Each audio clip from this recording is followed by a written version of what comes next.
Jerry Martin is first. I started late today. My clock was still on the pastime. I have a separate phone, an older phone that I use as an alarm clock, and it's not connected to the internet, so it never updated to standard time. So it woke me up an hour late. I woke up and looked at my watch like, what the hell? I was like, oops. As soon as I connected to the internet, boop, it updated the time. Mm.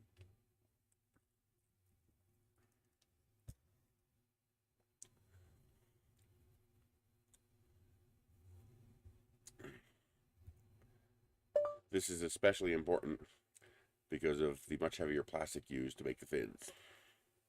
So you might need to use the longer parts and a little nose weight. Of nose weight.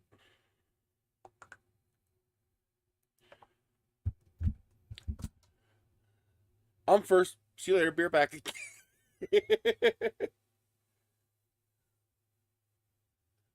Done. Oh, somebody here.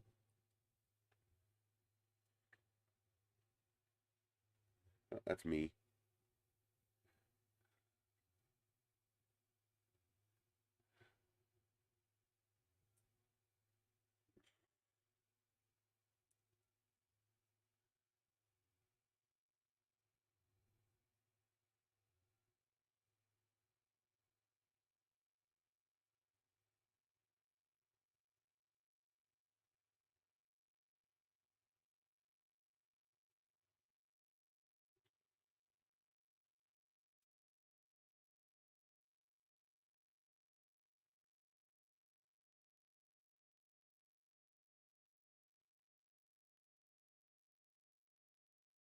$66.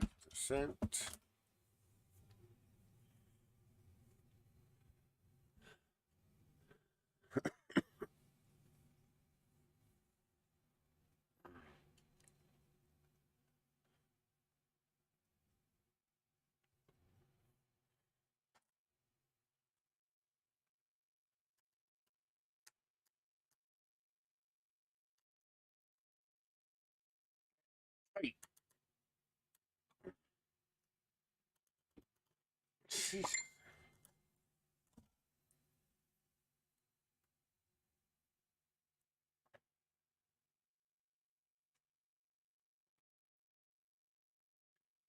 Even with the techniques I use, I'm still about 40% heavier than conventional construction.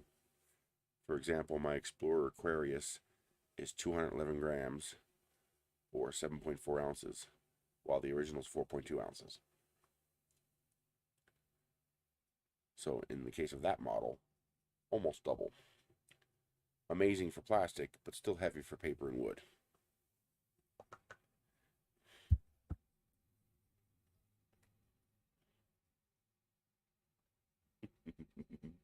He's a good boy. Yes, he is.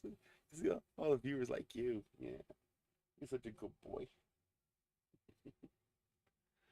Yeah. Hey, Mike, how are you doing? Hey, Ender, say hi to Mike. Hey, there you go. He's such a good boy. He really misses being able to sit on the back of my chair, which he can't do on this chair. Um, so he sits on the armrest now whenever he can. Every now and then, though, I don't realize it's there, and I elbow him off. I feel so bad. He's such a good boy. But I'm actually thinking about I gotta throw away that old chair because it's broken.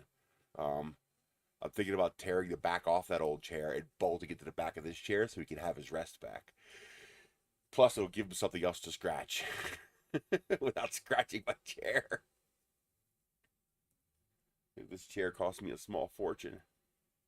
Hi, baby. Yeah, he's such a good boy. He loves his morning scritches. Yeah. I get those spots that he has trouble getting.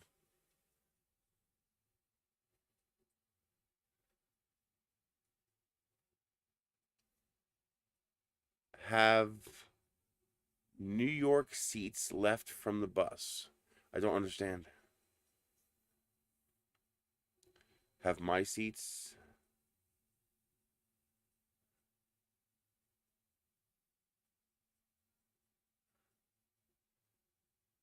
Have any seats? Oh yeah, the first thing we did was remove all the seats from the bus. As soon as I bought the bus home, within a week I had all the seats removed. I sold a couple of sets, I made a couple couches for work out of it, and I scrapped the rest. I only left 4 seats, the front 2 rows. Those are the only ones I left on the bus. The rest I removed almost immediately. We ended up having to take a grinder to the bolts because they were too rusty. And so some of them we can get undone. You have to go underneath the bus to get to the bolts holding the seats through the frame.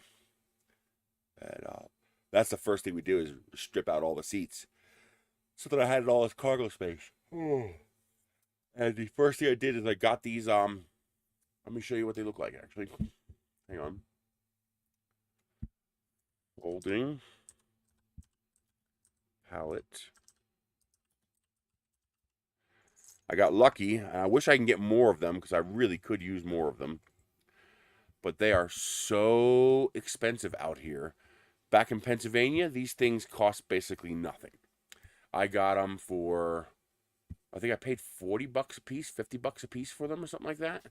Considering what they are, I basically paid nothing for them. But out here, they're worth their weight in gold. So, yeah, if I can get 10 more of these, I would, because they're just incredibly handy. Trying to find a better representative picture. Here we go. So I have, nope. This one. There we go. Oh, by the way, there's my current print going. So I have these things.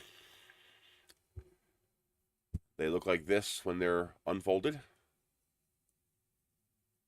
And you can actually pick them up with a pallet, you know, a forklift. They got the slots on the bottom. And so they're these giant 4x4 by 4 foot plastic crates that can fold down like this. I have 2 of these in the bus, completely filled with filament. When I need filament, where is it at? I just grab my bus keys and I go out to the bus. They're here somewhere. I grab my bus keys, I go out to the bus, and I go, okay. I start digging around in those crates and figure out what filament I want. And then I've got 2 more of them, and those were stacked on top of the first 2, and those were filled with all the printers. And it would have taken 5 or 6 of these to fit all the printers, but all the bed slingers were disassembled into 2 pieces and stacked up inside 2 of these crates. And so I got the top 2 crates taken out of the bus, but the bottom 2 are still in the bus because there's no way for me to remove them. I mean, they have, you know, 250 kilograms or 600 pounds of filament in each one, plus all the boxes and spools, and so each one's probably 700 or 800 pounds, plus the 100 pounds that the crate weighs. But I can get IBC covers, you know, like tarps that are shaped to cover these things, and it'd be great for storage. Well, no, the problem is weight. And you can't get them outside the bus. They're too big to fit through the door. That's actually why I needed these. Originally, I was going to use these because I actually had some of these.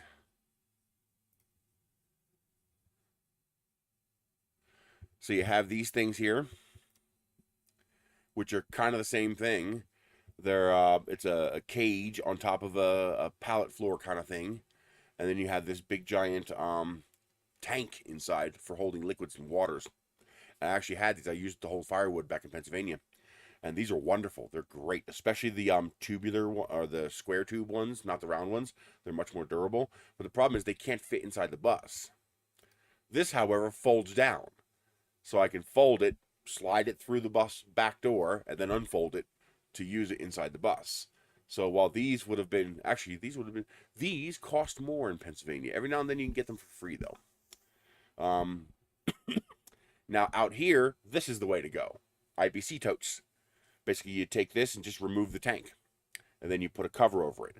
I'm having trouble finding covers though, because most of the covers have a hole in the top. They're not designed to keep water out. They're designed to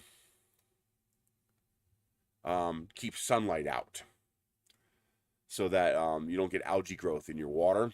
The problem is I need that cover, that hole in the top there, I need that gone, because I need this to be watertight. So I want to put stuff inside of the frame and then put a cover on it to keep, because I don't have to worry about temperature here. It's dry, and it's the temperature never gets too extreme here. So I could use this for outside storage for basically anything. And I need covers for it that do not have an opening in the top so that water doesn't get in. And, that one looks like it was sealed. But again, that looks like it might be a flap right there.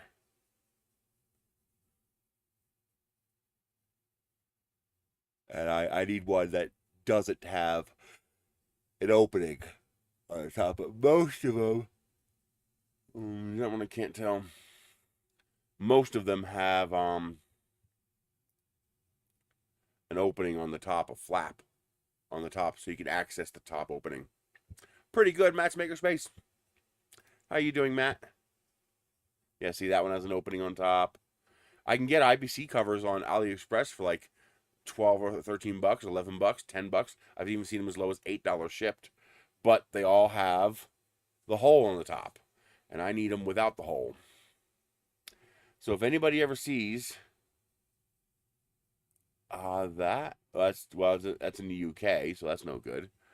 But if anybody finds a cheap source of IBC tote covers, 330-gallon IBC tote covers that do not have an opening on top, that are sealed on the top so that it's watertight from above, let me know. See, most of these are designed to simply block light and then allow access, because there's a big opening on the top. That's where your rainwater would come in. Yeah, no kidding. I almost made it out of the dead hole. Almost. I was that close to making it out. But, shit happens. But, yeah, so I have 2 of these that are empty now. So, and another thing is that I want to surround my driveway with these. So I want to line them up along my driveway on by the house here. So like 3 on one side and 3 on the other side, because it'll also block wind. It'll act as hey, Albuquerque. So it'll act as a wind barrier, because we get 50, 60 mile an hour winds here at times. And I'd like to have a protected space for wind. And building a wall is not going to work, because it'd have to be a pretty damned heavy duty wall to hold up against that wind. So if I just line like just the west side is all I really need, because the wind always comes west to east. It almost never comes east to west. But yeah, so they're pretty slick.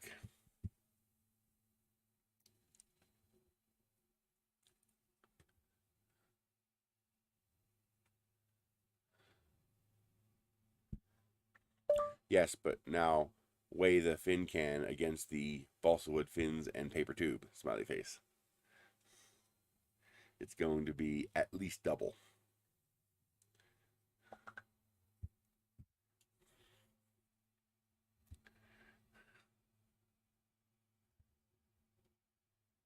And you still need to account for the coupler in the nose cone weight, but at least that's weight in the right direction.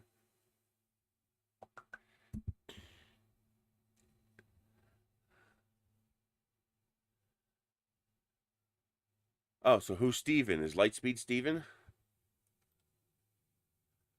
So yeah, these plastic crates are pretty... Ooh, they have double length crates.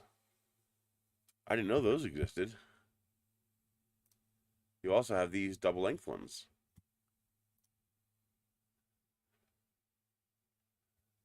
So, well, I wish I can get more of these crates. You could build an entire structure out of these crates. And then, of course, because the crates open like this, because you can actually open this panel right here to access the inside of the crate, especially for bulk or garden stuff, I could actually make a wall. Really? That's cool. What do? Do you do oil work? Because I can actually, these are stackable, they interlock.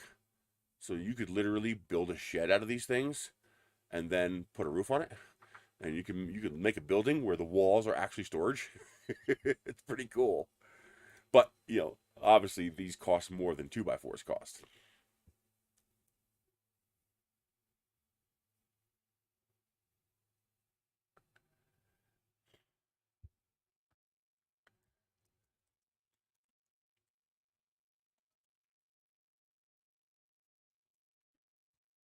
Isn't the weather wonderful here? Um, if I had to live in Texas, it would have to be in that upper left-hand corner of Texas, like where Amarillo is, because that's up here. That's high elevation, like New Mexico is, and it's nice and dry. It's not that humid hot like Houston and Austin. Better than Arizona, really? Why do you think it's better than Arizona? I'm curious because I was going to pick Tucson. I originally wanted to live in Tucson, but the closest I could get to Tucson within my budget was Sierra Vista.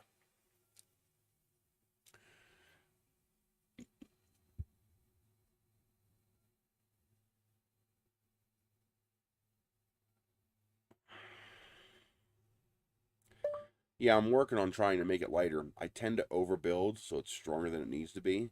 So there might be things I could do to lighten it up a little bit.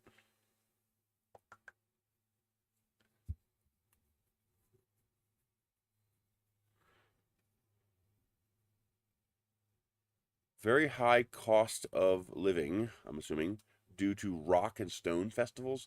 I don't understand. What do you mean rock and stone festivals? I could never live in Tucson. Way too expensive. What killed Arizona for me was the base cost of living. In Arizona, they charge property tax on your cars. So every year, you got to pay for your registration and all that stuff, but you also have to pay property tax. They calculate a property tax on your cars. I have 4 cars and a bus. I was like, nah, can't do that.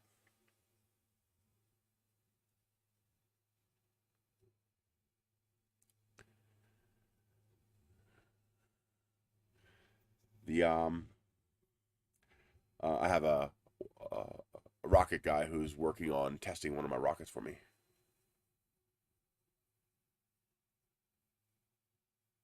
Oh, okay, that's interesting. I didn't know that.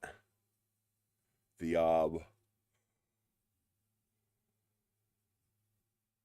not even close. Here it's like $30 a year. Yeah, I think it was $47 for 2 years registration for my car, something like that. It wasn't very expensive. It was similar to PA.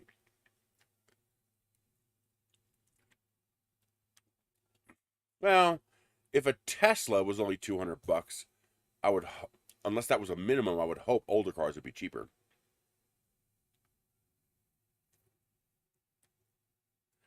Now, do keep in mind, New Mexico does have its issues in that it's one of the poorest states in the country, and there, if you don't live near Clovis or Roswell or Albuquerque or Farmington, you basically have access to nothing. That's one of the reasons I chose Edgewood. The Soul's holding up pretty good. I do like the Kia Soul. I'm worried about the engine problems these cars tend to have. Hopefully, I miss that.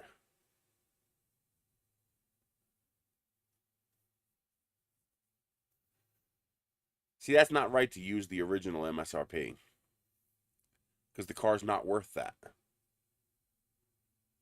So that means if you have a 30-year-old car that you bought for $2,000, or a 10-year-old car that you bought for $2,000, they're going to charge you the $40,000 MSRP of that car when it was originally new. That's kind of bullshit. I mean, my 2002 Quest, it's a $3,000 car, but it was 50 grand when it was new in 2002.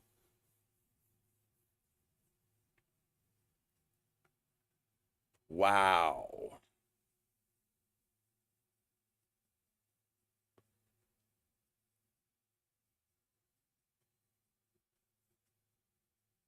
Okay, so they do adjust it for age. Still BS though, because that means you Okay. Technically, no one. Technically, if a car is plated, you don't own it. The state owns it. You could make a logical, deductive argument that the state owns your car. That's the reason they're able to confiscate it if you don't pay your tickets and sell it off in an auction. That's why you have to surrender your title to the state, and they issue you a certificate of title. You know, that's why you have to change titles when you change states, because technically you don't own the car. Just like you don't technically own your house. I mean, you pay your house is even worse. It's fee simple title. You straight up don't own it. The state owns it. Don't believe me? Stop paying your taxes. See how long you own the car or the house. But oh,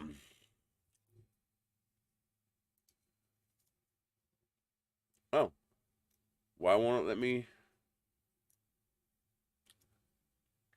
I don't know why, Tim, it hid your message, but there was nothing wrong with your message.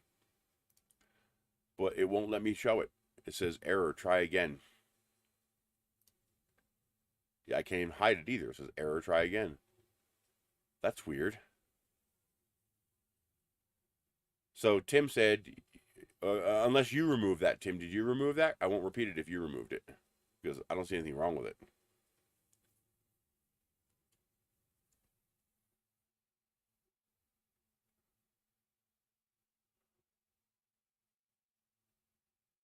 Are you there, Tim?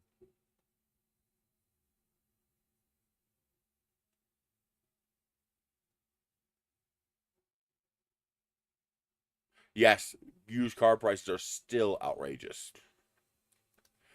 Tim posted, "You never own nothing if you are Christian. You didn't even own your body and soul." Lol.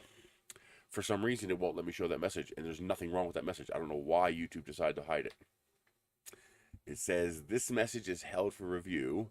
Then it shows the message, and I have the buttons of show and hide, and it won't let me show. It says error, try again. Let me get a screen grab of that.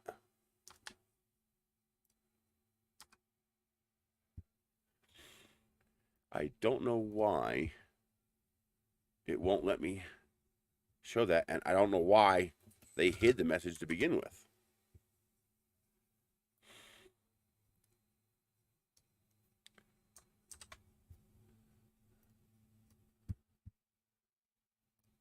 Well, there it is. So it shows it. It says this message is held for review, but when I click on the show button, it says error, try again. So it's like Google said, no, you're not allowed to show that. Yeah, but I'm seeing your other messages. That's odd. No, sir, I didn't. I'm here. I didn't remove it. They shadow banned me. So I don't. Is everybody else seeing Tim's messages? I assume they are. That's part of the stream. I'm going to save that because that's weird.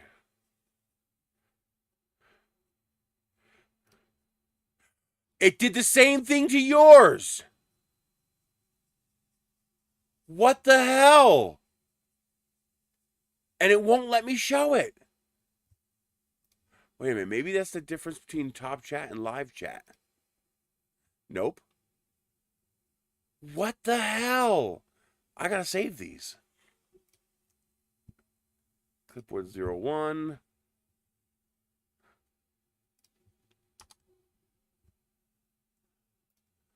Why the hell is it blocking? And it's something to do with those messages. Yeah, some form of. I mean, I'm an anti-religious person. I think it's mass delusion, but I'm not against it. I fully support people's right to free religion. What the hell?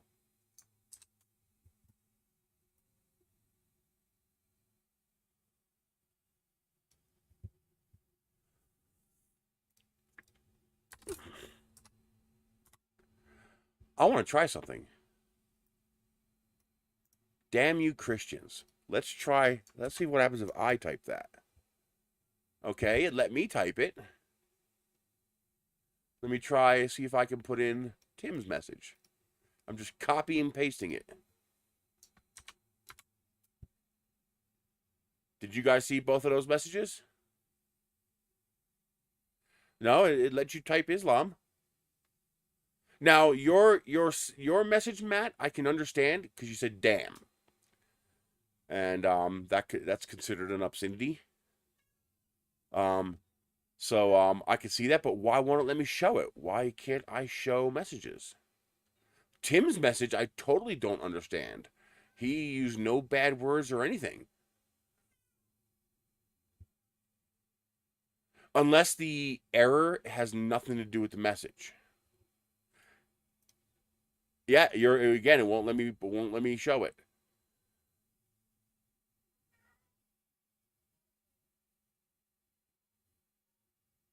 I can't hide it either. It says leading me to believe that it might not have nothing to do with your no, I can't show it. It hid it. So it says this message is held for review. But it's possible that the algorithm is hiding your message, but the show hide buttons are just broken. Meaning it might I don't want to tell anybody to post an actual profanity because YouTube might actually silence you. You do that too much, they actually put you in timeout or something like that. That is just bizarre. So yeah, save both of those.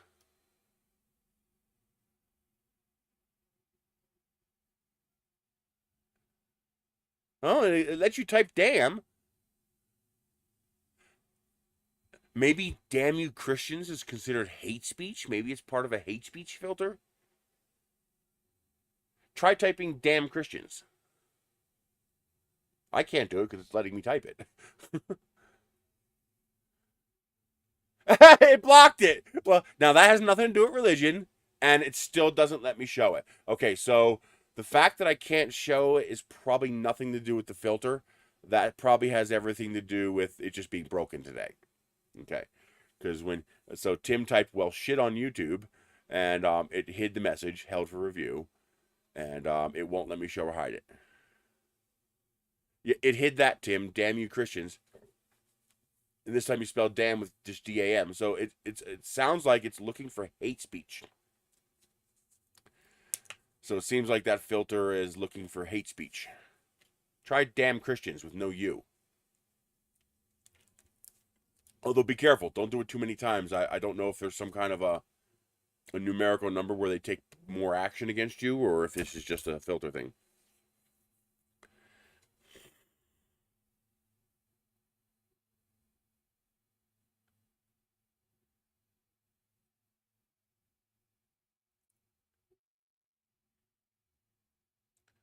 Oh, absolutely.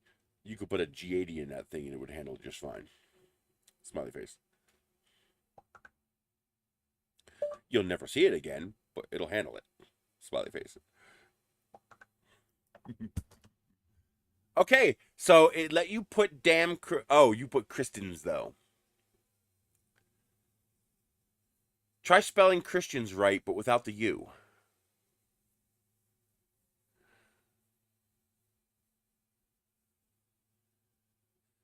Well, the English might not be recognized as a particular group. How about damn you Muslims or damn you Buddhists or damn you I'm trying to think of something non-Christian. I'm trying to figure out if it's targeting Christian hate speech or religious hate speech.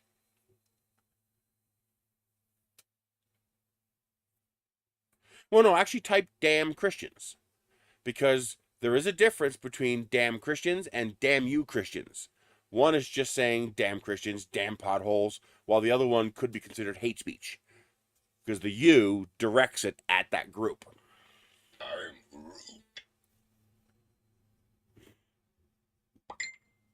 Oh shit! Just delete the message.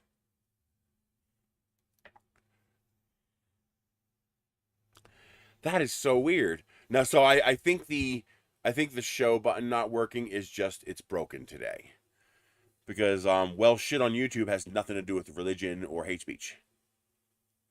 Text to speech, damn Christians. It blocked it.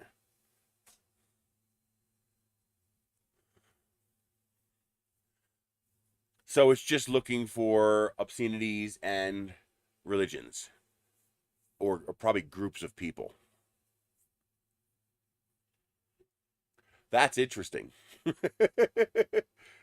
Okay, so it blocked damn Christians. Now that's weird. So he misspelled it. That's why it allowed it. Okay. You properly spelled damn Christians, and it blocked it. So I think it. So is it blocking hate speech, or is it blocking just because you said damn? Because, well, shit on YouTube is language. Damn you Christians is language and possibly hate speech. Damn Christians could be considered hate speech.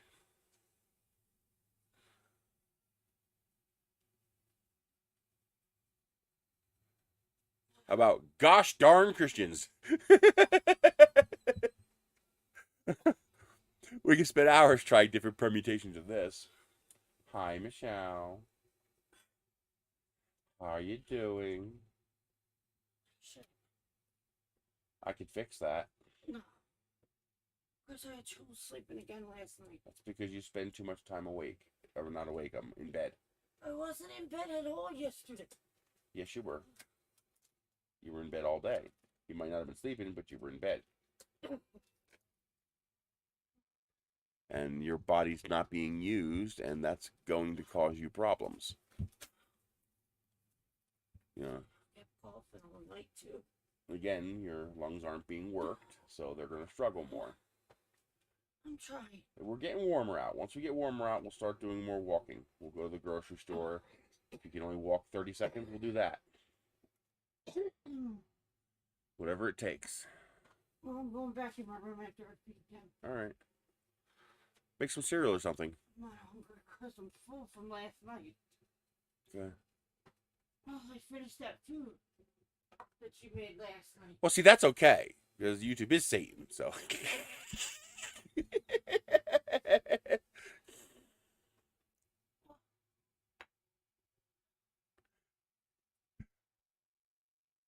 Although, so, I've been going crazy with rockets this week. I'm actually working on building my biggest one yet. That is this one. So this is going to take 900 grams of filament, almost a full roll. And I just want to see how big a rocket I could print on this printer. This is all in vase mode. Now these tubes were actually supposed to be 117 millimeters, the same as the central tube. But you'll notice I had to make them smaller, and I had to put these connecting plates in between the tubes to stiffen it up and to make it more vase mode. I mean, I could have done it without them, but then they would have been too floppy. I need that 3-point attachment to make them nice and stiff. And that's because it would be bigger than 300 millimeters. It would be 357 millimeters across. And while I could print that, most people don't have a 400 by 400 printer. Most people, however, do potentially have access to a 334. 300 by 300 by 400. So I am designing these parts to work within a 334 environment. I'll make bigger too, but that'll be more specialized for people who have larger printers. If you're building... Now, the one caveat, not caveat, I guess the opposite of caveat, is anybody building this class of rocket has the money to buy a 444 printer. They could buy a Chiron or the Neptune Max or the Cobra Max or something like that, because a single level 3 power motor could cost you $1,000. So people like that would potentially have access to larger printers. But your average Joe has a reasonable shot of accessing a 334, but not so common for them to have a 444 or 445. So I'm designing for 334. So I had to shrink these tubes in order to fit this within a 300 millimeter build volume. Oddly enough, with rockets, you actually need more Z height. So like a 336 would be really nice. And I might actually modify this to be a 336, because I would only have to replace the 2 verticals and the 1 lead screw. So 1 lead screw, 2 verticals, and I can make this. I don't have the money for that right now, so I can't, but eventually I could make this a 336, assuming I can adjust the firmware to account for that.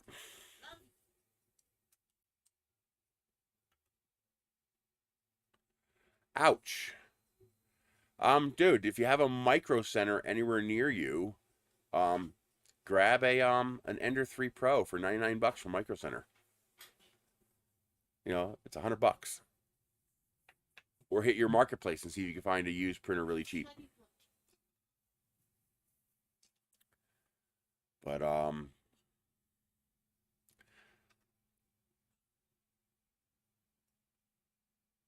up. Back up. Back up, I said. wow. Yeah, that's a common thing with 3D printers. I'm not trying to downplay, but that's what happens. People underestimate that these are industrial machines, and it's usually something like towels, curtains, wallpaper, something close to the printer that catches fire. It's one of the reasons I use metal tables for new printers. So if something happens, it can't. There's nothing near it to burn. You know, nothing within 24 inches that's flammable except for that roll of filament on top. Well, Tim, they can't. Well, yes and no. The unsafe condition was to shorten the wires. Unless you wired that printer, that's not your fault. Now, your placement did make the resultant fault worse, but that's it. That wasn't your fault. Most people just aren't aware. They don't know. I didn't know when I first started. It's why at my old house I had tables. So I had metal shelving units along the wall, and then the tables were in front of the metal shelving units. So I literally had a layer of metal between all of my printers and my walls. So even if a printer went up and burned everything, it would have to burn through metal to get to the house structure. But I was running 15 printers, so that kind of makes sense. You know, you're running that much. Somebody with a little monoprice mini, how are they going to expect that to be a fire hazard? Without education, they have no way of knowing. You had no way of knowing. But yeah, the another thing you can do is get a paver stone. So you go to Home Depot and you get a 12 by 12 for a small printer, or 24 by 24, or 4 12 by 12s because they're cheaper. And you put them on top of paver stones. This way you have a insulation going down. And then you just make sure there's nothing within 2 feet of the printer. It could be even as simple as putting a table against the wall and then having the printer on the front edge of the table so that there's that air barrier between the printer and the wall. So think of the printer on fire and that fire extending out, 8 inches around the printer. Is there anything that can burn? If there is, move it away. But yeah, curtains is a common way people lose their houses. That happens way more often than you think. It's like a wick. A curtain is the perfect wick. Just takes a spark, curtain goes up, and it's a wick to the rest of the house. So that's not you're a dummy. That's common. That happens. And again, you didn't do anything to the printer. Did you modify it? Did you hack it? Did you do something you weren't supposed to do? Did you wire the thing? No. Okay. Now, on the other hand, I also understand monoprice. They can't reply to you. They can't. Imagine if I came up to you with a loaded gun and I put that gun to your head and said, when you say the wrong words, I pull the trigger. What are you going to say to me? You're going to fucking say nothing because you have no idea what the wrong words are. All right, well, now this is not what you intended, but this is how an owner of a company has to take it. When you contacted them, you essentially put a loaded gun to their head. And if they replied to you with the wrong words, the trigger might go off. So if they replied to you with the wrong words, you might be able to use those words to imply liability, which could cost them if you sued them for that fire. That could destroy the company. So from their perspective, they can't say anything to you. This is why they joke about Canada having to pass a law that says if someone says I'm sorry, that doesn't imply liability because they tend to be polite. That's all a meme, all right. But that's more real than you think. They basically can't apologize because in this country, apologizing could be considered an admission of guilt. And you could use that in court to say, see, they knew this was bad. They apologized to me for it. So even though it's crass, it's mean, I mean, I dread fire every day. You know, I've woke. It kept heating. It didn't have the what's the runaway heat error.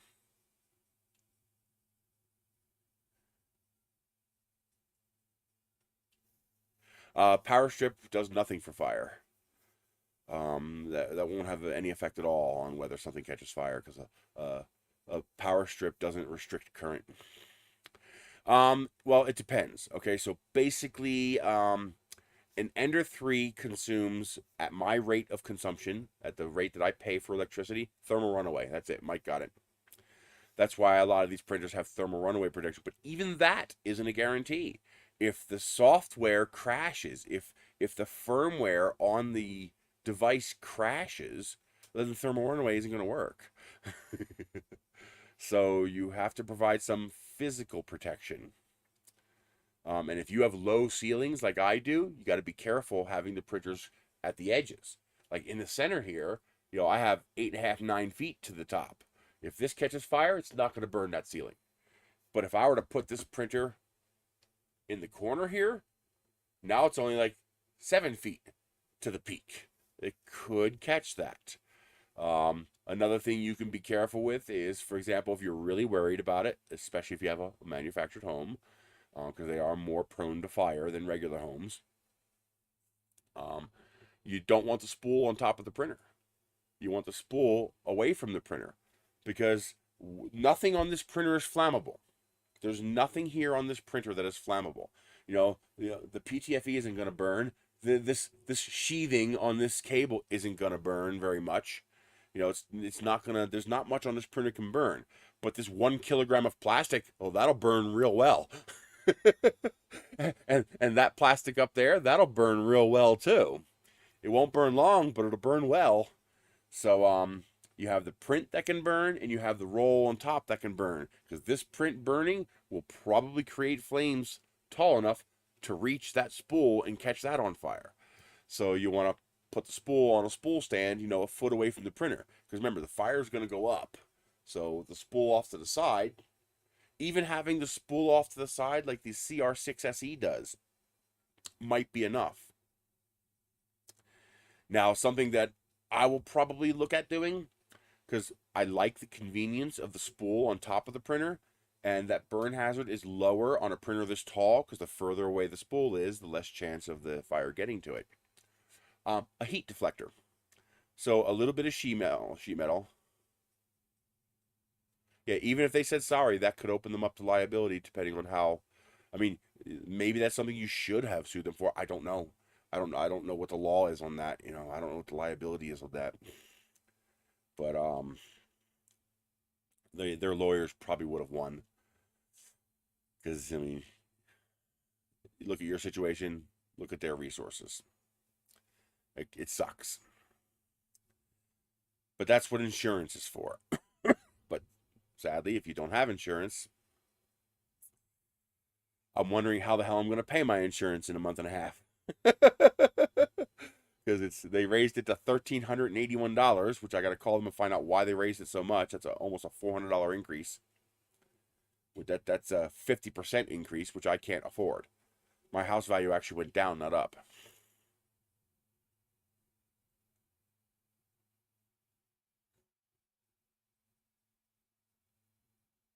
Huh. So their firmware didn't have thermal runaway protection, and they had bad PID tuning, which caused it to overheat. That's why people lit up on Creality and these other manufacturers for not putting thermal runaway, and that's why all these printers have thermal runaway now. And,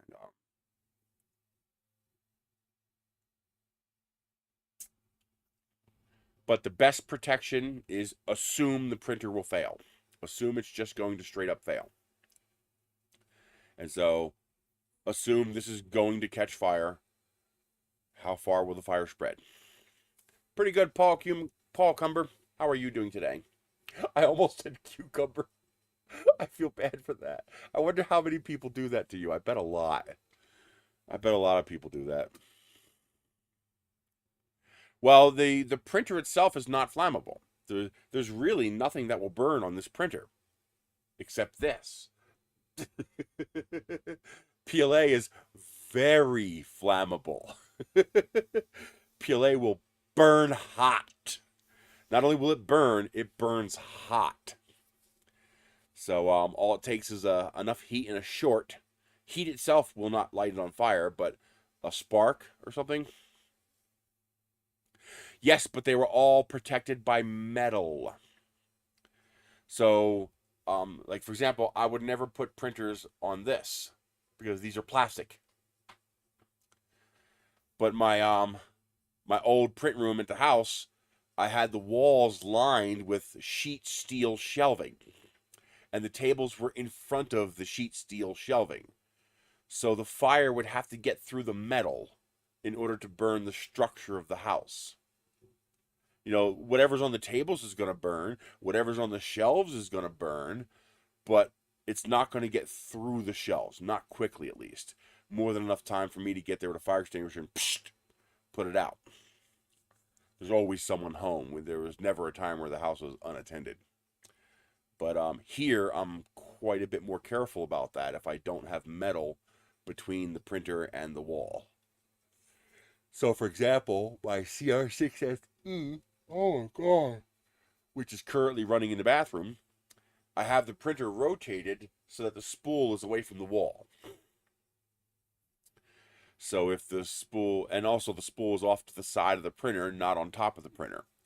So the only thing that could really burn is whatever print is on the print bed.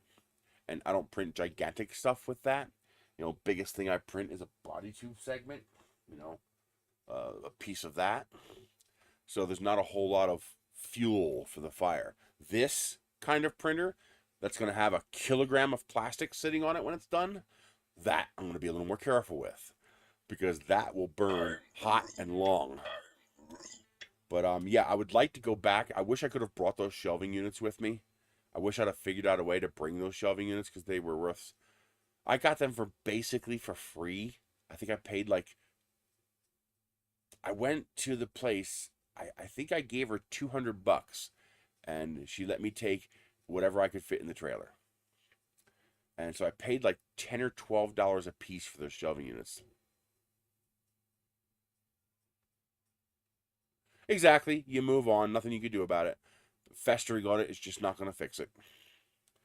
It sucks. It doesn't mean it's not important, but it also means you just have to move on. Now you know.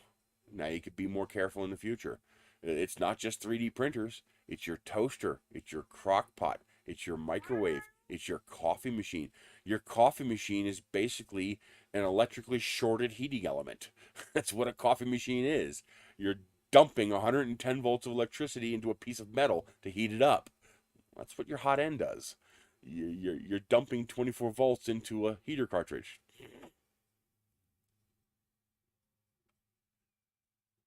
Yeah, but they have to be careful of liability. Just post it and make it public. That's all. They can't positively respond to that because an admission of any sort of guilt could be used against them. So I don't like it, but I understand it. Understanding doesn't mean agreement. Understanding doesn't mean I like. Understanding just means that I understand. You know, I see somebody, road rage or somebody get mad at somebody. I don't agree with them doing that, but I understand why. And that's important. The understand why is important. So, this is actually an upscale of this. These are just extra pieces. So, this is the fin can of my Totally Groovy. I'm calling it Totally Groovy because there's two versions of this rocket that already exist, of course. A whole bunch of companies have made tube fin rockets. I love tube fin rockets because they fly safe. They fly straight. Yeah, I saw safe on the screen. Red Lizard. I think I ordered one of those. I think it's on my Chiron. I haven't run it yet. I still have to replace the fans. Just haven't gotten around to it. But yeah, I think I ordered this. I think one of you guys suggested it. Or something similar to this. I don't remember mine having a nice shiny hot end like that. I don't know. With these hot ends, the design, actually this is very similar to the hot end on the CR6 SE. It has, you know, a split heatsink with channels through it like that for better cooling. Well, I mean, you guys can't see. He's talking about that. So the issue with these hot ends is they're usually based off a design that does actually work. The problem is, are they made well? You know, hey, you know, E3D makes brass nozzles. This Chinese company makes brass nozzles, so they're the same, right? Well, no.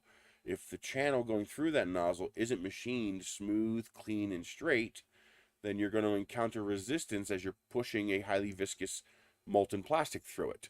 You can see CNC Kitchen showed, you know, how wavy the channel through the cheap brass nozzle was compared to the smooth, well-machined channel in the E3D nozzle. So the question is, that's the one I got, I think. I think this is the one I ordered. When one of you guys suggested I order it, and it seemed like a good price. This looks like the one on the CR6 SE. This probably is designed to fit. Yeah, see the two holes on the top? See how it's got a hole there and a hole there? That's designed to bolt to the transducer sensor on the CR6 SE. So that might not be the one I got. But this is, yeah, this is designed for the new touch-off sensor that uses the transducer, the pressure sensor. So in order for that to work, you have to bolt the hot end from the top because it has to be able to push up when it touches the bed. So that's what those two mounting holes are there for. That's why it says CR6, CR5 Pro, CR6 SE, because this is designed for that. This is basically just a replacement for the CR6 SE. It's probably made, it looks like the original to me. It's got the two channels going through it, just like the one I have now does. It's probably exactly what this is. These are not cheaper options of the same thing. These are not the same. This is an E3D V6 mount. So you can either mount it to an Ender 3 using these two holes here, I'm guessing, or you can do a V6 J-head style mount using this coupler up here. So for example, my Chiron mounts to this coupler up here, while your Ender 3 would mount to these holes right here. So on the Ender 3, the hot end has two bolts that go through it like this and bolt it to the carriage plate. And that's what these two holes here are for. While my Chiron has a J-head mount that grips it like this from the top. And that's what this mount is for. These are not remotely the same thing. This is a clone of the CR6 SE hot end, and it's got a simple straight metal a heat break, while this appears to have a very nice round polished hot heat block. Now that has potential, especially if you want to do non-planar printing, or if you want to do more vase mode printing, not vase mode, sequential printing, because this is going to have better clearance around it than this is. So this one here, you're going to have less clearance between the nozzle and the surrounding parts than this one does. So you'll be able to put your sequential parts a little bit closer together. This could make the difference between being able to fit 12 parts versus being able to fit 9 parts on your print bed, depending on how big they are. This also appears to have a bimetal heat break. So probably, I'm guessing copper and steel. It'd be great if it was copper and titanium. If they put a titanium shaft or stainless shaft and then copper on top, that would have been great, but it's probably just regular steel. But this uses a bimetal heat break, and the purpose is this metal up here is much better at conducting heat than this metal in here. And the reason that's important is the objective of a heat break is, okay, a hot end has two halves. You have the cold side, that's this part here, and you have the hot side, that's this part here. You need this part to be as hot as possible, meaning as close to whatever temperature you define as possible. While this end here needs to be as close to room temperature as you can get it. Colder even. Okay, this side you want cold, because what will happen if it's not is the filament will expand inside your heat break or inside your PTFE tube. And when it expands, it's going to jam. You know, it's like, you know, this fits, but now if I use two, it gets stuck. I can't fit. That's exactly what happens inside your hot end.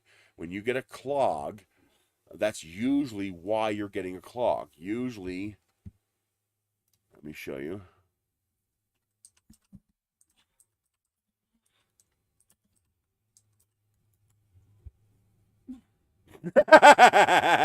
Naughty, naughty.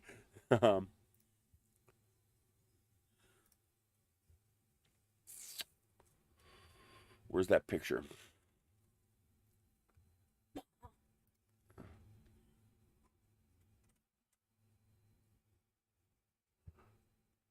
Wrong way.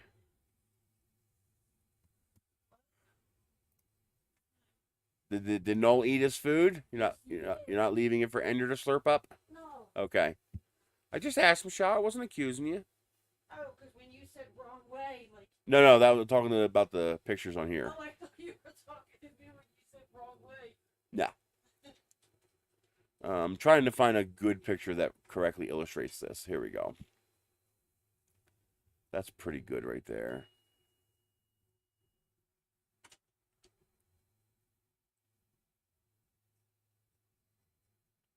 Let's see here. Trying to find a clean picture that makes it really easy to describe this. This picture is perfect, but it's backwards. So we'll have to use this one.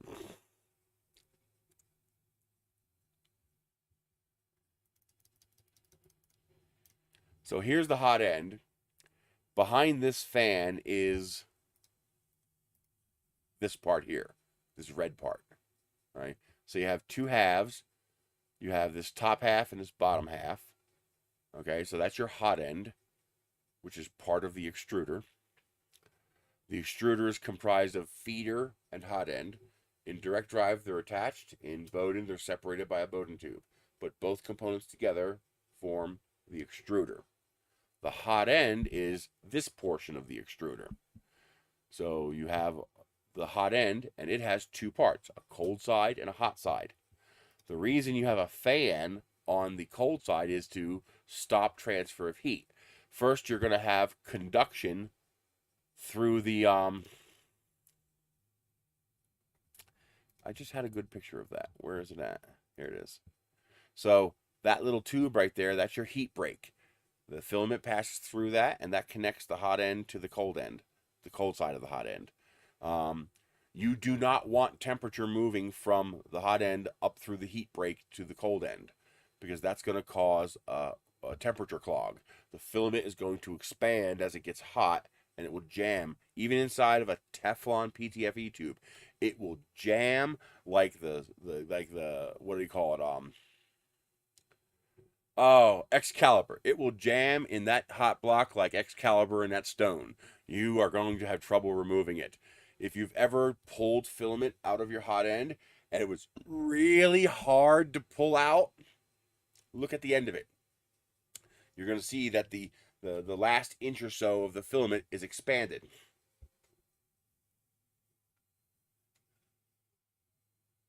I doubt it. They don't tend to update these machines. So you would probably have to compile your own firmware for it. But the best thing you can do for that is to shield it. Okay? So get a 12x12, two 12x12 pavers, put one on the table underneath the printer, and then stand one up behind the printer against the wall. This way, at a minimum, you have a square foot of rock under the printer and a square foot of rock behind the printer. And then put the spool off to the side so that the spool can't catch on fire. This way, if the printer catches on fire, the only thing it could burn is whatever print is sitting on the bed.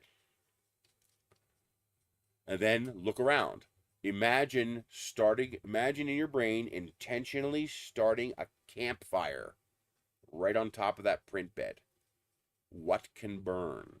Look around you. What will burn if there was a campfire right on top of that printer? Those curtains, yep. Wallpaper, yep. Okay. Towels, sheets, anything like that, yep. Those are all fire wicks.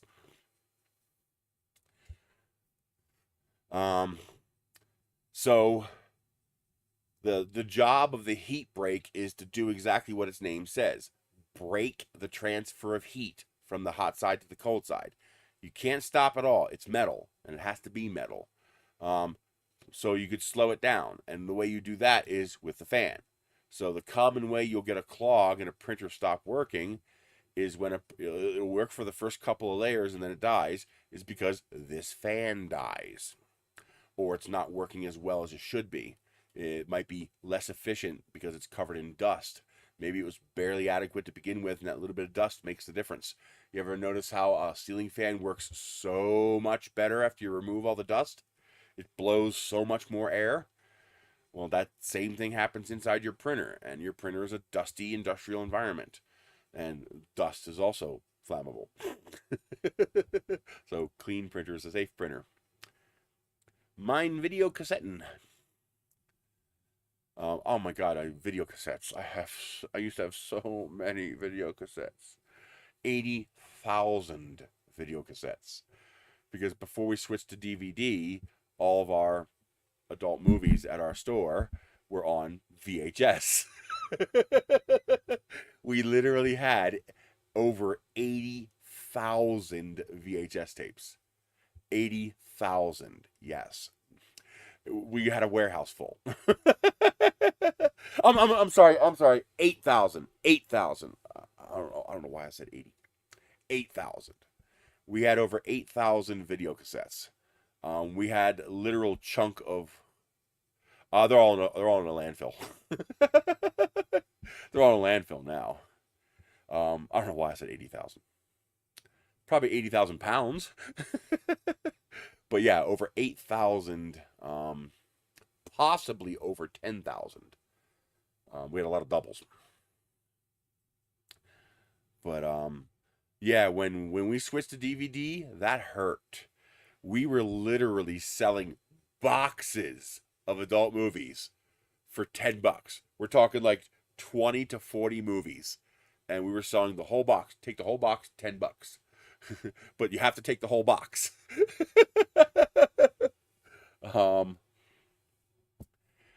You wouldn't believe how scummy some people can be. I had a lot when I first took over the store and they were giving me a hard problem. I had a lot of trash, and they kept, even though you couldn't see the trash, they were complaining about the trash. I also had stuff that was valuable to give away. For example, I had a mannequin, and god damn it, are mannequins high demand.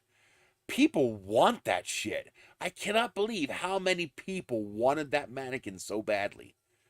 I mean, I should have sold it. People really wanted that thing bad. When I put that up on Craigslist, I must have gotten 100 replies, like within a day or two, for people who wanted that damn mannequin. And I had one price. My price was, you take 8 bags of garbage with you. It was relatively lightweight, it wasn't heavy stuff. I was like, but I need to get rid of this garbage. I can't fill the dumpster fast enough, and I can't afford a bigger dumpster. So I was like, you want the mannequin? Logics. You want the mannequin? Take 8 bags of garbage with you. So finally got someone to say yes. They loaded their car up with they loaded the car up with 6 bags. They couldn't fit anymore. I was like, that's fine. You filled your car, buddy. I appreciate it. The mannequin's yours. He drove a half a mile down the road and dumped all the fucking trash on the side of the road.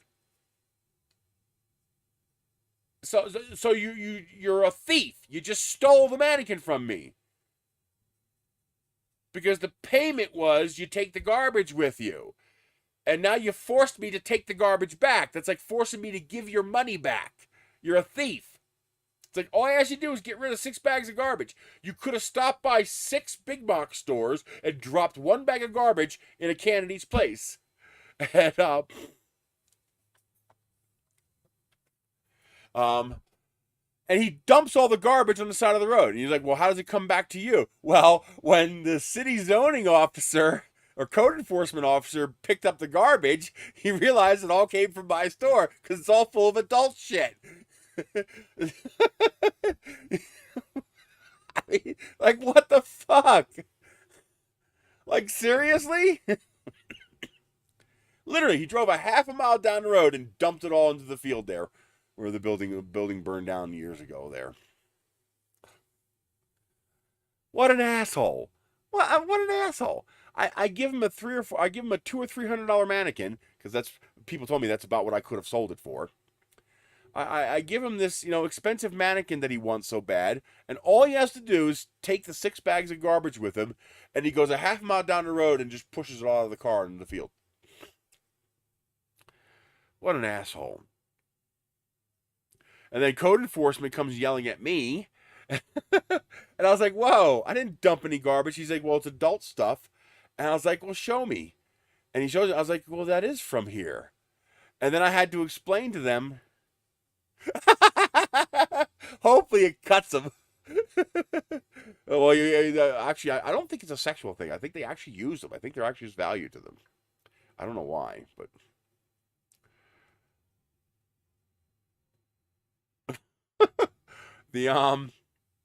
I explained to him. I was like, "Whoa, I know where this came from." I was like, "Is there 6 bags?" He's like, "Yes." So he thinks he's got me. Blu-rays. Um, the So he thinks he's got me, and I was like, dude, listen, you've been getting on me about getting rid of the garbage, okay?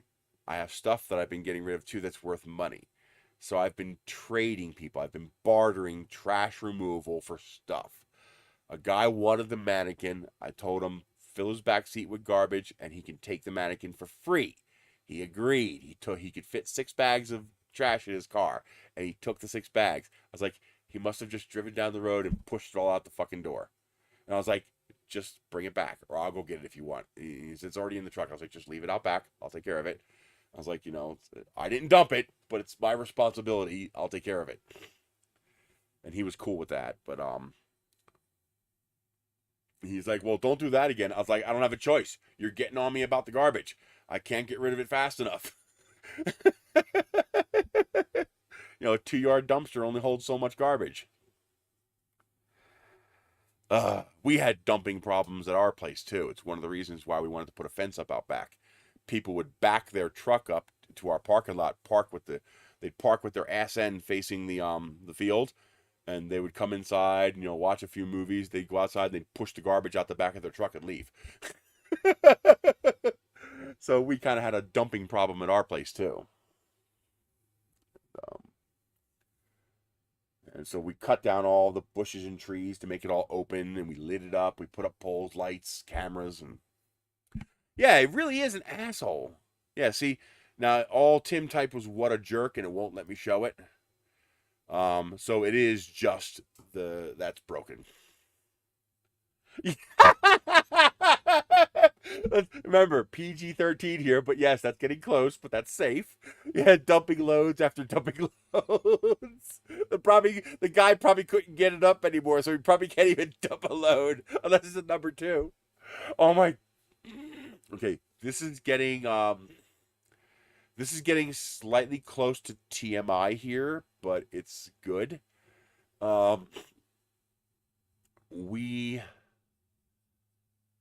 I think, I don't know for sure, but I think my dad used to be involved in bad stuff. Like, Godfather kind of stuff. I no certainty on that, but I got that vibe every now and then. He definitely was not into that once he started a family. You know, but I think in his early days he was into that kind of stuff because some of the logic trees that worked in his brain seemed to come from that kind of environment. The real kind, not the kind you see on TV. But some of that rubbed off on me, and we had a. I don't know why this is a problem. It must be a sexual fetish thing. I don't understand a lot of that kind of stuff, but we had a problem with guys primarily peeing, but also pooping in the booths in the bathroom. Like they would actually relieve themselves in the trash can in the booth. Obviously, the guys are in the booth, and so there's paper towel dispensers in every booth. There's hand washing in every booth, sanitizer, and of course there's a trash can for you to, after you wipe off and use the paper towels, you put it in the trash can.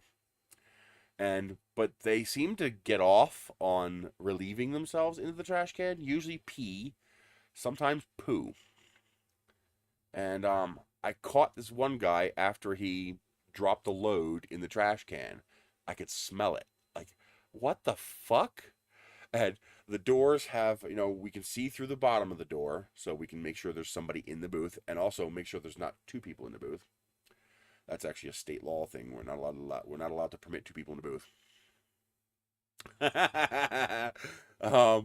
And we can also reach our hand over the top of the door and unlock the latch to let ourselves into the door. So I opened the door, and here's this guy, his pants at his ankles, and he's dropping his second dump, wet and nasty, into the can. And I look at him, and I was like, "You're fucked. We're having a talk. Clean yourself up." And I close the door. I wait for him to clean himself up, and pulls pants up, and he opens the door. He tries to get by me, and I just grab both sides of the door frame. I'm like, "Nope, you're not going anywhere." I was like, "You're cleaning that up." He's like, "What?" He's like, "You're cleaning that up." He's like, "With what?" I was like, "I don't care if you have to take off your effing shirt and wipe it up, but you're not leaving here until you clean that up. And if you don't want to clean that up, I'll knock your fucking ass out, call the cops, and they can come take care of you." I was like, "But I'm not cleaning that." Because he didn't even go in the can. His wet slop was just all over the... Why? We have bathrooms. Why? It must be some kind of fetish sex thing. It's disgusting. Oh. I was like, "I don't care if you have to take your fucking shirt off. You're cleaning that."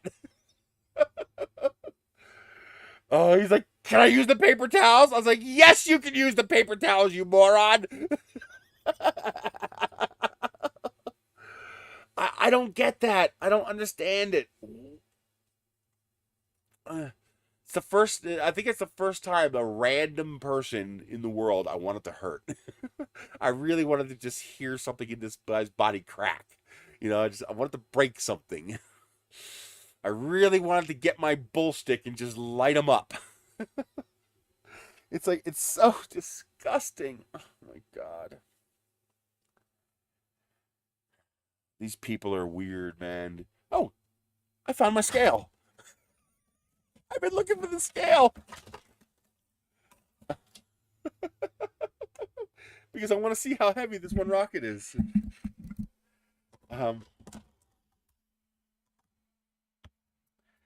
So I made... Estes has a rocket called the Explorer Aquarius. It was one of my favorite rockets as a kid. I could never afford it. It was like a $40 or $50 rocket. But trying to find a bigger picture for you. But this is what it looked like. Of course, it's one of the tiniest pictures on the list. Of course it is. Why wouldn't it be one of the smallest pictures available? And that's also a tiny low-res picture. That looks slightly higher res. There we go. So that's the Explorer Aquarius. Let me find another picture.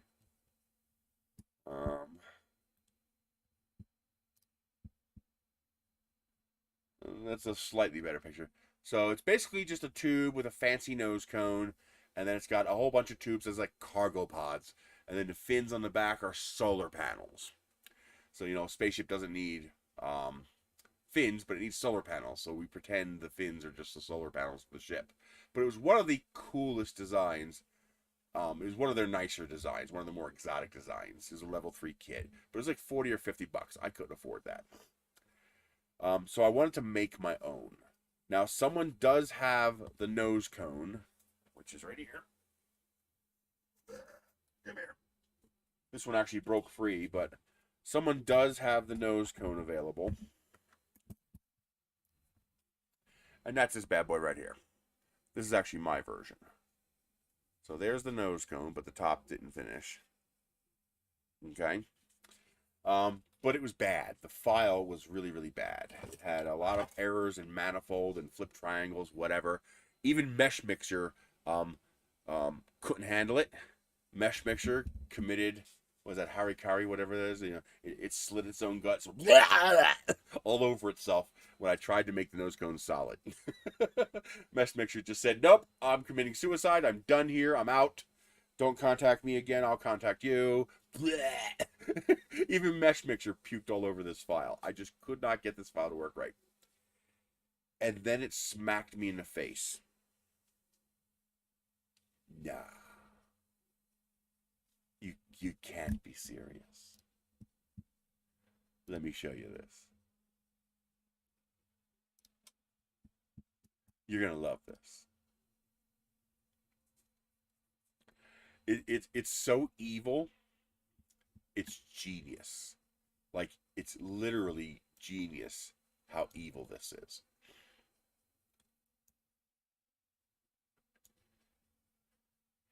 I made this nose cone, not counting these little pills, which is just a little cylinder with 2 hemispheres on it. You know, it's a little detail they added. And not counting this cylinder, which is the shoulder that goes into your rocket. Okay? This nose cone is made of 1 cone, 1 of these, and 3 of these.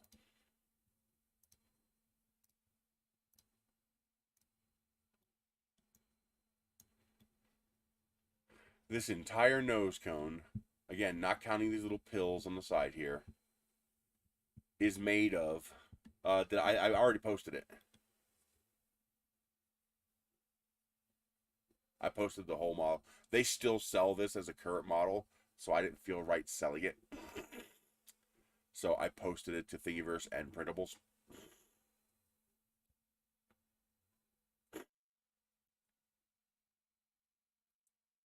Oh, cool. I'll have to check that out. So this whole nose cone is made of 3 balls and a cone. I'm not kidding. It's that easy. Wait until you see how easy it was to make this cone. So this is 77. So we take this and we make it 77. Okay.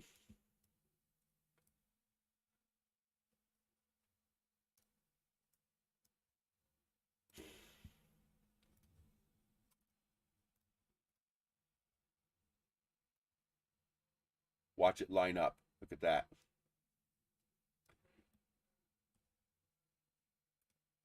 All I'm doing is taking a 77 millimeter sphere and I'm stretching it until it just pops out. And then I think I actually had to make it a little bit larger to get the, or just bring the center up. I bet we'll do it.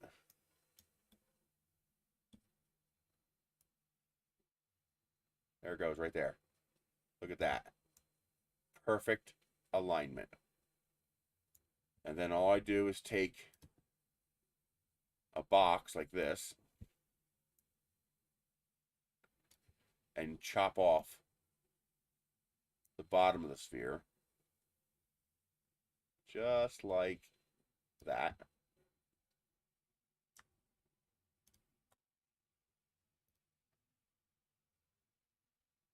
And there, oh, come on, is an exact copy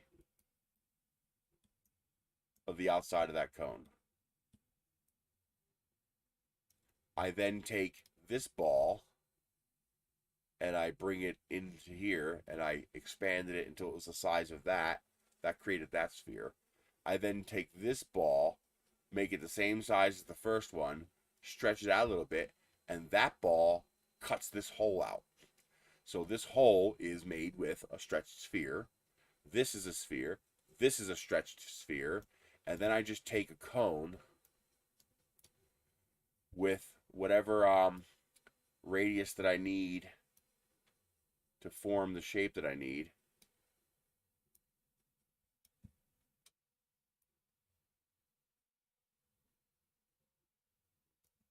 And then that just gets mated to the bottom of the sphere. That whole thing is made of 3 balls and a cone. I couldn't believe it.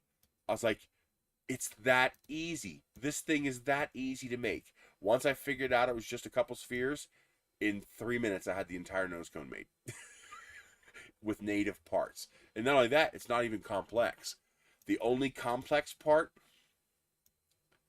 was I had to create a mold of this cone here so that I could oversize this cone a little bit and then cut the cone off to give these two a common edge. That was the only complex thing I had to do, and that was a Tinkercad limitation. If I could have made the bottom of the sphere an exact size, I could have made this cone the exact size. But that's literally all it is. And then these is literally just taking something like this and merging it with something like this.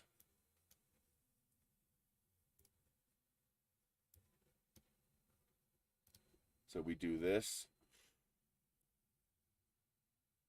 Come on. The only change I have to make is that this has to have 48 sides. That has to have 48 sides because that's how many sides the sphere has. Then you merge them, flip it 180, put a face on here, drop another one on here. Actually, I think it was 36. I think I figured out it was 36. 36. Then you align them.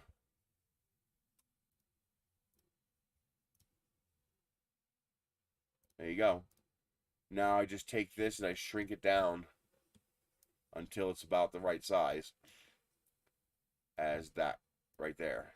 And I believe it was 2 by 2 millimeters or 3 by 3.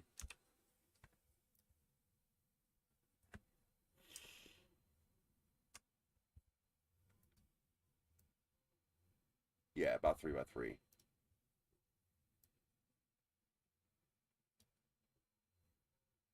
might be 2 by 2. But there. Then you just take that, make it about the right size, stick it in there, and then array it 4 times at 90 degrees. That was it to make this cone. Such a complex cone, I figured I could never reproduce this. That's why I literally spent hours trying to edit the one on Thingiverse. Because I thought, no way could I make something that nice and complex. And here it took 3 minutes. I never would have guessed it was so simple. The guy who designed this, he's a genius.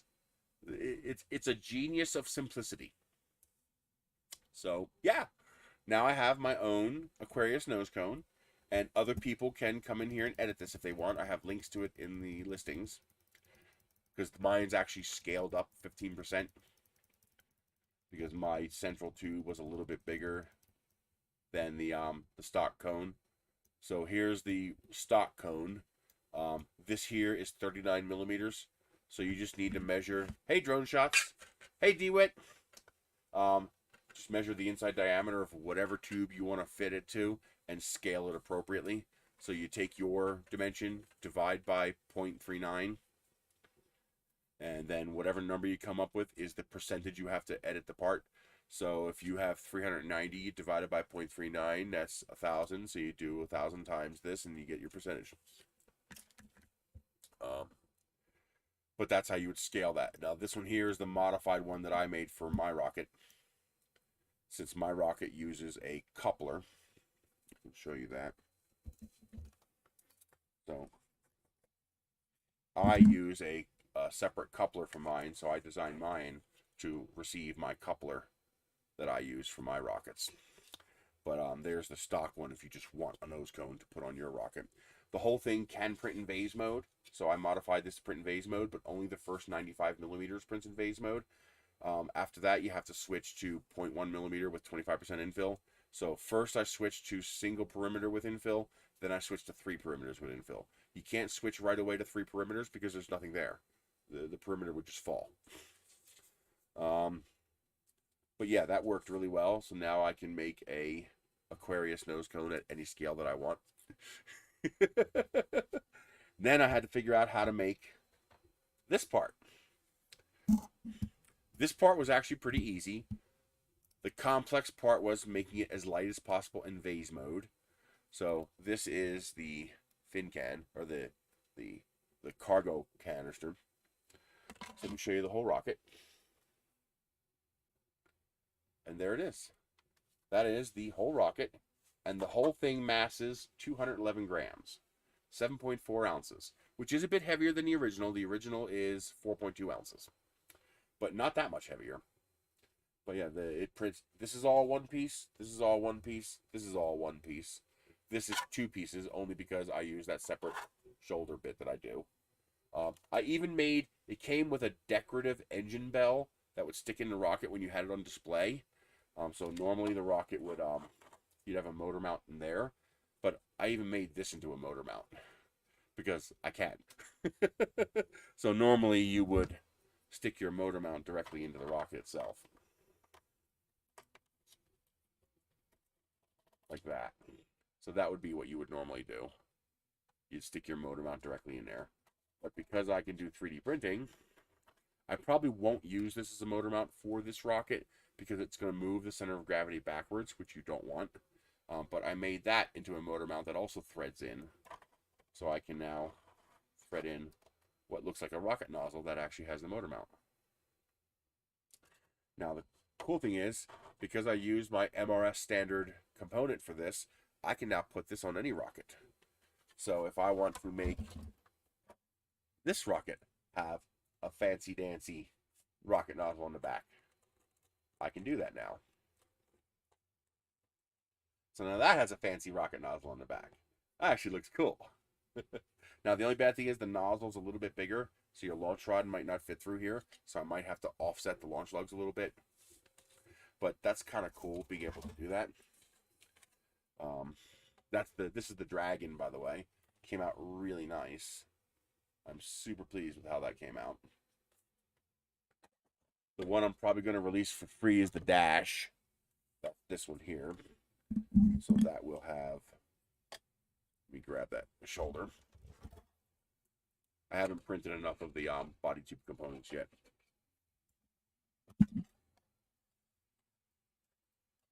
So, you know, that would fit there. So that's your Dash. That's going to be the free one.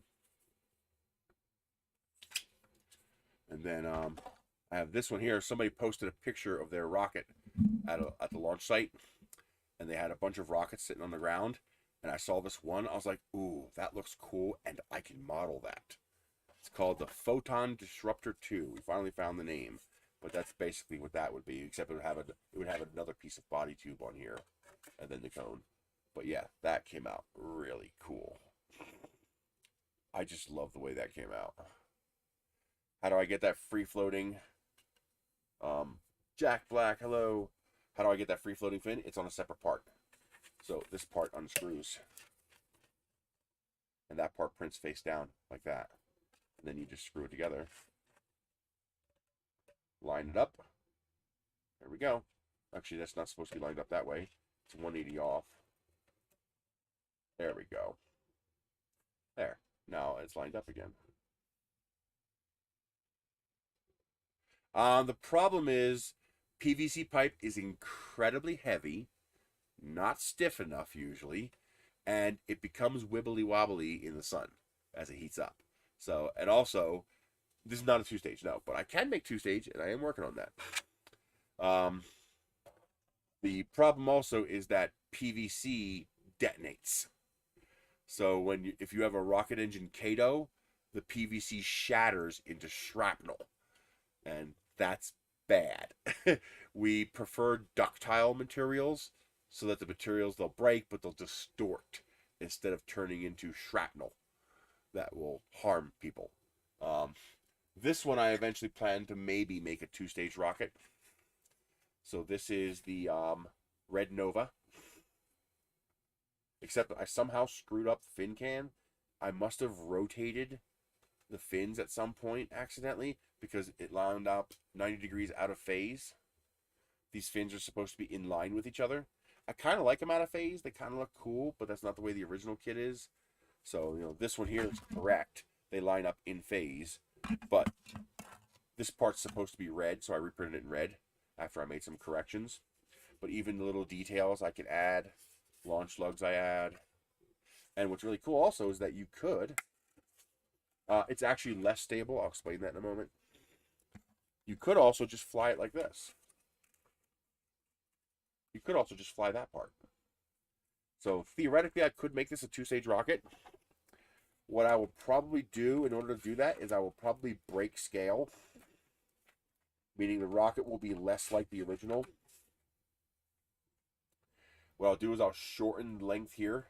I'll make this a little bit shorter, bringing this closer to here. And then what I'll do is these two will be a slip fit instead of a screw fit. They'll just slide together so that you could have a rocket motor here. Make sure that tube goes up far enough to reach the second motor and then stage them. So yes, in theory, I could make this into a two-stage rocket and then make this substantially longer. No, I don't build my own motors. I'd like to one day. I'd like to build some KN03 sugar motors, but no, we buy our motors.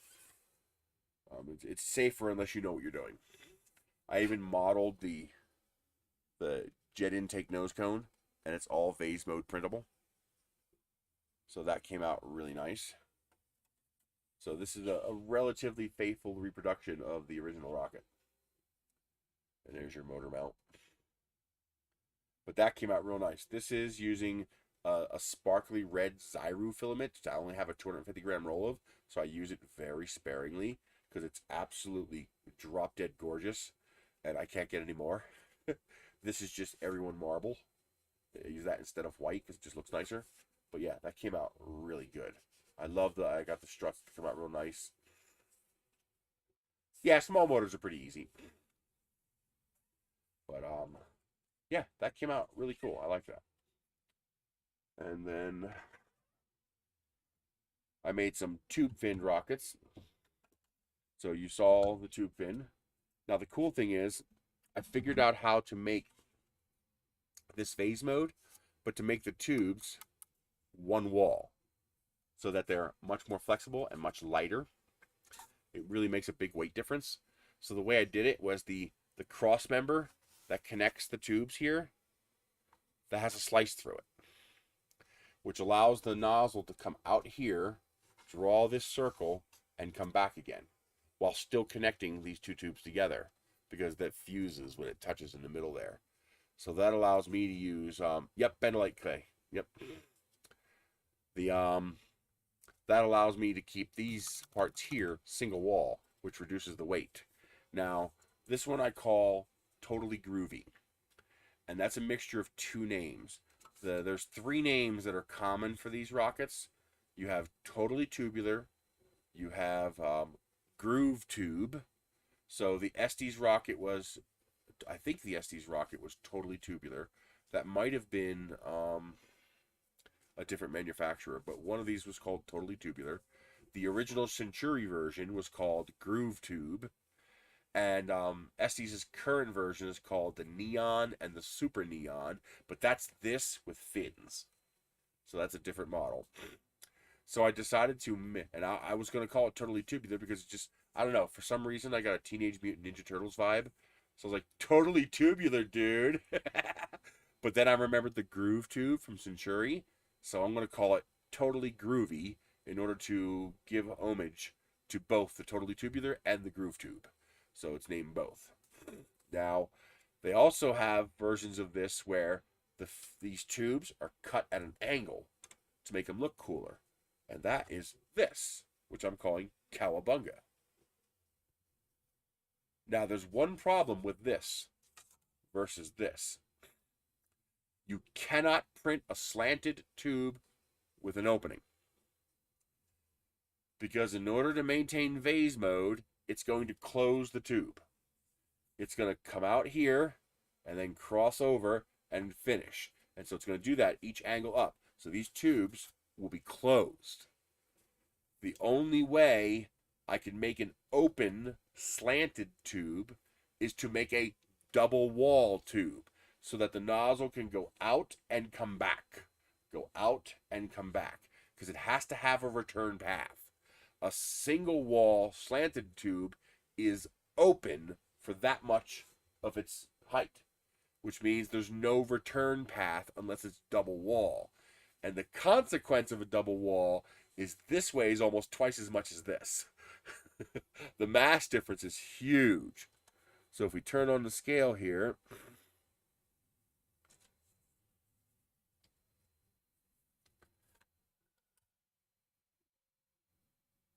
let's tar it out. So this weighs 42 grams. Ah, perfect. The answer to life, universe, and everything.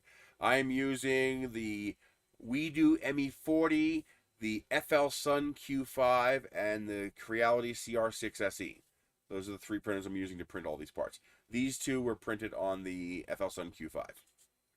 So that weighs 43 grams. This scale is not very accurate.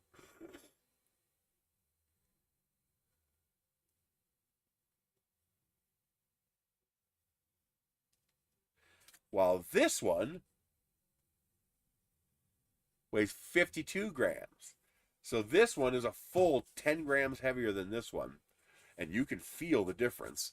And that's because these tubes are double wall. Now, this tube is also double wall. This one right here. But that's because this is going to fly on level 2, level 3 motors. Not yet. The printer works fine. I just got to replace the fans. So when I had that big blob up, it destroyed the two fans. So I actually have the fans here somewhere. I have a little clear box. It's got like 2 sets of fans in it for it. I just haven't gotten around to dicking with it.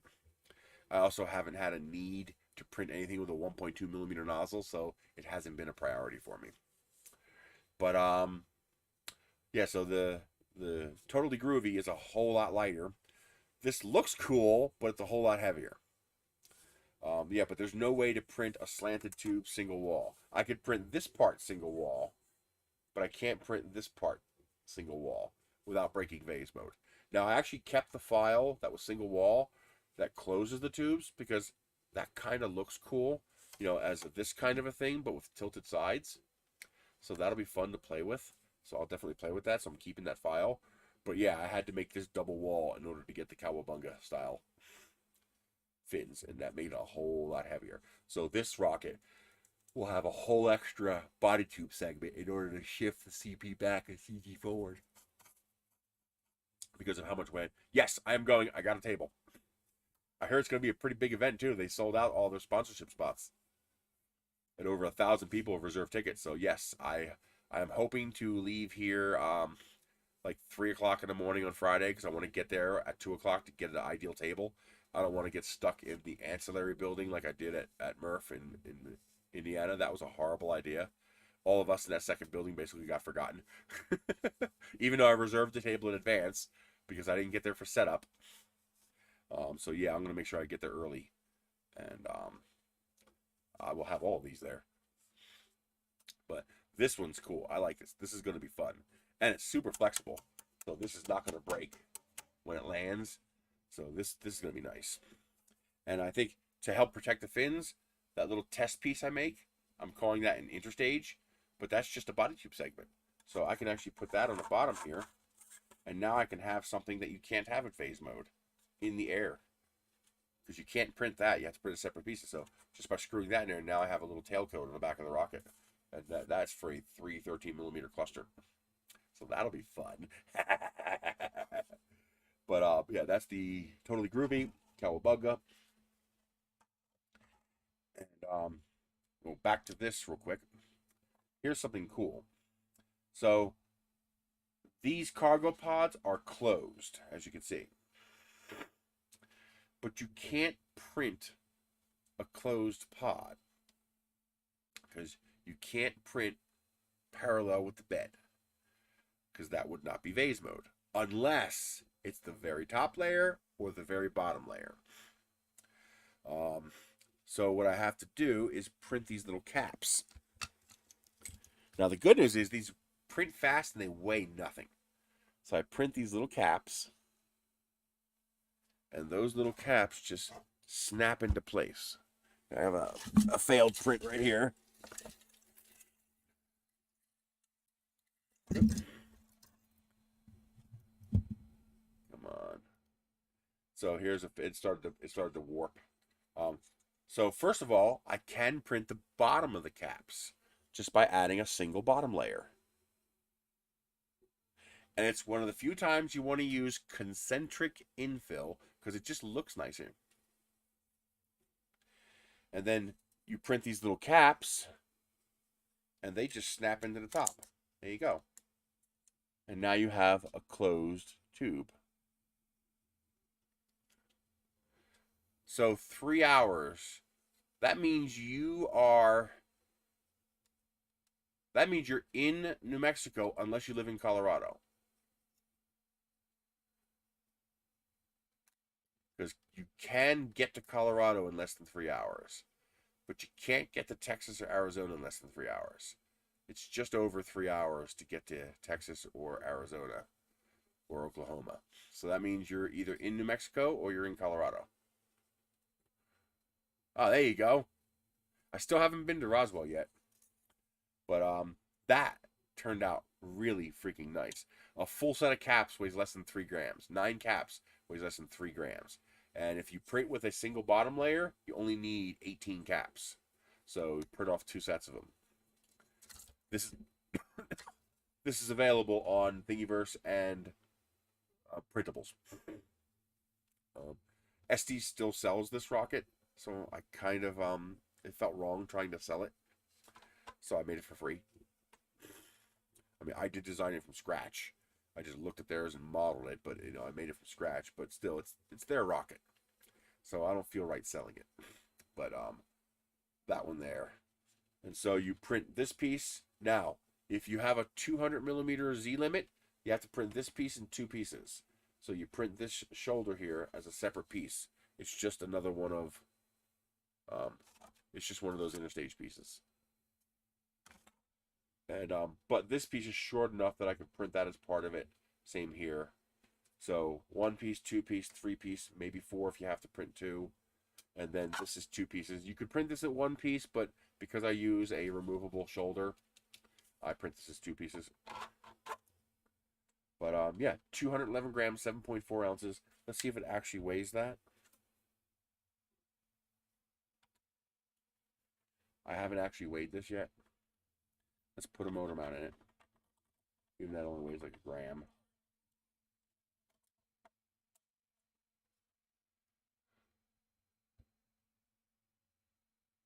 Oh, wow. That came out a whole lot lighter than I was expecting. 140 grams.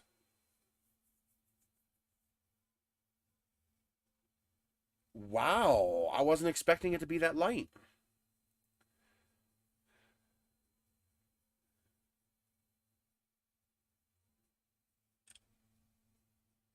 Wow. So that means this only weighs milligrams, ounces. Is that ounces?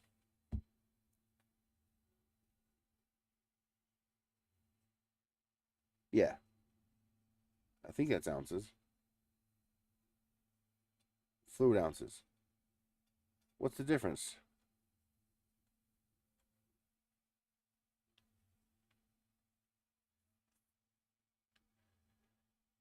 What's the difference between fluid ounces and whatever that says? I can't tell what it says. Let me take a picture of it.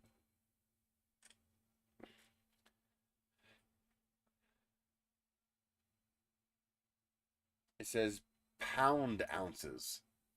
What? This can't measure volume. It's a scale. It measures weight.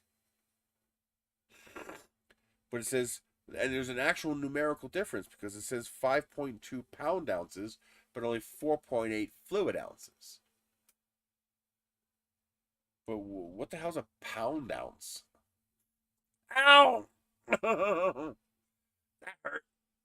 Yeah.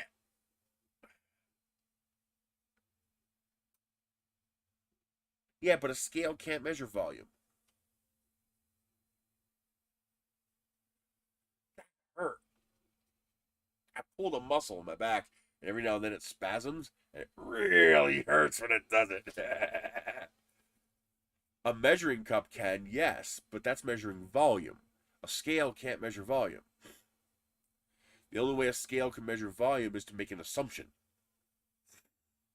But that's not going to work because depending on what I put in that cup, it's going to have a different density. You know, flour is going to have a different density than coconut flour and palm flour and rice flour. They're all going to have a different density. So the actual mass... Yeah, but they can't. Fluid ounces on a scale doesn't make any sense. You know, if I fill up an 8-ounce cup with helium, it's going to produce a negative weight. Well, if I fill it up with sulfur dioxide, it's going to be heavier than the empty cup is, because sulfur dioxide is heavier than air. So you can't measure fluid ounces with a scale. It doesn't make any sense. The number is meaningless unless you're using the one liquid that represents. Exactly. Yet this has a fluid ounce option. Maybe they're assuming water?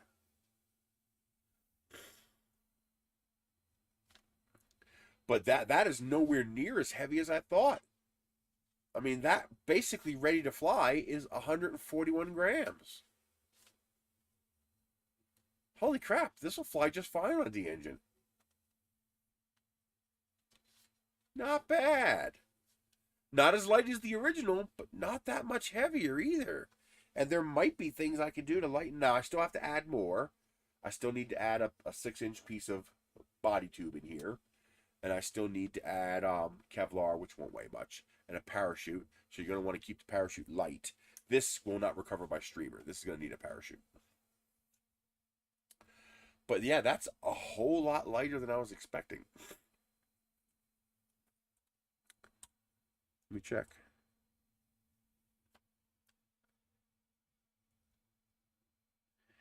No, it says FLOZ, I think. Let me double check that. My eyesight isn't the greatest, so... Where the hell is the power button?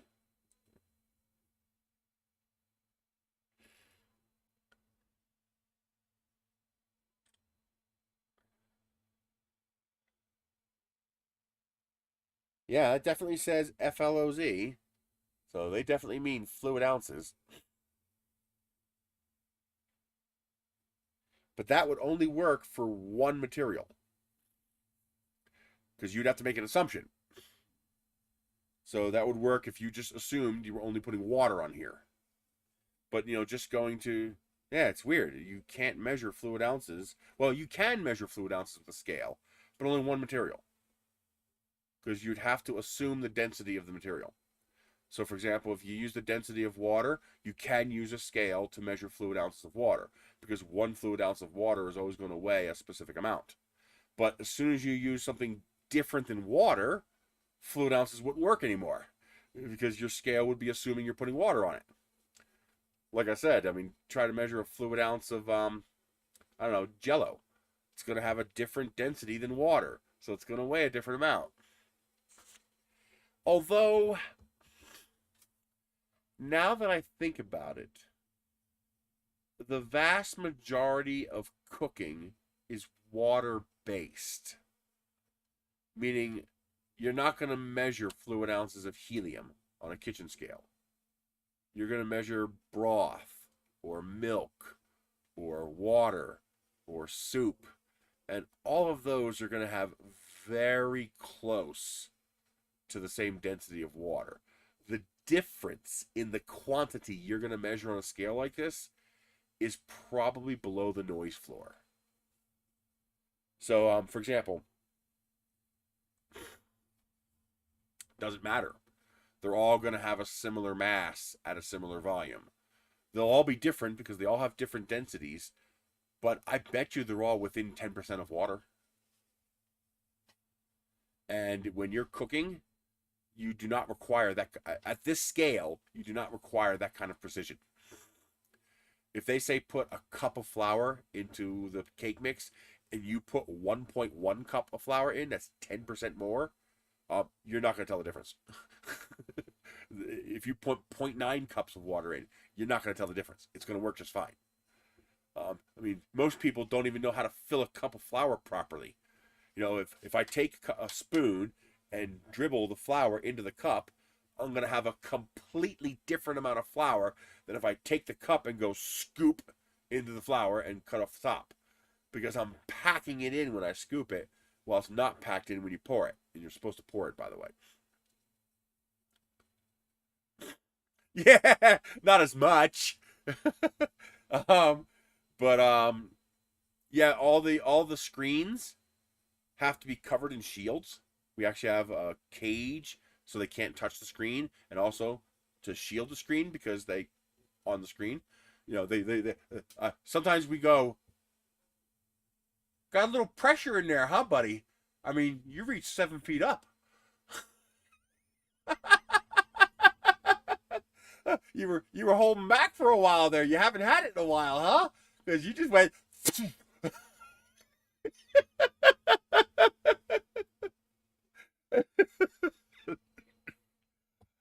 That was one of my brother's jobs that he hated so much, was cleaning the booths, because you knew what it was you were cleaning. Yeah, the all that stuff that you're scraping off the walls, literally with a paint scraper. Yeah, that's semen.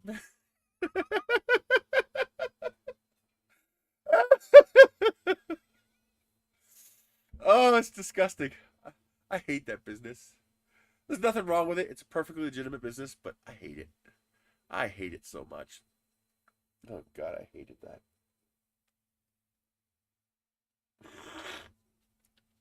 But yeah, so that is a whole hell of a lot lighter than I thought. I was not expecting that to be that light. But now, the one we were working on last week, snek is done. We got a snek rocket. And I got a Viper nose cone. So that's some sort of a rattlesnake or a viper nose cone. Well, I found the viper head and I modified it into a nose cone. That, for some reason, that connection's real loose. I also think I need to make this shoulder a little longer. I might switch to printing straight tubes and then use couplers that you glue in. If for no other reason than I can make the pieces lighter. But this has no threading. These are all designed to come apart.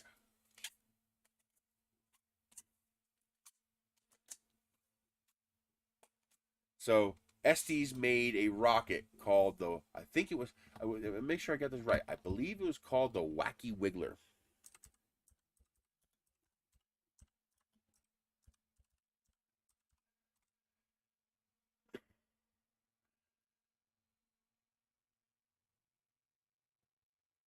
Yep. So this is the Wacky, oh, you can't see that. This is the Wacky Wiggler, and it had like a snake on it. That's why I made it like a snake. And it's designed to come apart.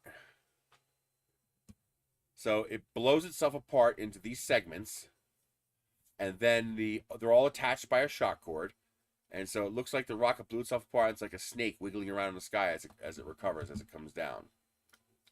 And yeah, you see it's like a snake. Snaky, snaky, snake. So I'm calling it snek. We're going to say it's the... Oh, they still sell that? Oh, from this company. Does Estes still sell it? No, I guess not. What's the matter, baby? There's the original packaging. That's kind of cool. So there's the wacky wiggler. So I made mine like a snake, and this will do the same thing.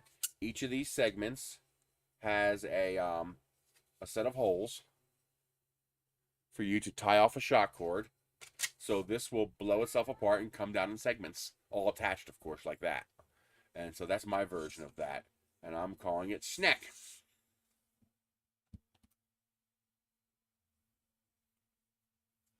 You can find them, and they every now and then they re-release it.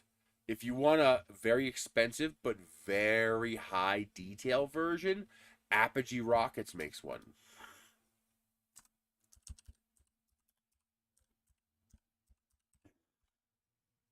It's expensive, although it's about the same price as what you'd pay for a the Estes one. Estes never made an 8-footer. Theirs was always the 1/100 scale or 1/200 scale, whatever it is.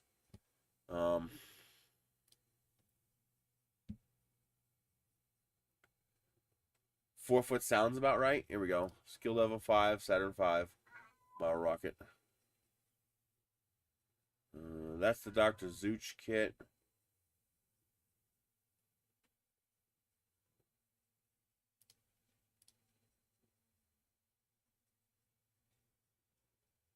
Oh, cool.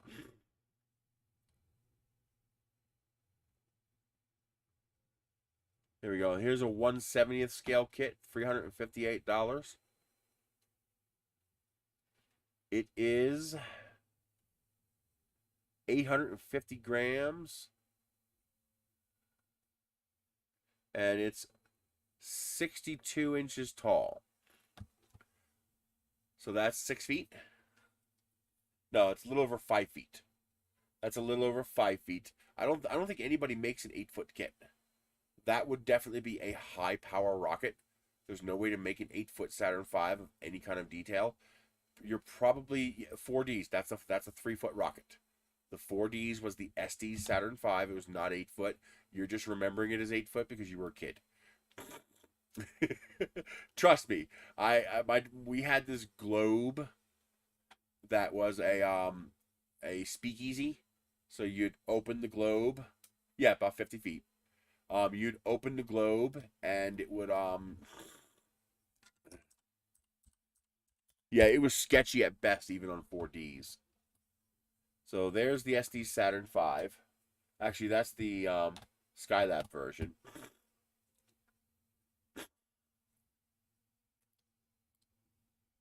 There's the Saturn 1B.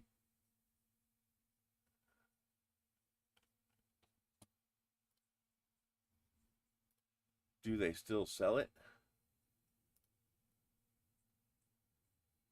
Why'd you do that? Oh, because I'm in image search.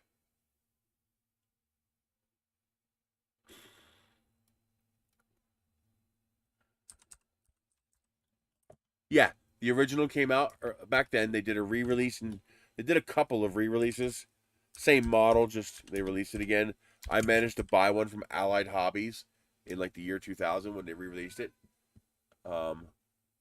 Let's see. Yeah, it's $52. It's not even that expensive.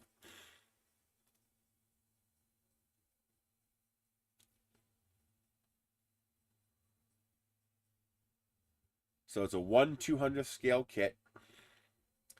You could buy it for $52.20. Let me get you a link. Where's my... Oh, it's up here.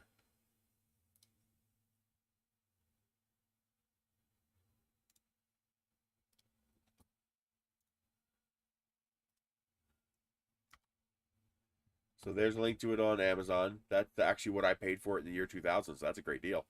But that's the Estes Saturn V. And it is...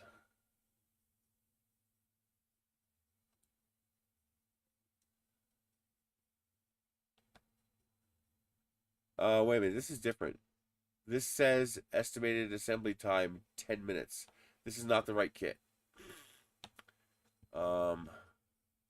There. No, that's the... Where is... That's the ready to fly ones. That's all plastic. That's not the good one.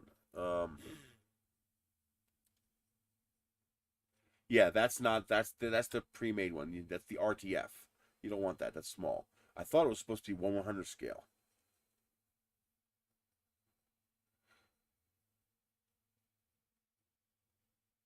Skylab.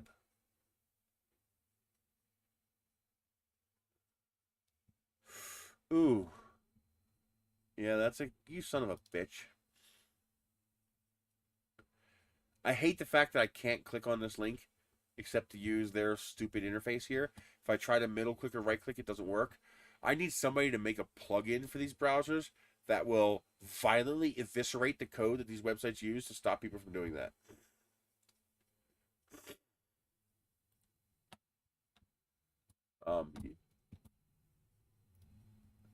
So this is... No, that's a plastic model kit. We don't want that. What is your problem? Are you malfunctioning to the point where I'm going to have to kick your ass? Where the hell did my freaking goddamn window go? Jesus. Knock it the hell off.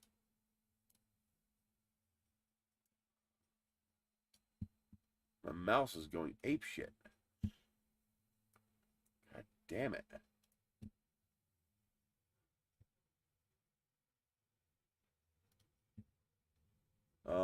That's not it. So, looks like the Saturn V might not be available, which means the only way you're going to get it is on eBay, and that's going to cost you $200 or $300 at least.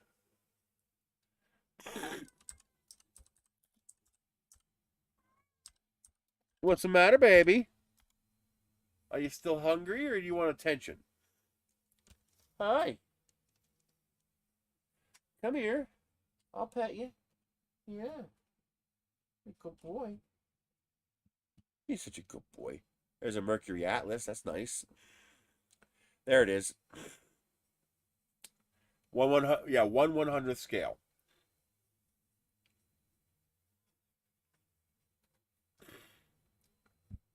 So you're looking at something like this. This is still being bid on for 4 days. It's already got 2 bids. It's probably going to end up around $200. But this is the one that you're thinking of from Estes.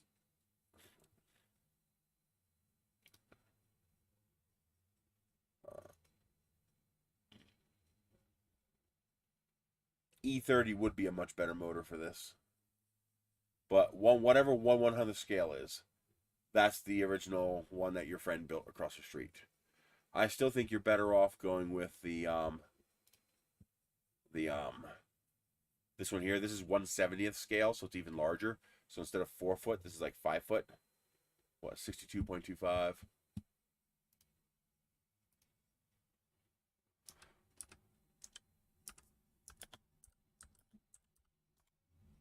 Is that 5 feet? What part of feet didn't you understand? I don't want fucking yards. Yeah, 5.18 feet. So 5 foot tall, 1/70th scale, $358. It's got serious details. So this has vacuum molded parts. It comes with all the bits and pieces. There's your tubes.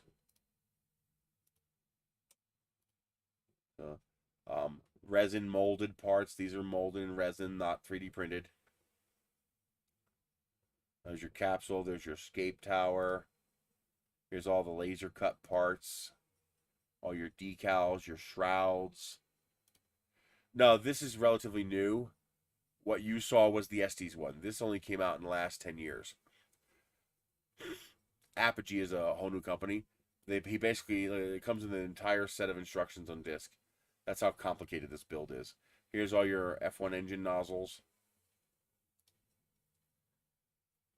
Your fins. Here's your vacuum form fin cowlings. Vacuum form body wraps to get all the details. And here's the full-size model. Yep, the original did too. All conventional model rockets have resin, back form, paper, stuff like that. But this is gorgeous. This is a museum quality model if you have the skills to build it to that level. Now the biggest one available. How would I find that for you? Where would I have it? Is it on my regular channel?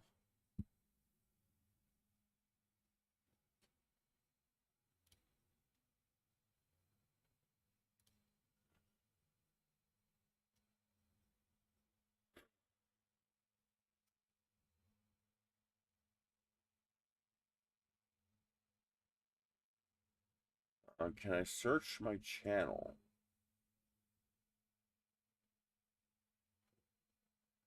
I don't know where it is, but I have a video of Steve Eve.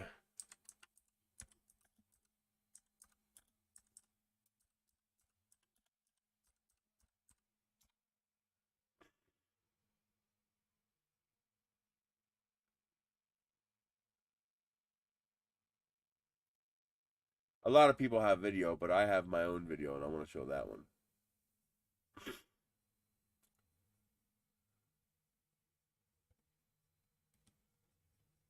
Is it this one?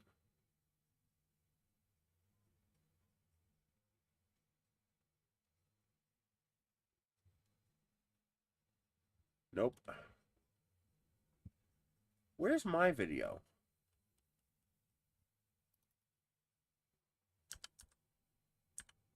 It was on rocketrylive.com.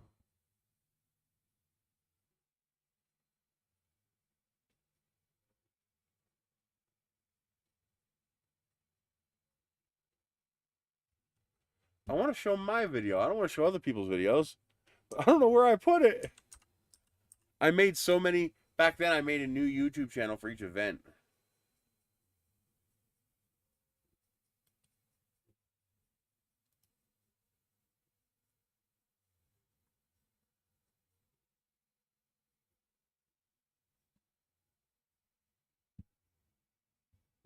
That's not it.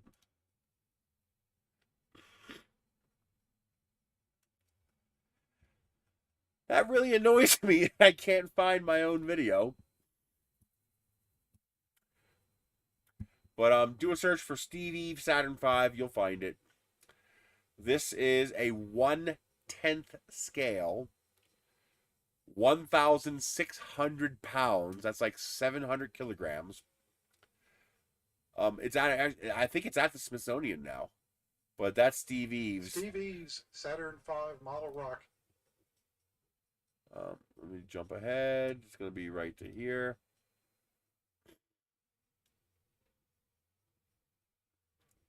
Here we go. Here it comes. Boom. Look at that. That thing just hauled ass. I actually attended that. I was there. I recorded that. 1,600 pounds. It flew on like an O motor or a P motor. It was crazy how big it was. It was so big. You know, multiple man-rated parachutes to bring that thing down. Those are like military cargo parachutes, the big boys. Because this thing weighs 1,600 pounds. We were so far away from it that atmospheric haze became an issue. Absolutely incredible. And it stood up. Look at that. It stood up. It pulled a SpaceX. But yeah, that was incredible. That was truly amazing. But yeah, he has that kit. He has the Skylab one. Oh wow, that looks kind of cool. What is that?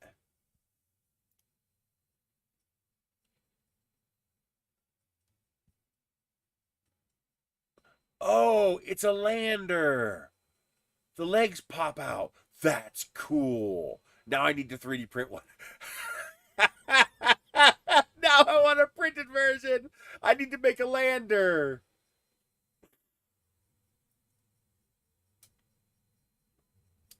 That's cool. And it looks nice too.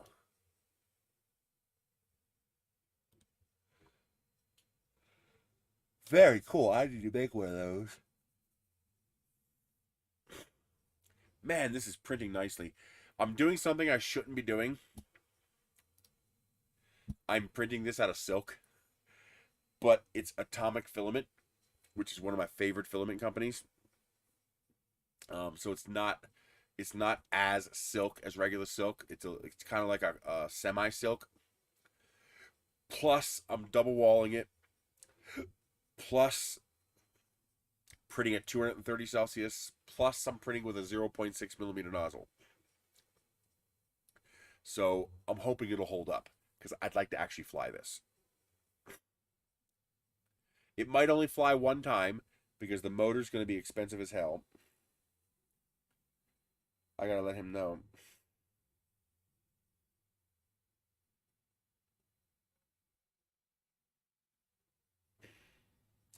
Wait a minute. He actually sent me a message.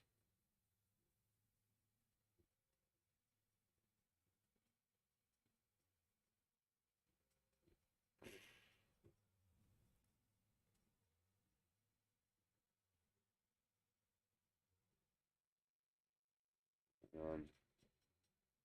Where's it at? Where's it at? There it is. Update. It's not as near as heavy as I thought it was. 141 grams all put together. I'm actually impressed it's that light.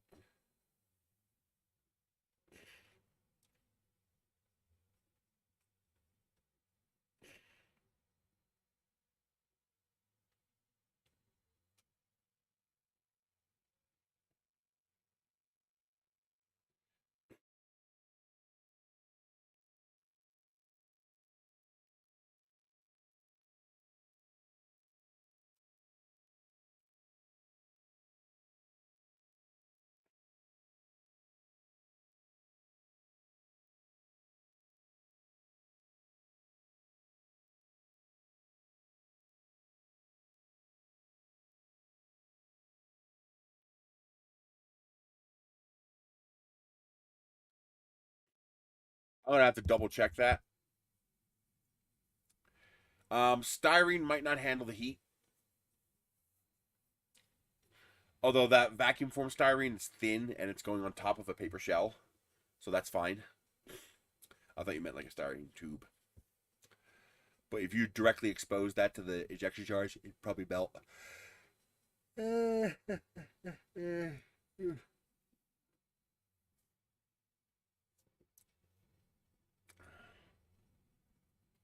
How heavy is this one?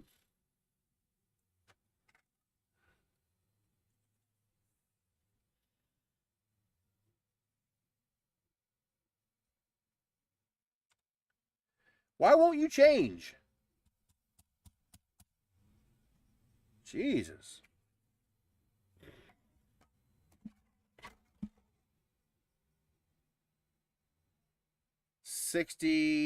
About 60 grams. That's not heavy. That's not bad. So 60 grams for that. How much does snek weigh? Here, sneky, sneky, sneky. Snek weighs 60 grams as well. So not bad. That'll fly on B and C motors. Alright, what else do I have here? My Dragon. That should be a pretty light one.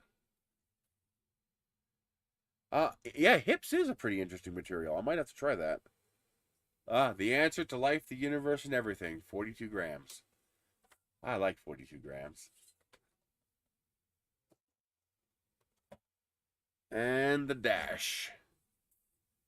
Get the nose cone.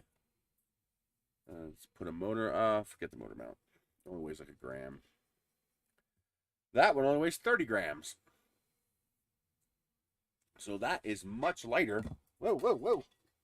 You are not allowed to escape. That is much lighter than I was anticipating. I was expecting it to be heavier. 30 grams is not much at all.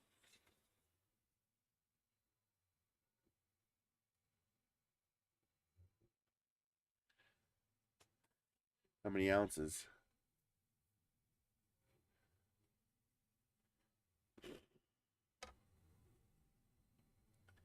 .8 ounces. Not bad. What's that? 6, 12, 18. So that's 0.6 ounces per 10 grams. So about 2.5 ounces for the dragon. And what's this weigh? I think this is, what was this? Just right around 5 ounces? 4.7 ounces. So not nearly as heavy as I thought. So I wonder why. Is that this particular filament? Because this is not a normal filament. This is actually rare. You can't get this filament. This is from Color Me 3D. He used to make that really nice purple filament that you can't buy anymore. And this is a gold version he made called Gold Haze. The other one was called Purple Haze. I still have a roll.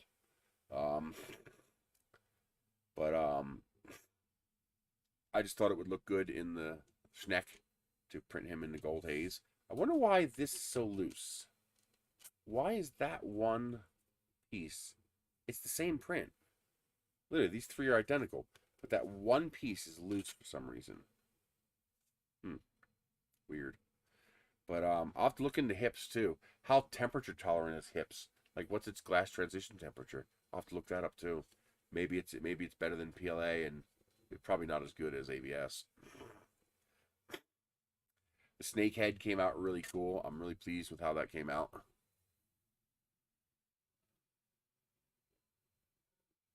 So that is our viper head. I found that on Thingiverse. I think it was actually part of a bracelet, and I cut the head off the bracelet to use for the rocket. I think that's where I got this from. It was in my stash of files that I might use in the future. So we're calling this Cyborg Sentient Snakes from the year 3145. Snakes have become sentient, and they've combined themselves with technology to create living starships like Moya from Farscape. And so now we have a viper snake. And so it's the Wacky Wiggler. And I even found this absolutely adorable little cobra that I used to emboss the fins. I think that came out so absolutely cute. Look at that. Isn't that adorable? So the fins have a little hissing cobra on them. And you can, because these aren't screwed together, you can twist them to line them up. So you can line up the two sets of launch lugs. Although I think these launch lugs are too small. But yeah, so that's the way. That's what I made that snake skin for. I made the snake skin for this, so that the rocket would actually have a snake skin texture to it. So that came out very cool. I'm actually really happy with how that came out. And the patterns all line up. So the pattern lines up from part to part. UV is a non-issue for most 3D prints. People think it is, but it's not. Don't worry about UV. I put PLA printed parts outside on the wall of a building for 5 years, and no problem whatsoever. The color faded. The UV light destroyed the gold color, but beyond that, the part was fine.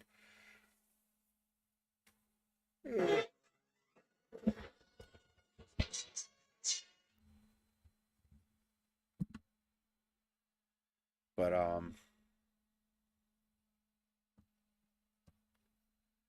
yeah, don't they use hips as a dissolvable support material?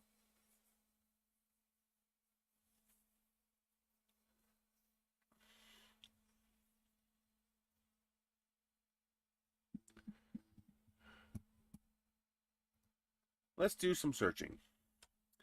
PLA density. So PLA is 1.24 grams per cc. Hips density.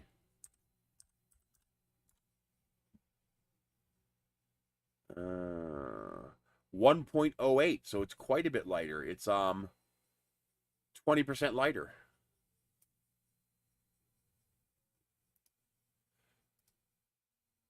Almost 20% lighter.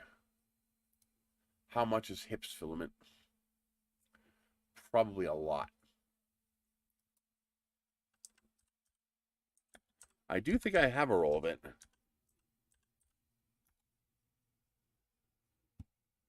It's not too bad. 20 bucks a roll. That's what came up first. Here's some blue for 28. Here's a 5 kilogram roll for 100. That's not bad. That's 20 bucks a kilogram. From Gizmo Dorks, and I can get it in white or gray. You can get glow-in-the-dark hips. That's 2.85, which I can't use. That's nylon. Ouch. $63 a kilo. Woo! Now, hips filament TG. Oh, it is polystyrene. And negligible shrinkage. It's almost as strong as PLA. Well, it's a third weaker than PLA, but it's double the strength of PETG. So its tensile strength is 22 megapascals. PLA is 35 megapascals, but PETG is 13 megapascals. Melting is 180 to 260. Glass transition temperature 100 degrees. Holy shit, could hips be the PLA of ABS? Because it says shrinkage is minimal. Negligible shrinkage. Oh my god. And it's got toughness, good impact resistance. It's also machinable, dimensional stability, sandable. It'll take paint. I think I need to be printing all of this out of hips.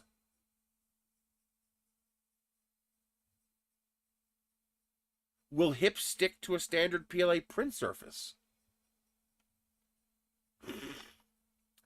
Oh my god, I think I need to be making all this out of hips.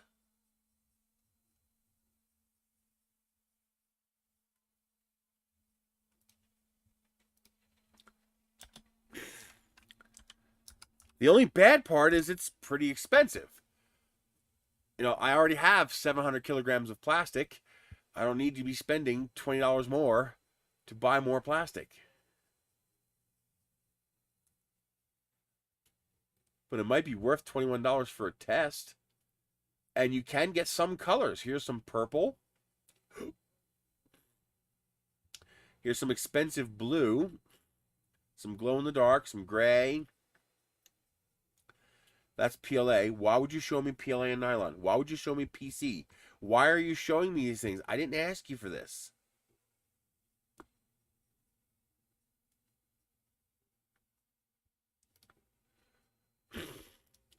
How about we do this? Negative PLA, negative PA, negative nylon, negative PETG, negative ABS. See, Amazon does this sometimes when you when there's not too many results. It'll just start adding other stuff to it.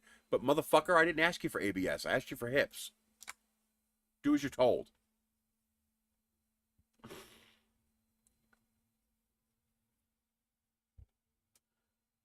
That's way too expensive. That's too bad. They have lots of colors, but it's very expensive. And again, this one's showing up carbon fiber because I didn't put minus polycarbonate. But I did do minus nylon. I did minus nylon, and it's showing me a nylon. This is what pisses me off about Amazon. I have accidentally ordered 24-volt fans when I needed 12 and 12 when I needed 24 because Amazon's an asshole. I tell it to show me 24-volt fans, and it fucking shows me 12-volt fans too. It's like, why are you fucking with me? And now it's not even showing me the cheaper rolls. They're not even showing up. Now it shows up. Why would you do that? God, that's annoying.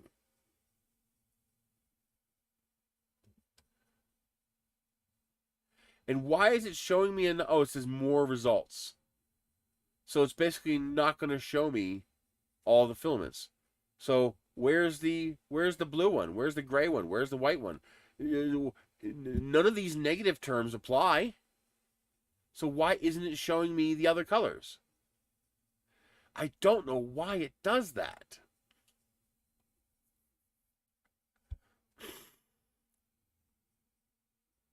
A PET G that can handle 100C? PCTG. It's polycarbonate.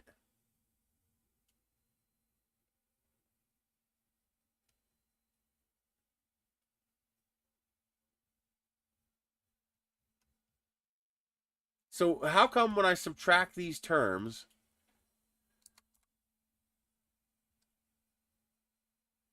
so that's 3 millimeter, that makes sense. But this is 1.75. It says hips.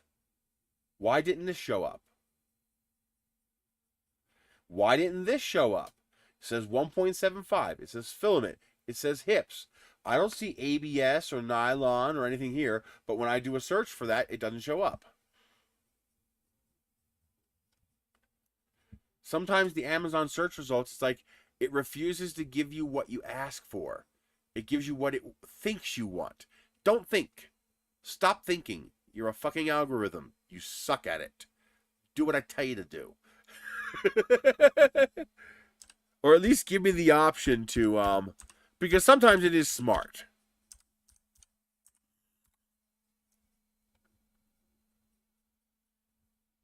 Okay, so there is, they basically only have black, white, and gray. Oh no, here's more hips. Here's purple. These are expensive. You don't want that. And they're 2.85.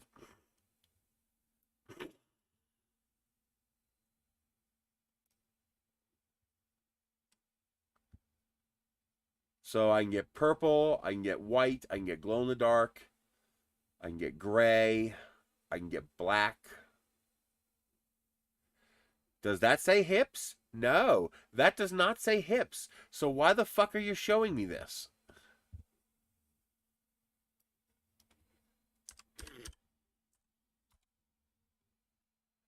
Why is it showing me PLA when I'm searching for hips? That's the algorithm trying to be intelligent and sucking at it.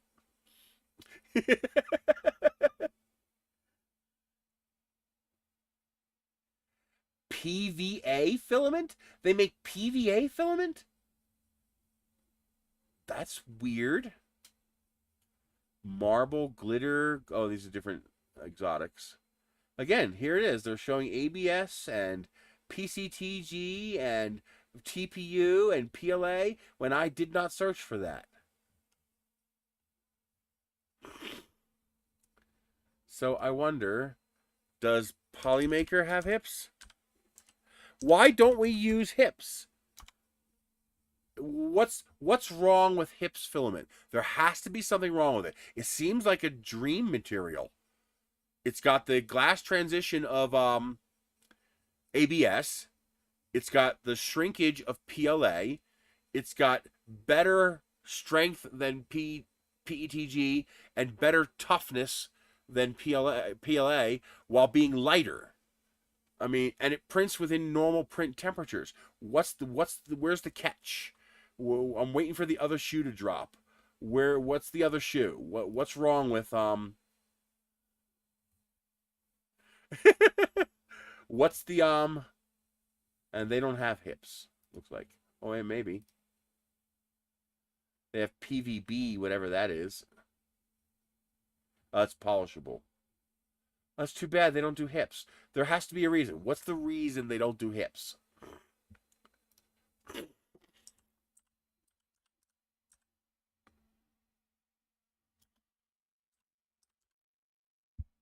There has to be a catch, a downside to hips. Because it's looking like the Dream plastic. And they don't, it doesn't look like they have hips either.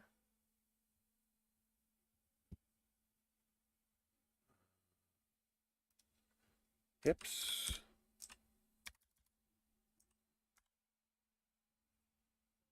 No hips. What about,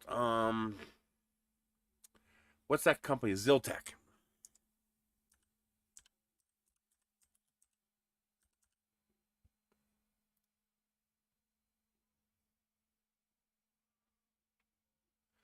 Well, it could handle ABS temperatures. Does it have poor layer bonding like silk? Like, does it not stick to itself very well, or what? There has to be a downside. What's the downside to hips?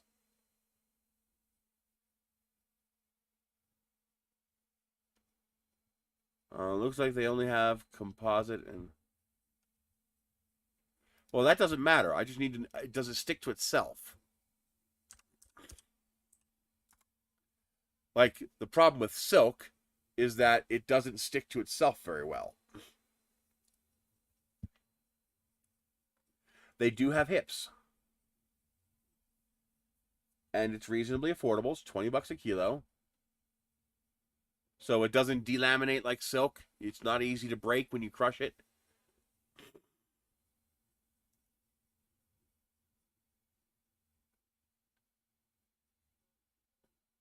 So they have it in black and white.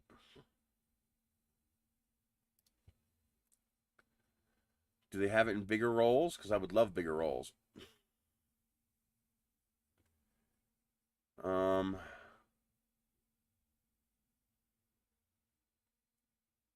Oh, is this 5 kilograms? No way.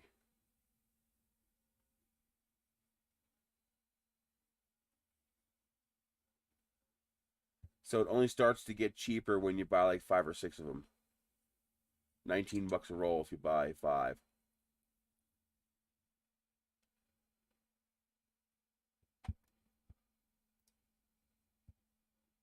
It's too bad I can't get like a 3 kilogram or a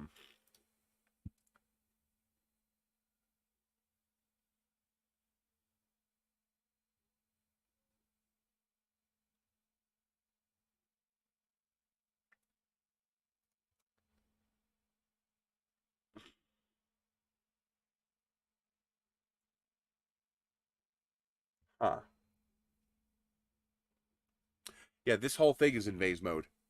This whole entire giant print you see printing right here, this is all vase mode. There are cuts that go through the model at key locations to allow it to be one single manifold surface.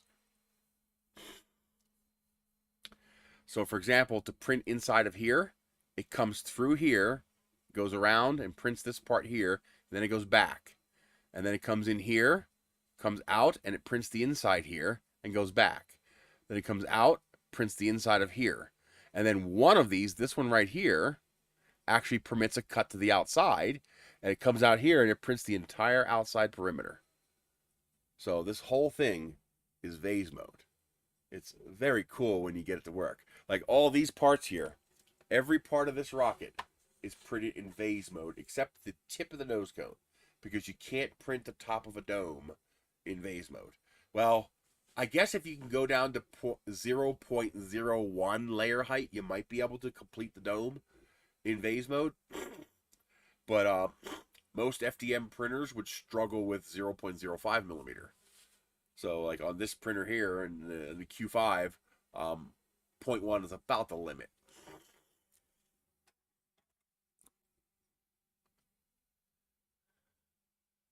Yeah, the airplane guys I think they use the same trick. They use a vase mode trick or something close to it. A single wall hack to make those airplanes work. Oh man. And it's lighter. How much lighter? So 1.22 divided by 100 is what, 0.122? Yeah, 0.122. And so 1.08 divided by 0.0122 is 88%. So it's 12% lighter. I would think it'd be more than that. But that's what it says, 88.5%. So it's 12% lighter than PLA while being tougher than PETG and almost as strong as PLA. Unless there's a downside I'm not aware of, HIPS appears to be the ideal material for 3D printing in general. Why isn't everybody making HIPS filament? This should be the replacement for PLA. Is it harder to print? Does it not stick to conventional print beds or something? There has to be a catch.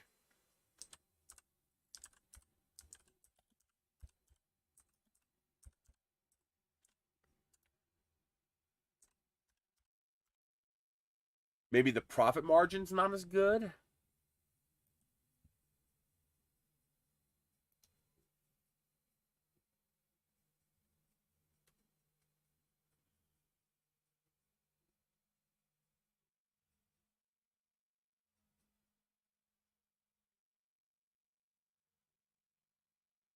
It requires ventilation, so it must outgas like ABS. It says a heated chamber is recommended, but it says shrinkage is low, so I shouldn't have to use a heated chamber.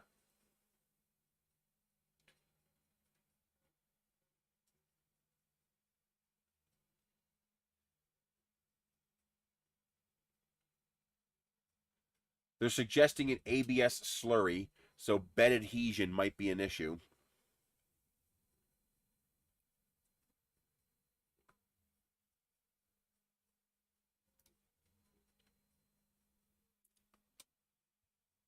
So I want to compare PLA and HIPS.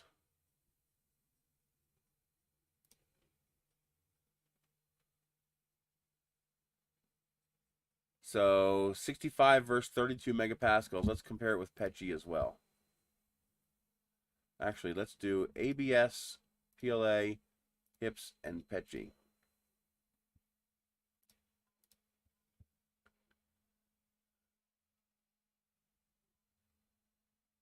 So it is, looks like it's slightly weaker than ABS, half the strength of PLA, and this says that's incorrect. PETG does not have 53 megapascals of strength. That's wrong. Stiffness is very good. Durability is decent. Durability, that would be toughness, is better than PLA, similar to PETG, and similar to ABS. It has the highest working temperature, service temperature 100°C, which means this can sit out in the sun all damn day or in any car, and it'll be a complete not an issue. Thermal expansion is okay. So thermal expansion is higher than PLA and PETG, but lower than ABS. Density. Density is similar to ABS and roughly 20% less than both PLA and PETG.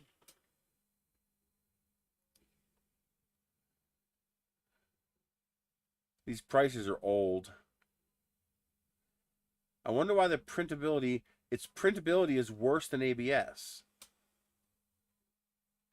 Why is its printability? What is wrong with its printability? I needed to explain this. What do you mean its printability is 6 out of 10? What does that mean? Here we go. Oozing, warping, clogging, etc. That doesn't tell me anything. 230 to 245, so I could just print at PETG temperatures. Oh, that's up here, see? Here, your density is here, and here's your strength. So it's weaker than PLA, but stronger than PETG. But this says it's weaker than PETG, but its durability is higher. I don't get that. PETG is 13 megapascals, not 53. PETG tensile. Yeah, it's 13.4 megapascals.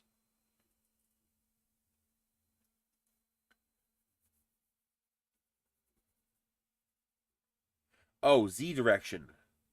XY direction is 1472 megapascals? What? Why are these numbers all so different? So different.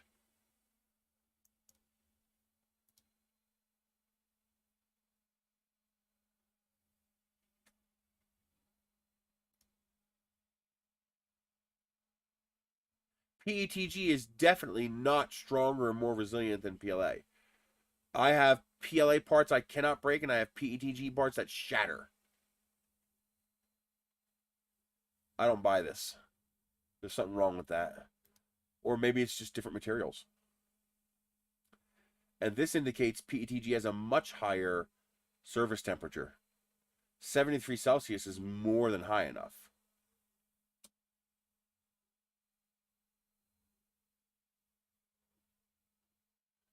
Huh. So PETG should be the optimal material to use. It's got higher strength, okay stiffness. It's enough for what we do. It's got high durability, and it's got a much higher surface temperature. I thought PLA was 42 and PETG was 45 Celsius. Like they were only slightly different. This is saying they're completely different.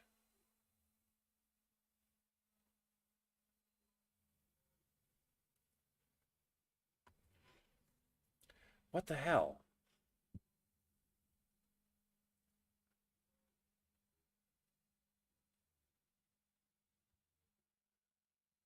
Looks like hips, glass plate, glue stick, capped on tape.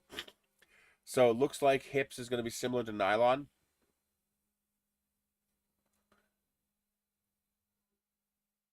So I'm not sure if hips will stick to my PC print surfaces.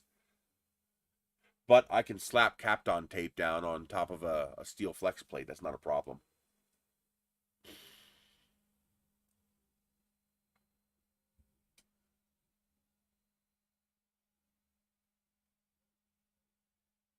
Looks like you don't need parts cooling. It's got good impact resistance. And it's got good heat resistance. PLA has no real advantages. PLA is strong, though.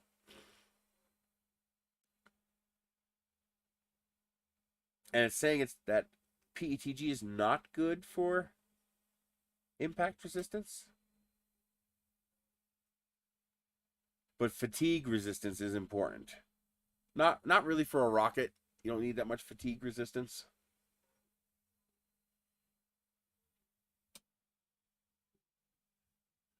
Well, it might be worth building some of my model rockets out of hips, just because it's lighter.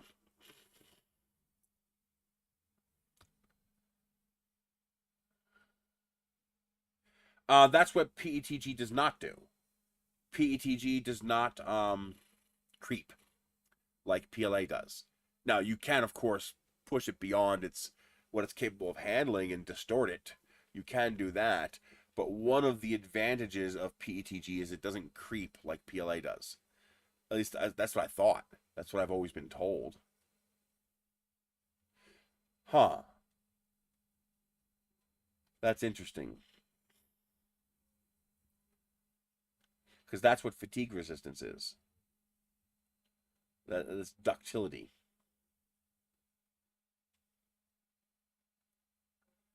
Interesting. None of these are marked as UV resistant. How does ASA compare?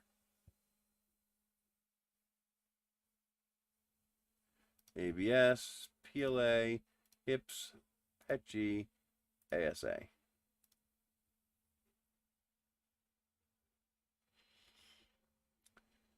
All right, so ASA is up there in toughness with PLA. 55, PETG 53 here. Its stiffness is lower, but that's okay. Similar to PETG. It's marked as 10 for 10 for durability, so it's more durable than ABS. I'm actually surprised by that. 95 degrees, it's a perfectly acceptable temperature. Very high thermal expansion. That's bad, because a high thermal expansion makes printing parts accurately difficult. It's actually worse than ABS. I thought ASA had less shrinkage than ABS. This is indicating it's worse than ABS by 10%. It is lighter, like HIPS is, and ABS, 1.04, 1.03, 1.07. I like the idea of it being lighter. Printability says 7 of 10. It says better than HIPS. That's really weird. You do need a real... Now, the other bad news is you need a really hot bed. It will print on PEI. Says it doesn't need a heated enclosure.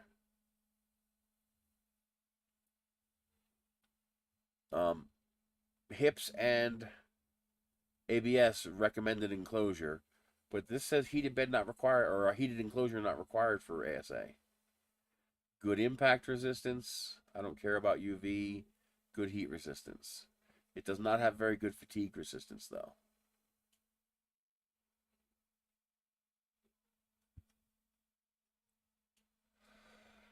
Interesting.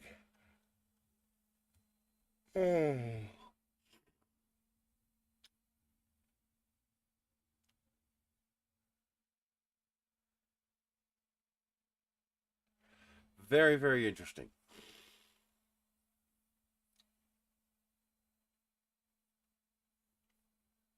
I wonder how accurate this is. Like, maybe this is old information. It doesn't say how old this is.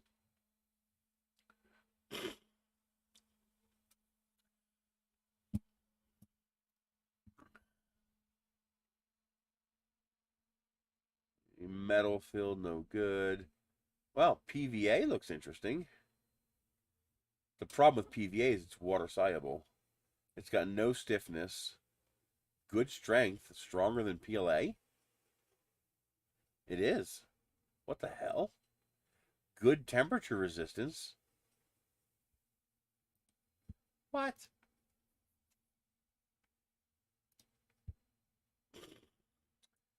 Printability is only a 5 out of 10. It's heavy like PLA and PETG.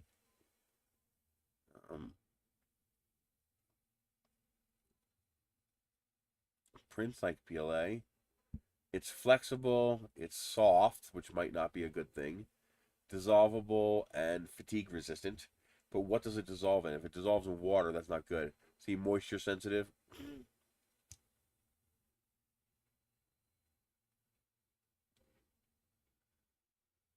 Water dissolvable, so we can't use that. Rockets can get wet. Is PET even on here?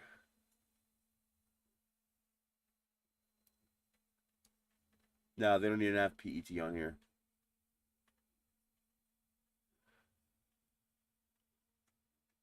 They do have polypropylene. Oh, isn't it polypropylene PET? So 32, similar to HIPS and similar to PETG. Stiffness is a low 4, similar to PETG.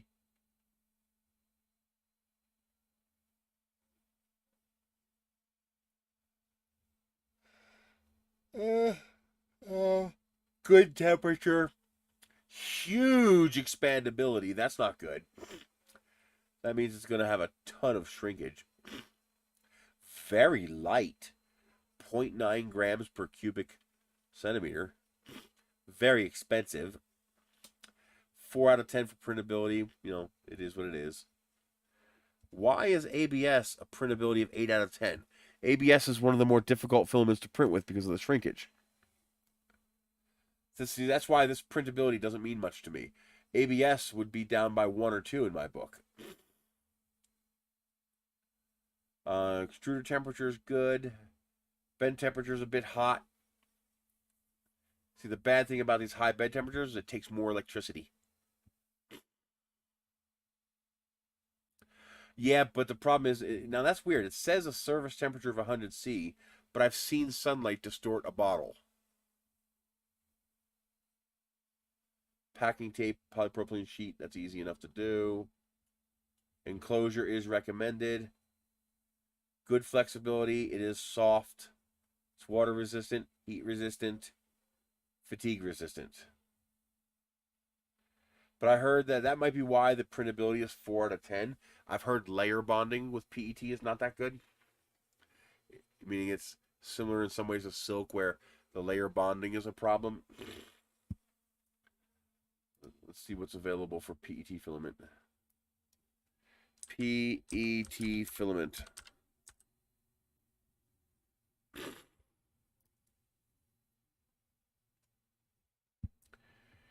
I don't want PETG.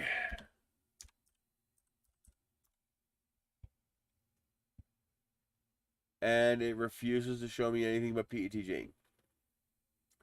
Now you see, Amazon, the correct thing to do at this point is to say results, none. The correct response is results, none. You're supposed to tell me there's none, because none of these are PET. This is not PET. This is PETG. Damn it. PET 1.75 filament.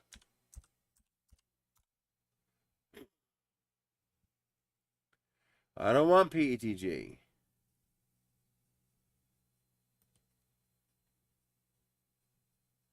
Matter hackers might have it.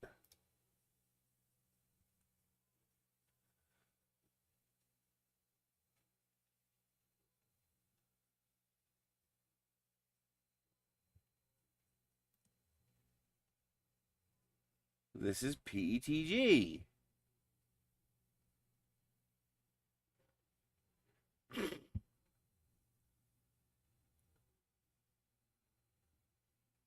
This is not PET filament. What if I do...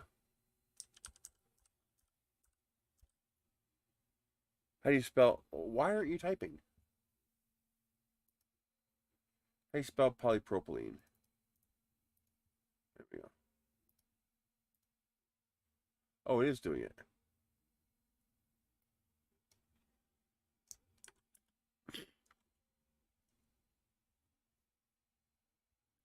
Oh, they call it PP filament. That's $40.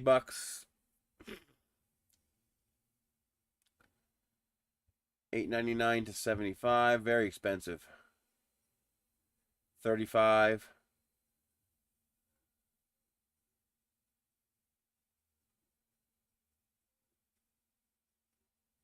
Okay, that's it. That's PC.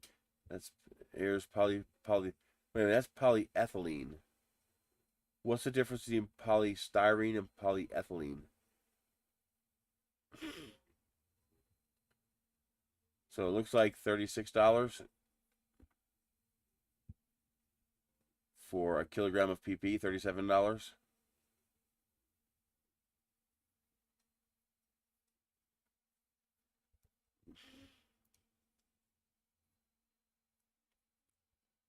Oh, they have different colors.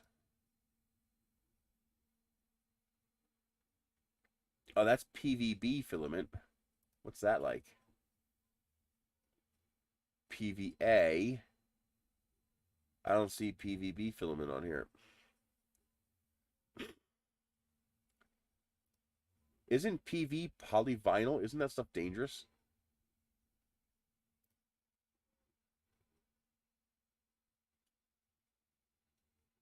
Oh, this is like what Polymaker sells. It's polishable. There's PP, PVB, TPU, PVB, B, B, B, B, B, B. So they only have the black.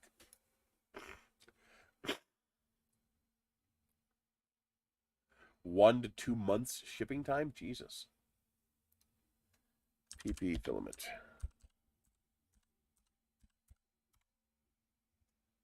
We can also do a search for...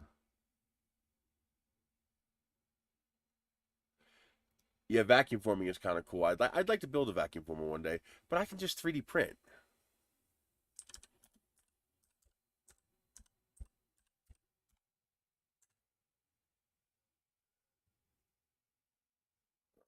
Form Futura is good filament, but very expensive. Prinko has some.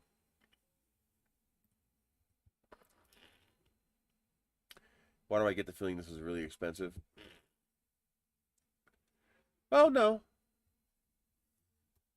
$35. That's not too bad. I like the roll. Is that recycled plastic roll? That's kind of cool.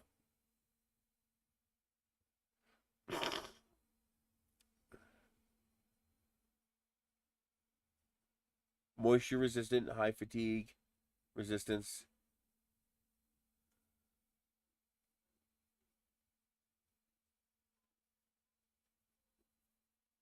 Conductive glow.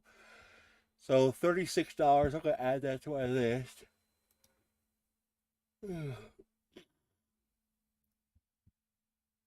Just add it there for now. Because I don't want to put it in with PLAs. So interesting. $36. Hey, First Layer. How are you doing today?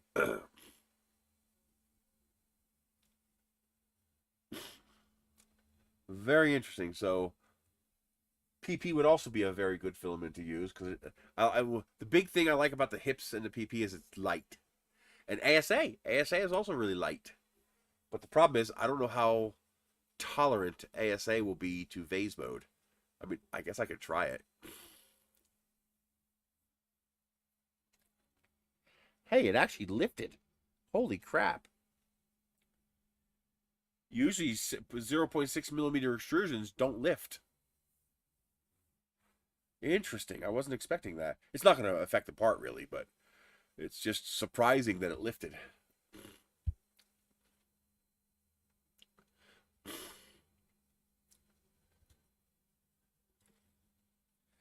So at some point when I have a little extra cash, I'm going to have to grab a roll of PP and grab a roll of hips.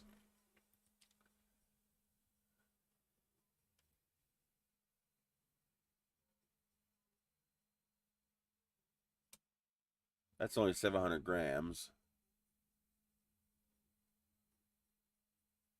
That's way too expensive. Oh, that's because that's a weird filament. It's polypropylene plus GF30, whatever the hell that means.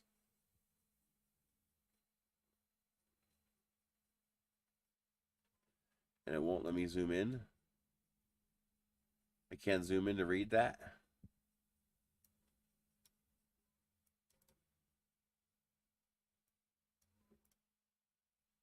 Glass fiber reinforced.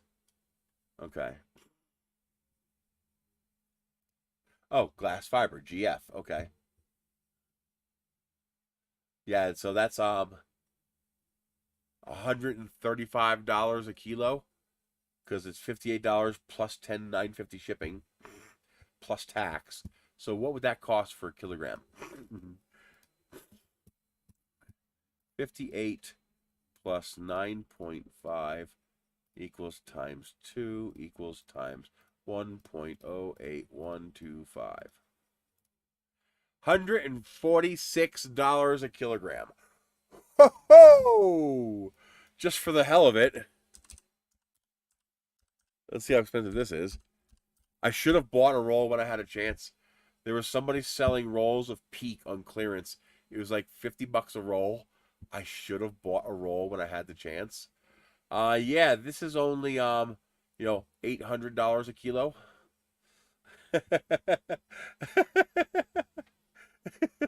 This stuff is $1,756 a kilo. Uh-huh. Yeah. Yeah, sure. Let's buy it. $900 a kilogram. $1,200 a kilogram.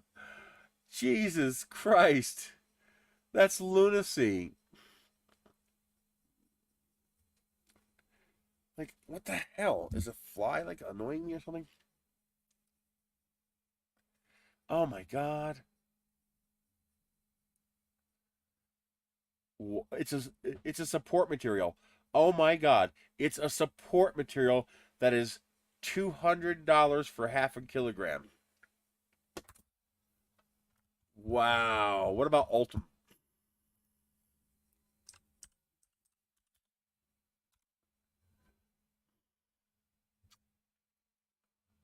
There it is. That's actually a whole lot cheaper. $280 a kilogram.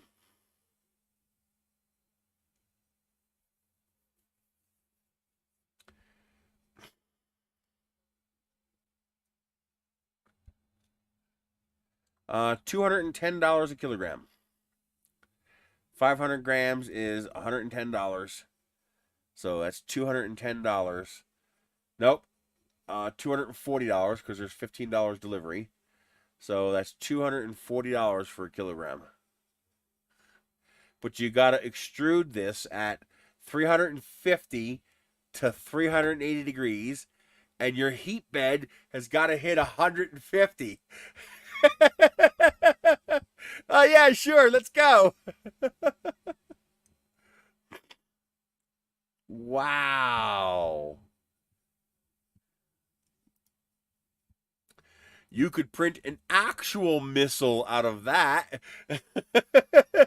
Like, you could legit make a penetrating missile out of that. Jesus. Wow.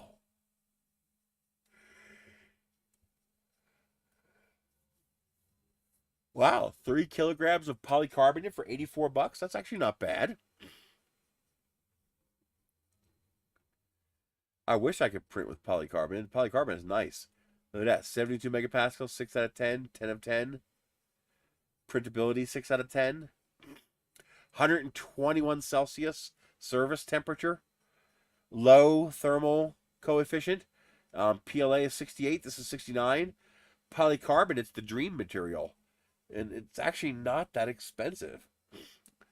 But it requires heated enclosure. And an all metal hot end. Because you have to extrude it at 260 to 310.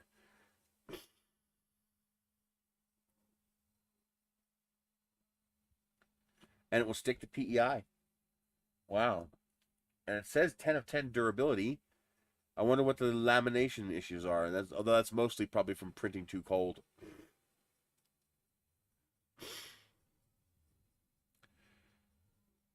Interesting. I wonder what the advantage is. I don't see what's the advantage of printing it with ABS. Is it easier to print? Is it just to make it easier? It's got similar but better stiffness, better durability, better strength, better surface temperature, lower thermal expansion. It's lighter. Not by a lot, though, 1.2. So it's only very slightly lighter than PLA.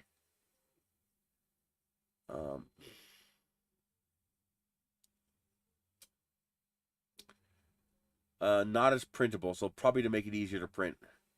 Because for the military, they're going to want to be able to make it field printable. You know, be able to print in the field.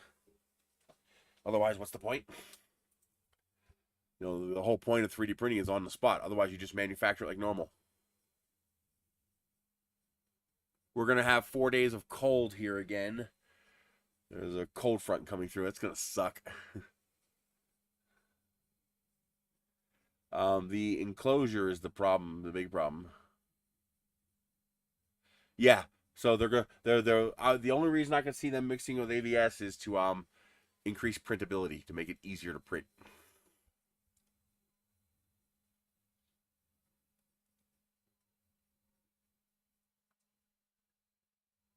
It's fatigue resistant, heat resistant, it's impact resistant. Boy, that's really not a bad price for that much filament. And you're actually getting more filament because it's lower density, so you get slightly more length, feet. Tough PC. And they have filament called, oh, it's Polymaker. That's why it's decent. I wonder what tough PC means. And they have it in colors. $39 a kilo is a little on the expensive side. But I like the fact that it's, what does tough mean?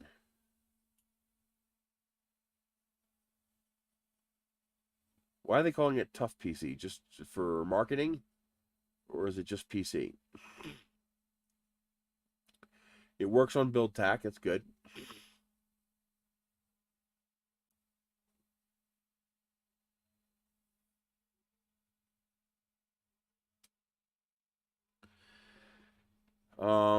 What's its how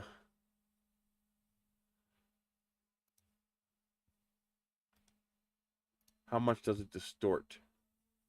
Polycarbonate. Well, it's got low thermal expansion, so it shouldn't shrink much. Yeah, I know, that's a 1 kilogram roll. This is a 750 gram roll. Yeah, actually, now I think about it, that's expensive. Now, that's actually kind of cool. It's probably expensive, yeah. Because it'd be nice to make it out of, although this would be good for printing electrical boxes, because it's flame retardant. It's got high surface temperature, and it's flame resistant. UL94V0, what's that mean? Flame retardant thermoplastics. So it's UL certified to 94. Burning stops within 10 seconds on a vertical specimen.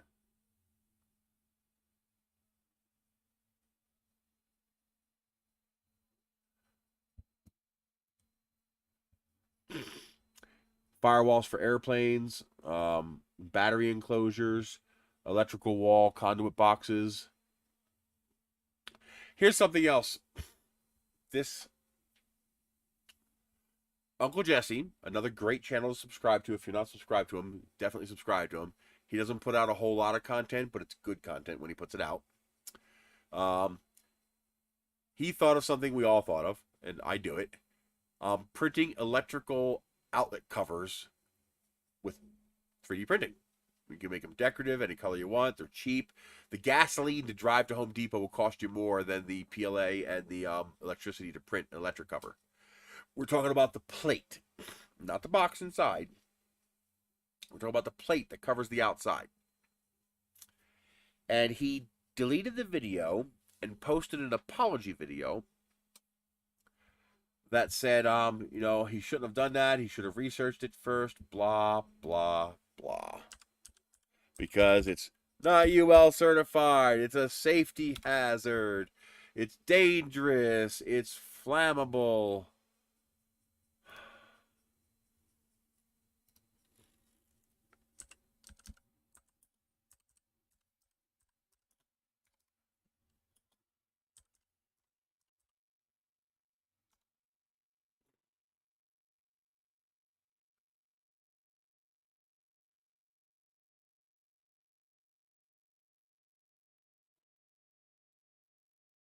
Make this make sense to me.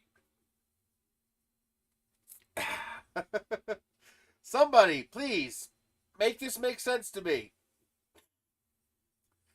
We shouldn't use PLA for switch plate covers because it's flammable. It's wood! They're made of wood!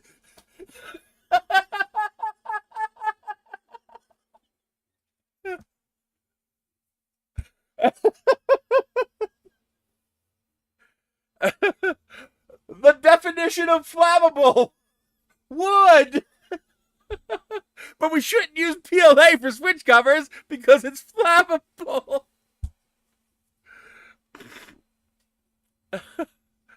Uh, no, I don't think so. It's just a switch cover. It wouldn't fit. You couldn't fit it over a standard plate. It's not even treated. It's unfinished acacia wood. It's as flammable as it gets. I mean, wood. But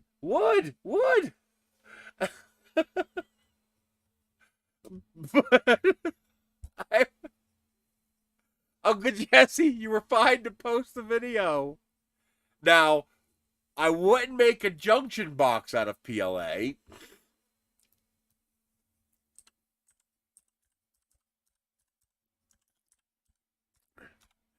I would. I don't care, because the probability of it catching on fire is probably lower than me being struck by lightning or winning the lottery. Okay?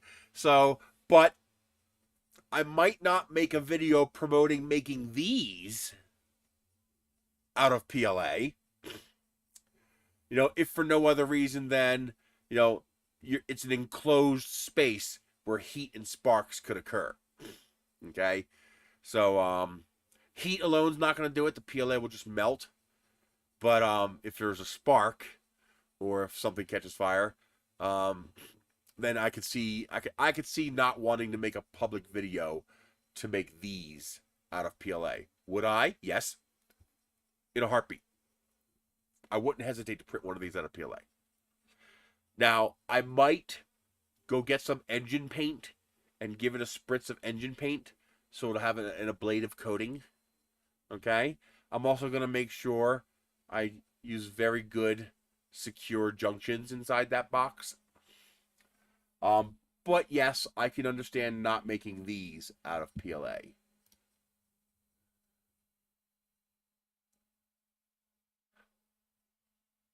But these? When you can buy wooden ones in the store, have at it. Print it out of PLA. Who cares? If you think your PLA is more flammable than a piece of wood, I got a bridge to sell you.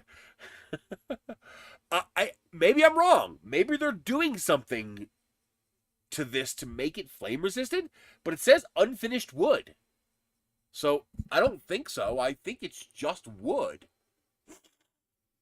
And every wooden one I've seen is just wood. Hell, after I've broken one, I've tossed it in the fireplace. You can't really fix them, you know, because you're always going to see that glue scene unless you're painting them. But if you're painting them, why use wood? I've tossed wooden outlet covers in the fireplace. I have outlet covers at my old house because when the house was built, my dad put some fancy stuff in some of the rooms.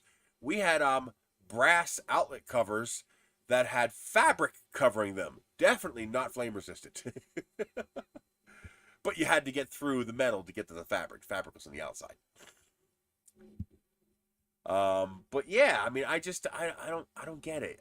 It doesn't make any sense. It's fine. Printing a PLA outlet cover, unless somebody can educate me on the difference. Maybe I'm wrong. Maybe there is a difference. But I cannot see PLA or PETG outlet covers being a problem if they're selling wood outlet covers at Home Depot. I just can't see that being a problem. Let's check it out.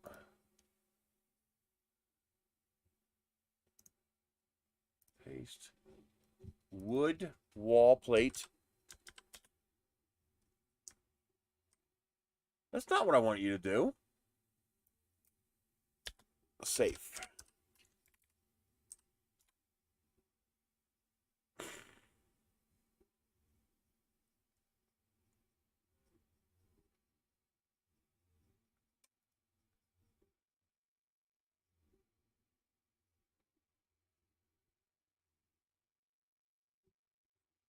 So this is CYA wording.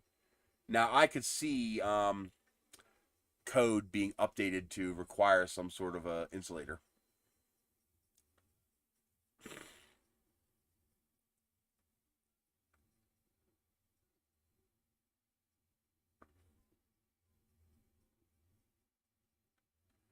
Oh, that's interesting. So that's cool. A safety plate so you don't actually drill through your wiring going through your wall. Here's some more wood. Here's some more wood. Some more wood. Walmart sells them. Etsy sells them. Home Depot sells them. Lowe's sells them. Alder wood. That's what they're usually made out of. Alder wood. There you go. Wooden switch plate covers at Walmart.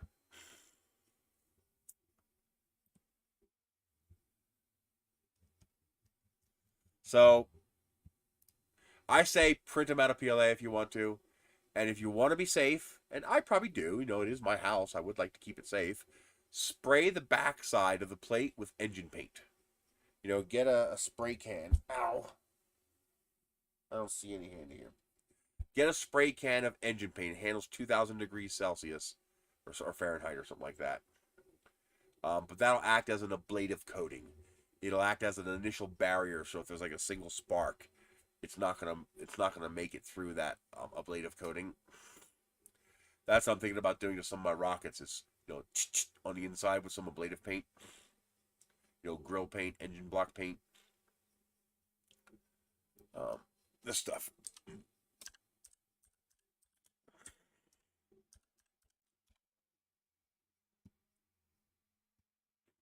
Here we go.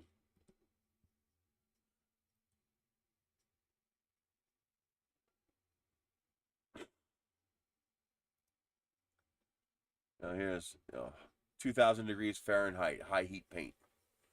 You know, you can get it in a couple different colors, and that one can will do dozens and dozens and dozens of outlets because you don't need much. This one's good to 500 degrees, and this is probably good enough because I mean, if your outlet cover hits 500 degrees, well, the studs are going to catch on fire. You know, Fahrenheit 451 is the self-ignition temperature of paper, the auto-ignition temperature. That guy died and took his secrets to the grave. What guy? But if you're really paranoid, you go high heat.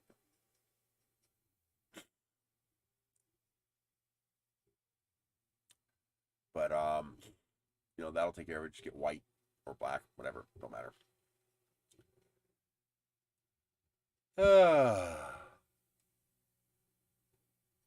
You remember him cooking eggs in their shells, boiling them? That's not hard. I got a lot of tabs open. I don't need that one. I don't need that one. I don't need that one. I don't need that one. I don't need that one. I do want to look at this. I want to download that. Just because it looks cool.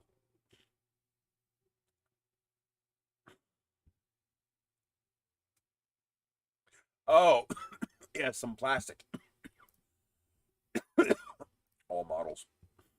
Oh, that looks like a fun print. That does kind of look cool, though.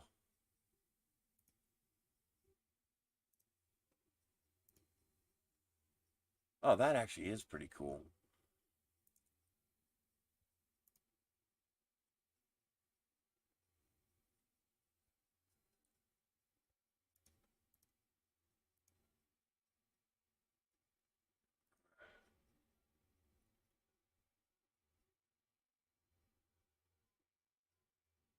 Actually, it might be neat to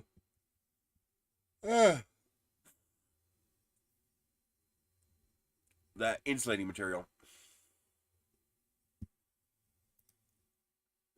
Yeah, they wanted to take it from him. They wanted him to give it to him. So, but if you're hyper paranoid, buy a roll of this. It's going to take about 10 to 15 grams to print a outlet cover. And so this is enough to print, 100 of them. So even though it's expensive, it's only going to cost you 54 cents each in plastic.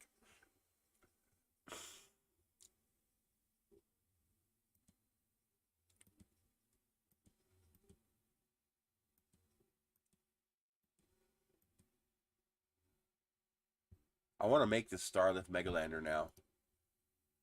I'll make my own version, but it'll be similar, except I'll use chevron fins so I can print them in vase mode. That's kind of cool. I like that. I really want to build one of those now.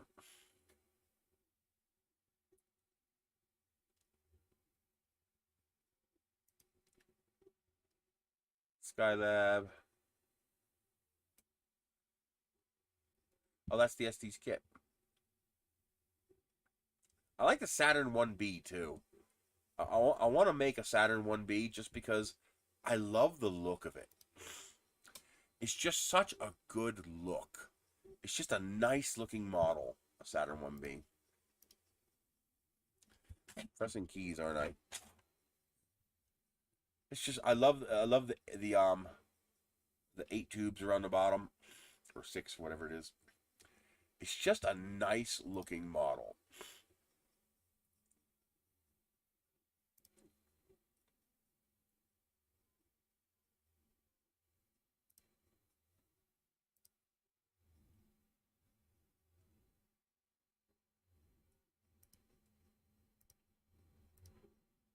See, I'd love to have the money and time to buy and make a kit like this. But that's just so beyond my means. I mean, you're talking $300 for the kit. You're going to need another $50 in finishing supplies, in adhesive, paint, paper, etc. So, and then the first motor to fly it. You're talking almost $400. I would love it, but it's just beyond my means. Plus, I have 3D printers. Something else I want to try, I could theoretically make this lighter than the original. I don't know if it would hold up to the ejection charge. It might. But if I make this with a 0.2 millimeter nozzle, this will print at 0.1 millimeter layer height with a 0.2 millimeter nozzle. It'd take a long time. So, for example, this is a 2-hour print, 2-hour print, 4-hour print. So now you're looking at 8, 4, and 4. Well, yes and no.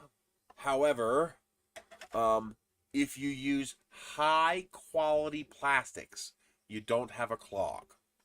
The way you get a clog with a 0.2 millimeter nozzle is by using less than perfect PLA in anything but absolute virgin material. So you don't want to use, well, PLA Plus might be okay, but you don't want to use especially glitter filaments. Those little bits of glitter, clog. The only glitter filament I have found that works, and this still clogs, but you can unclog it. And so, but it's still going to ruin the print if it clogs. But it doesn't clog as much, is Prusament. Prusament uses mica powder for their glitter. So the particles are small enough to pass a 0.2 millimeter nozzle. I've still had it clog, but it's pretty rare. Oh, wood-fill, forget it. Wood-fill clogs on a 0.4. Wood-fill will clog on a 0.4 millimeter nozzle. To get less clogging, you need to use a 0.5, and in reality, you really want to use a 0.6. If you use a 0.6, you'll never clog. But 0.4, yeah, wood will clog. But if you use Prusament, if you use atomic filament, Polymaker filament, IC3D filament, printed solid filament, the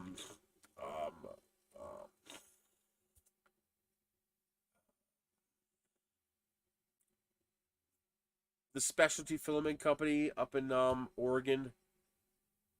They make the HTPLAs. I forgot their name. I don't know how I forgot their name. They're expensive. They're like $50, $40 a kilo. They have the workshops. Protopasta. So if you use one of those brands that has, the 0.02 millimeter tolerance, they use quality um, Vision Works or whatever it is, Metalworks materials, that real good virgin PLA pellets. If you buy a really good high quality PLA, a 0.2 millimeter nozzle is really not a problem. The problem is it takes fucking forever. Oh my god, my 9-day castle print was only this big. But because I did it at 0.2 millimeter nozzle with a 0.04 layer height, it took 9 freaking days to print that thing. Also, contrary to popular belief, you know how you go larger nozzles, you have to slow down for heat?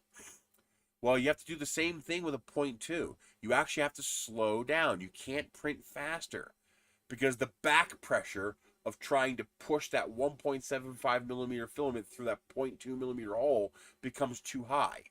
So you actually can't increase your print speed. You still got to print at 40 or 50 millimeters per second.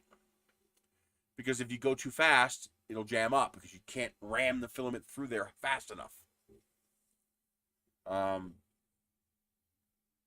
Although a volcano with a vase mode print, maybe you can get away with 60 millimeters per second. But still, all your print times will double. At a minimum. Actually, triple. Because I print these parts at 0.3 millimeter layer height.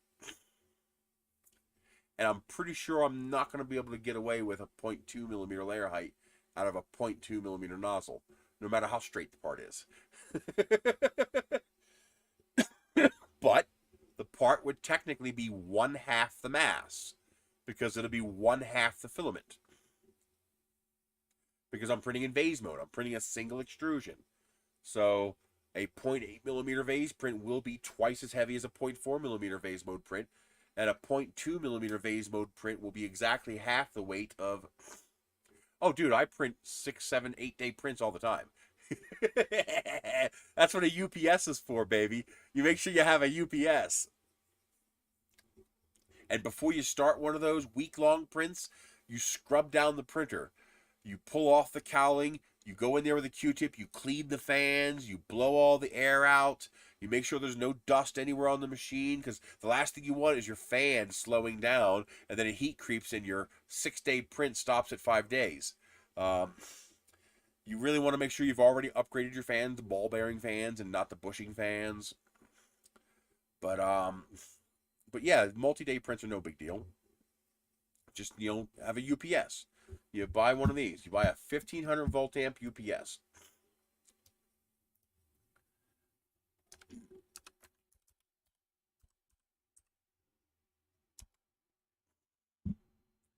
Make sure it's a decent name. APC, Triplite, Cyber, Cyberlight, one of those decent ones, halfway decent.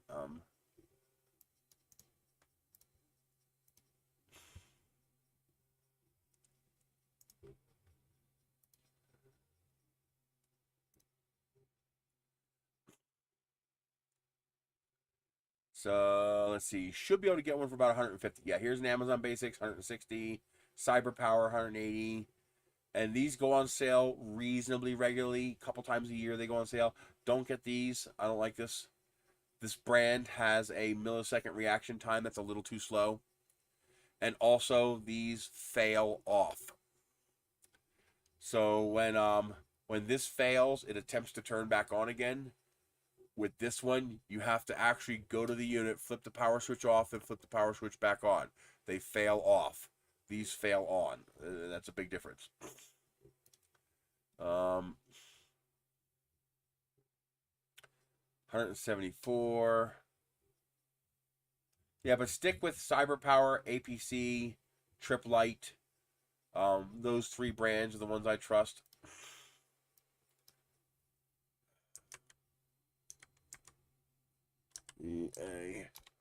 You want the 1500 VA because they're going to do the 800 or 900 watts. See, 900 watts. That's what you want. You want that 900 watts. Because the larger printers, the heat bed can take quite a bit, but also it's got a larger battery.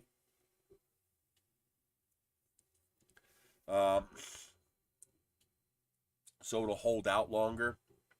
Now, the ideal solution for a 3D printer for long, reliable prints, and this is assuming you're warm enough to get away with this, is you want something like G-Create has, where they have the separate AC heat bed that's controlled by the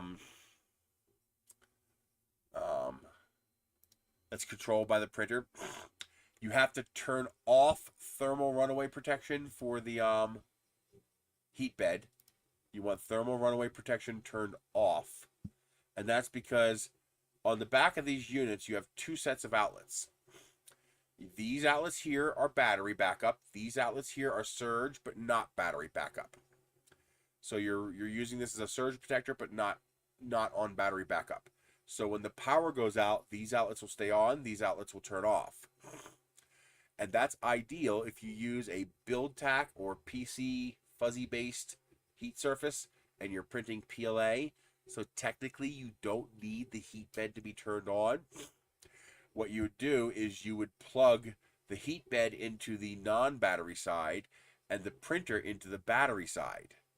This way, if the power goes off, the heat bed is going to turn off, but the printer will stay on. And because you're printing PLA on a no heat required build surface, it's okay if the heat turns off. It's not going to cause an automatic failure of the print.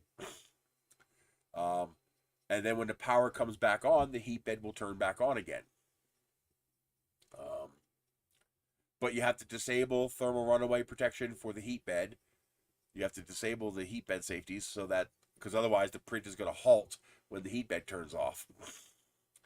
And then now your printer's only consuming 40 or 50 watts. And at 40 or 50 watts, even this lead acid battery backup will run your printer for at least an hour. 45 minutes to an hour. So even if your power goes out for an hour, theoretically, this should continue to keep the print going as long as you're not powering the heat bed. If you're powering the heat bed, you got 10 minutes, which is good. Most power outages are blinks, blink off, blink on. But if you're really paranoid, then you replace the relay in the printer with an SSR, with an AC solid-state relay, and then you power that AC solid-state relay from this, and you use an AC heat bed or a separate 24-volt power supply for the heat bed, so that you can turn the heat bed off without turning the printer off.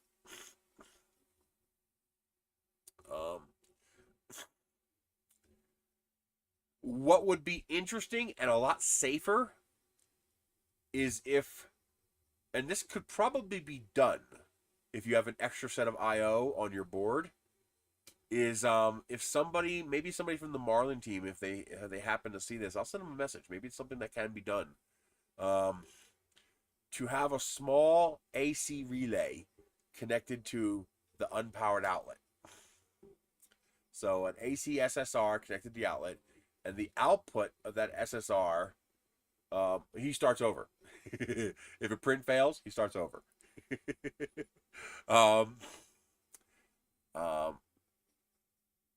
Although on a bed that big, even glass, it won't be auto-released. The parts will stay.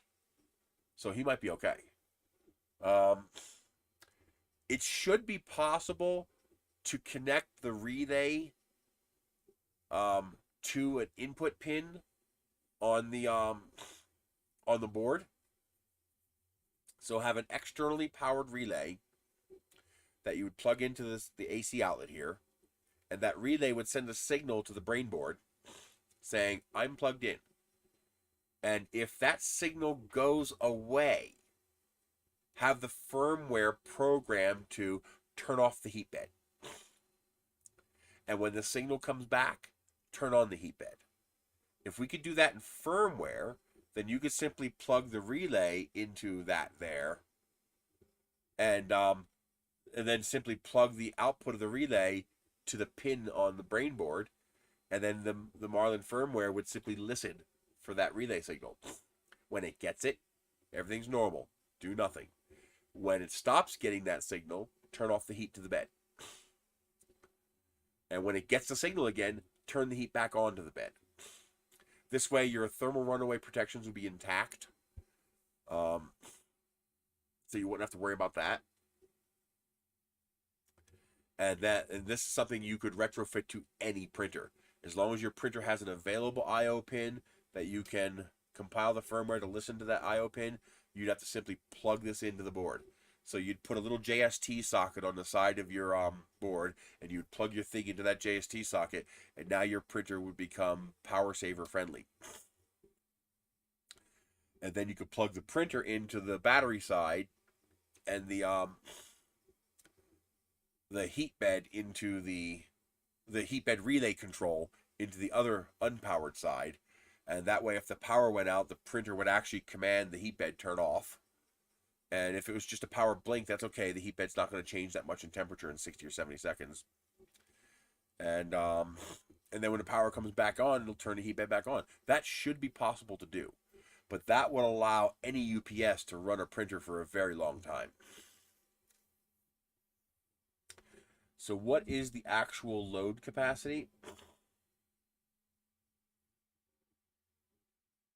Oh, they have a USB Type-C port now, huh? That's new. Oh yeah, look, it's got an A and a C port now. Because I plug my my Wise security cameras into the A port. That should be something they can do. I use this to power my cat watering fountain, because my cat watering fountain uses electronic on-off switch. When the power goes off, it does not turn back on when the power comes back on. So I have it on one of these little mini UPSs to keep it running. So how long will this run? Let's see here. So at half load, it'll run 12 minutes. That's actually pretty impressive. So we would be running significantly less than half load.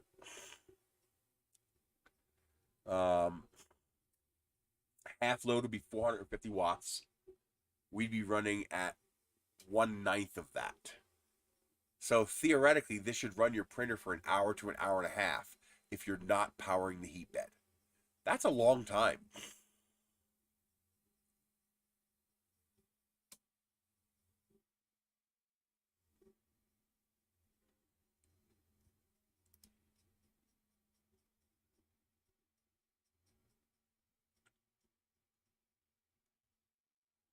That's actually a really long time.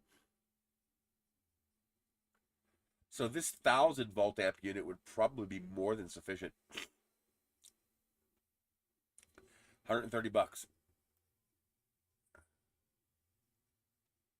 How much cheaper is the 800 or 600 volt amp? $71. And this would probably be okay too. 360 watts. What's the runtime?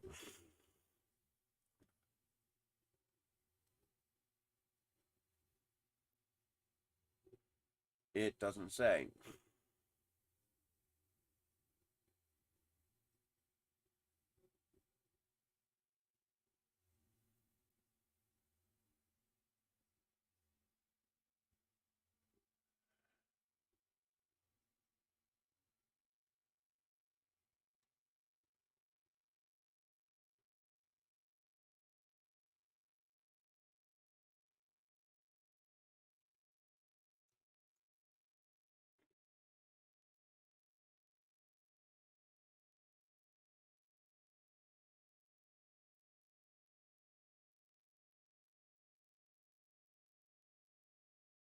It doesn't actually say.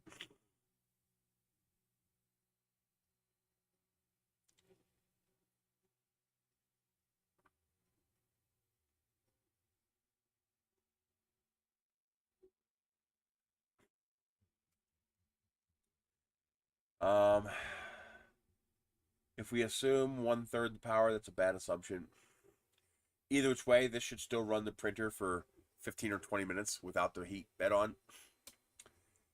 At minimum, which is more than enough, but that's only if you can separate the heat bed.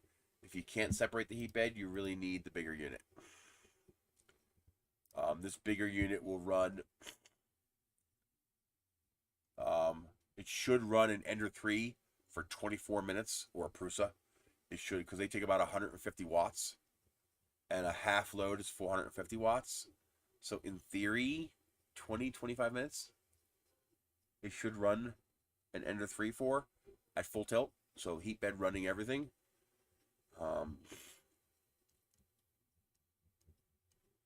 So yeah. What we need is for them to start making these with lithium iron phosphate batteries. I'm actually thinking about doing that as my units wear out. As the batteries wear out, replace the internal batteries with drop-in replacement lithium iron phosphate batteries. I'll have to mount them externally because they'll be a little bit bigger, because I'll need to double up in order to get the amp rating. But you can get...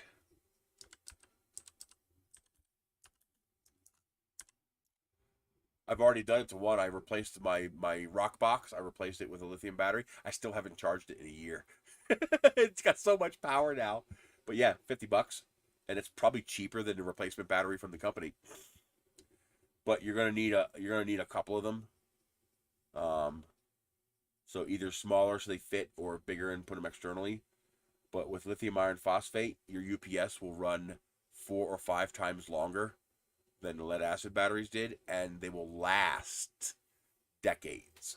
Like, you should get 10 or 15 years, maybe 20 years out of these batteries. So as my lead acid batteries fail in my UPSs, I'm going to replace them with these little, like, you can get these little ones.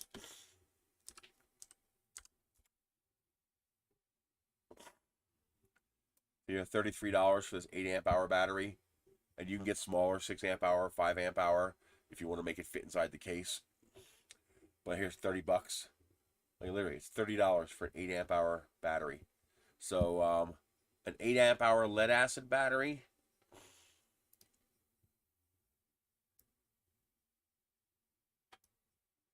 Yeah. And this will actually probably be cheaper than buying the replacement batteries from APC or Triplite. So, 12 times 8, 96 watt hours. Okay, so that's enough to run your 3D printer without the heat bed for 2 hours, or to run it with the heat bed for 45 minutes. Now, the problem is you have 2 ratings. You have load and capacity. So you have power and you have energy. This is how much energy the battery has. It is not how much power the battery has. Usually these can only be drawn at 1C. So you can only apply an 8 amp load to this battery. That's typically how these work. Sometimes they can do better. Let's see.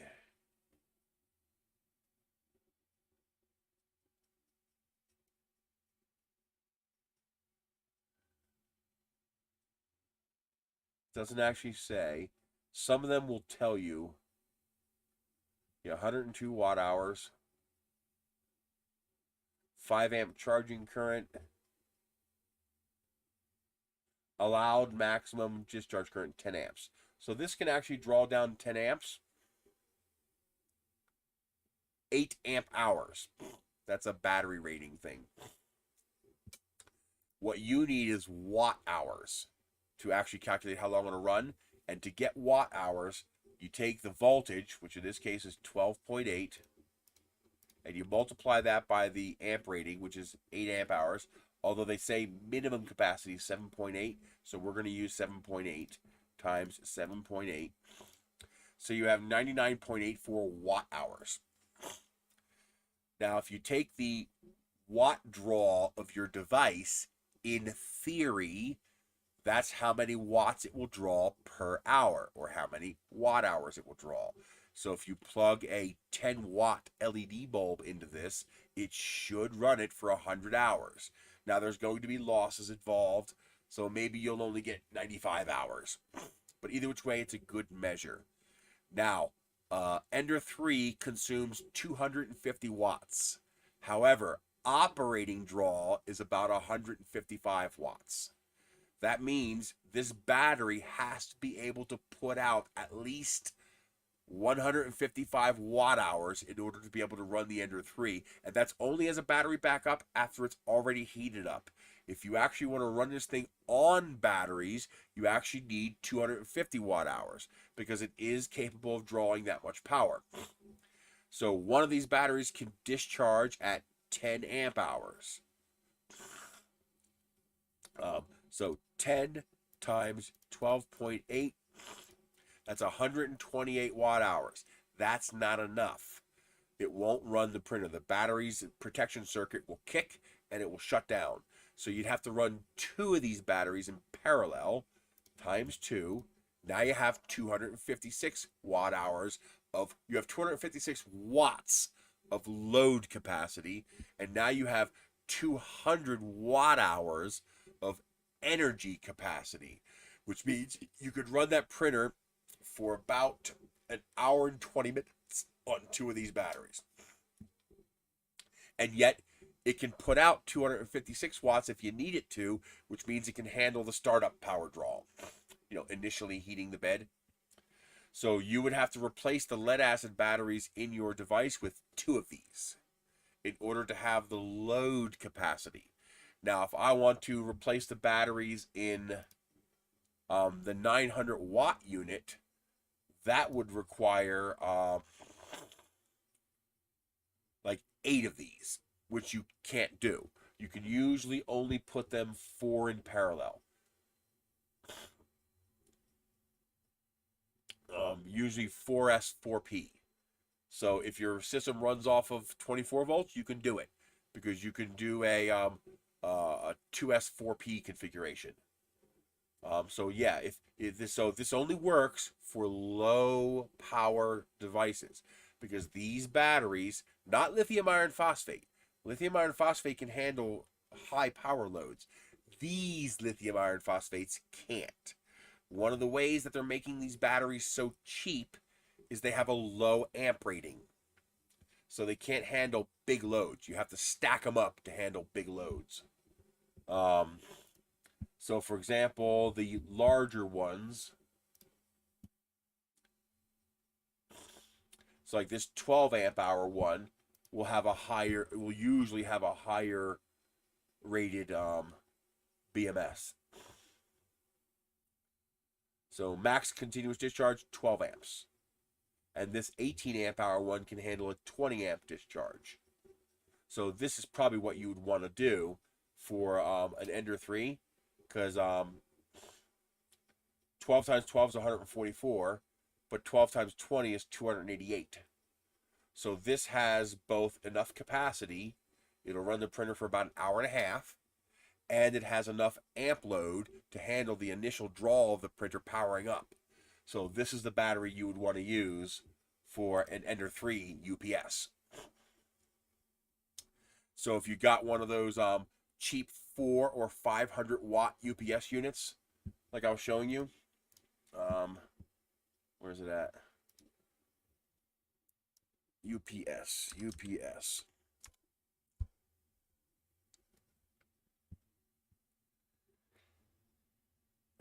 425 volt amp. How much wattage?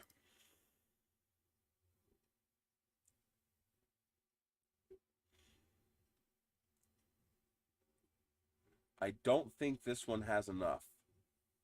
Because I know my 300 watt heated blanket takes it out. 225 watt. It's just barely. Oh man, this will actually work. You could make that work. I bet you it would handle that initial 250 watt load without a problem.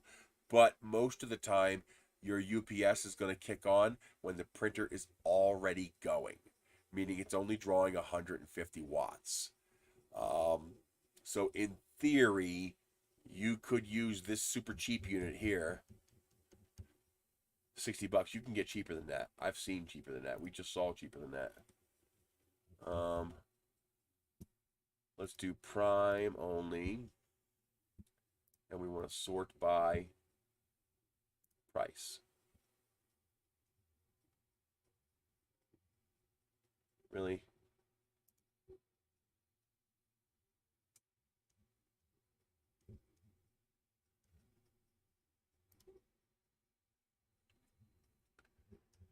Really? You're gonna do this to me? I'm gonna sort by price and you're gonna fuck me over by showing me all that shit? You know what I want. You fucking know what I want. Bastard. It wants you to buy what it wants to sell you. Just get a battery tender. Seriously. Just hook it up to a battery tender. If you want to try using a solar panel, use at least a 20-watt solar panel and use an MPPT controller. I've noticed the straight solar panels just don't work. I thought I saw one for 42 bucks. 350 volt amp, 255 watt. This will do it. That's actually a decent name brand. Cyberpower.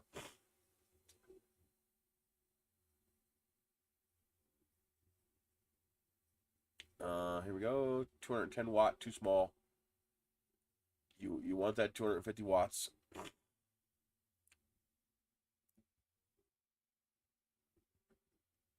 Drone Bot Workshop, who's that? 300 watts, but too expensive.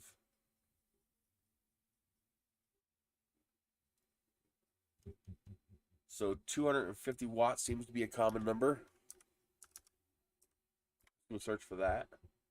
300 watt is also a common number.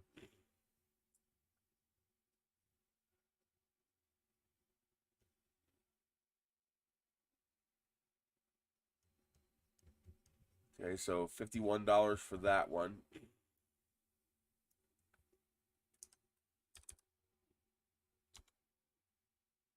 Ah. 70, too expensive. I know what I can do. UPS and tell it $25 to $50.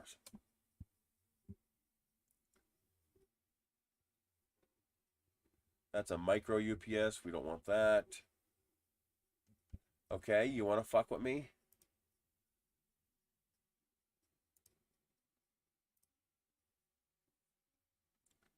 Fuck you. Why are you here? Because there's a used option for 50. That's why.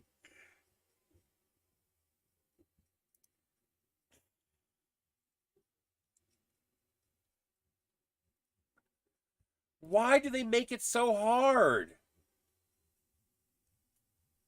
It's almost like they're intentionally going, oh, you're trying to fine-tune your search, so fuck you. Now we're going to give you a whole bunch of noise. Are you serious?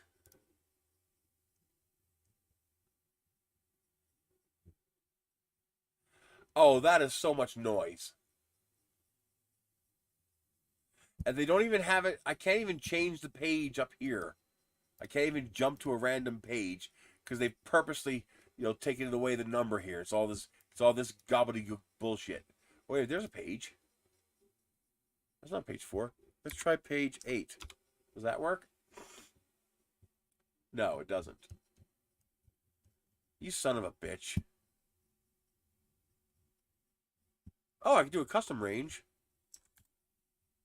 40 to 50. Let's do that.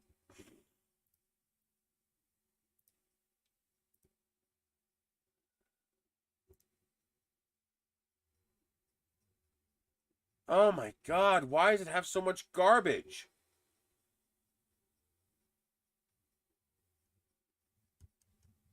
It's like they're doing it on purpose.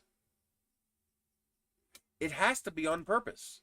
Because when I type UPS, it shows me UPSs, which means it knows I'm looking for UPSs. But when I try to change the price range, it shows me a whole bunch of garbage.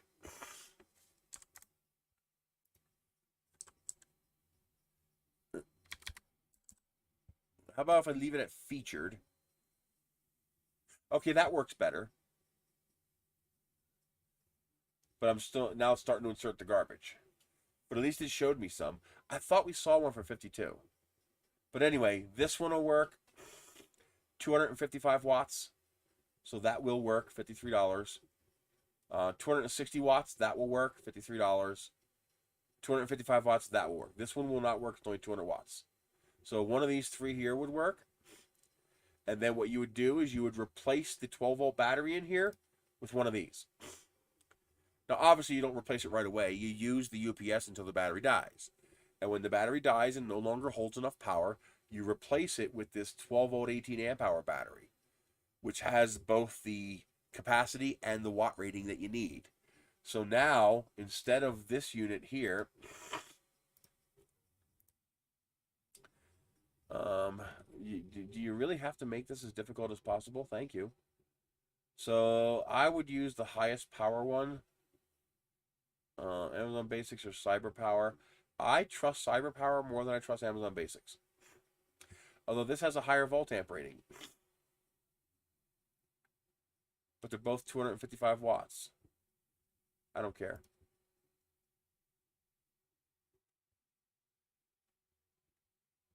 Alright, now, does this have a screen? No. No.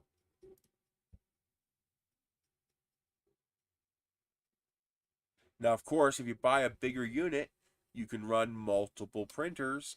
So there is an advantage to buying the bigger unit. So 350 volt amp, what's the specs?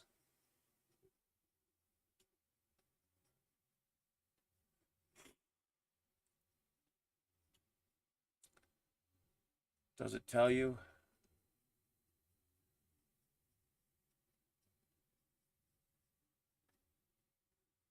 So it says runtime at half load 8 minutes. So it's going to run this for about 7 minutes at full tilt.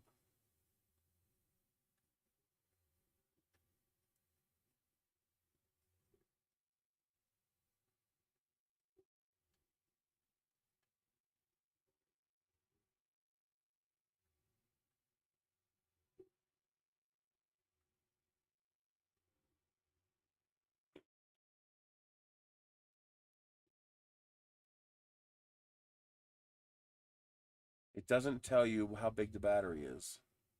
Oh, wait a minute. Here we go.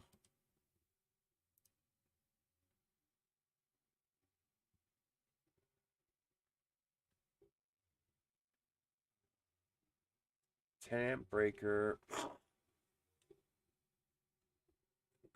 350 volt amp, 255 watts.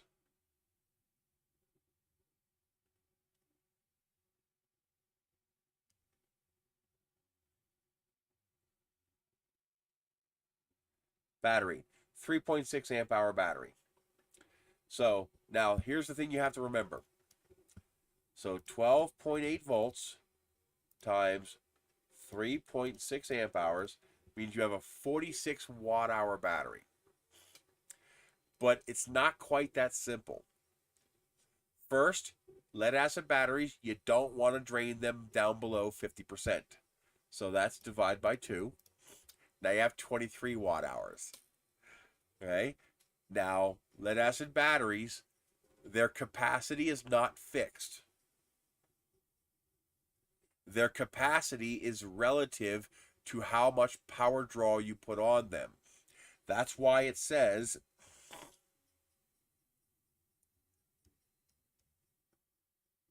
hang on. Runtime at half load 8 minutes, runtime at full load 2 minutes. Why isn't full load 4 minutes? Because the more power you draw from the battery, the voltage sags and you get less effective capacity. So if you were to run this at full capacity, cut this in half again, divide by 2. So now you have 11 watt hours, which is enough to run your 3D printer for about 2 minutes. Or if you turn the heat bed off, it'll run your 3D printer for about 12 minutes. Maybe 10 or 12 minutes. Okay? Now, you replace that battery with one of these bad mama jammas. And you have 12.8 times 18, 230 watt hours. Not only that, you can use the entire 230 watt hours. And the sag is negligible, which means you're going to get close to 230 watt hours even if you plug a 230 watt load into it. Which means this thing will run your printer with the heat bed on for an hour and a half, at least. Well, you have to account for efficiency losses. The inverter that converts the 12.8 volts to 110 volts is probably not that efficient in these power backups. So, but either way, you're going to get at least an hour. Even if you have only a 60% efficient inverter, and most of them are 90+%. Even if you only have a 60% inverter, you're going to get an hour. And that battery, the 12 volt battery, you could probably deplete that battery 5 or 10 times before you kill the battery. If you have deep power outages. And either which way, in 4 or 5 years, that battery's hosed.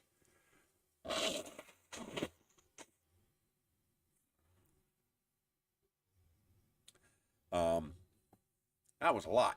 So in 4 or 5 years, maybe 3 years minimum, 5 years maximum, that battery's hosed. While this battery, 10 or 15 years from now, you'll still have 80% of your original capacity. The difference is just incredible. It's such a mind-blowing difference that it gets to the point. It gets to the point where it might be worth it to eventually buy units like this and just immediately replace the battery. Just immediately buy this, and just replace the battery right away. This battery has far more capacity than this. Now, it's not going to fit in this case, so you'd have to sit the battery next to it, you know, or make a modified case. Like, assuming the battery's in the bottom, maybe 3D print a bottom shell, so to make this taller, so that this could hold the battery. So for $120, you can have a battery backup that will last you the next 15 or 20 years theoretically. This UPS might actually fail before the battery fails. In that case, you buy another one of these and you keep using the existing battery. And it'll run your printer for an hour. So, well, pure sine inverter just means it puts out a clean sine wave.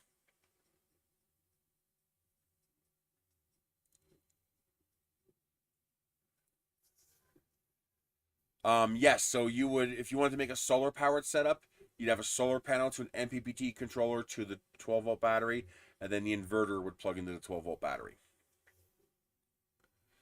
But yeah, that's what I tell people to do. I tell them to just, now the only thing is, you gotta make sure that the battery you put in there can handle the amount of watts you're going to connect to it.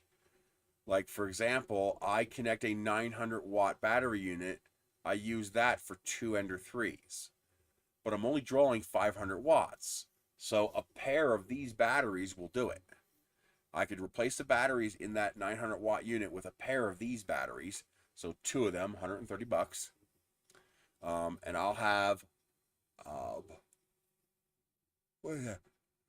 460 watt hours of capacity. That's enough to run both of those printers for 3 hours with the heat beds. Ideally, what I should do, and I don't because it costs too much money, the amortization is too high. If I put 4 of these batteries in there, so 230 times 4, nope, that won't do it. It'll run 1 printer, but it won't run 2.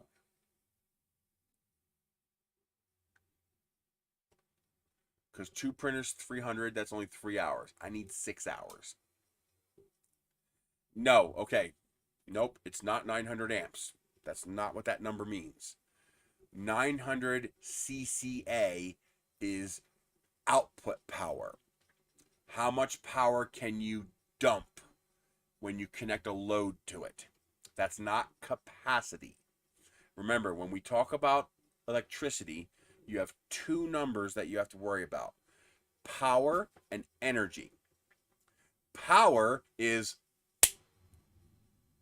energy is how long can I do that? Okay? So power is how hard do I punch you in the nose? And energy is how long can I punch you in the nose before I run out of steam? All right? So cold cranking amps is power. That's how hard can I hit you? But I can only do it once. Okay? I got no power left to do it again. So what you need for this, however, is to know how much energy you have. Once you meet the minimum power requirement, 250 watts, now do you meet your energy requirements? How long can you provide 250 watts? 4 of these would provide 250 watts for 750, almost 3 hours. It could power 250 watts for almost 3 hours. Yeah, 925 CCA. That's cold cranking amps. That means how much power can you dump out of that battery when it's cold? Because in the wintertime, you need to make sure you have enough amps to crank over the engine. Now, how long can you provide 900 amps? Probably about 60 seconds. You could probably do 3 20-second cranks before that battery's done. But it's able to provide that many amps. This battery can provide 230 watts, and it can do it for 1 hour. So that's how much power it can put out, and that's how much energy it contains. Your deep cycle battery probably only has, effectively 50 watt hours of power. It probably only has about 50 watt hours of power, maybe 100 watt hours tops if you drained it all the way dead. But it can put out 900 watts. So you take 1 hour and you divide it by 9, and that's how long you could put out 900 watts. Except with lead acid, it's worse. The higher your draw, the lower your capacity. So let's say your battery can run a light bulb for 10 hours, right? Now plug in 10 light bulbs. How long will it run it? Well, you would think 1 hour, right? 10 times load, 1/10 the runtime. No, probably about 25 minutes. Because as you increase the power draw, you decrease the effective capacity. PX31 group is just the dimensions of the battery and where the terminals are. That's what that all means. So 925 CCA is how much power can you put out? How hard can I punch you? PX34 is how big is my fist? Will it fit there? Can I fit my fist there? So that's like me saying this is a BT5 nose cone or a BT20 nose cone. It's just dimensions. That's what the group thing stands for. General usability and dimensions.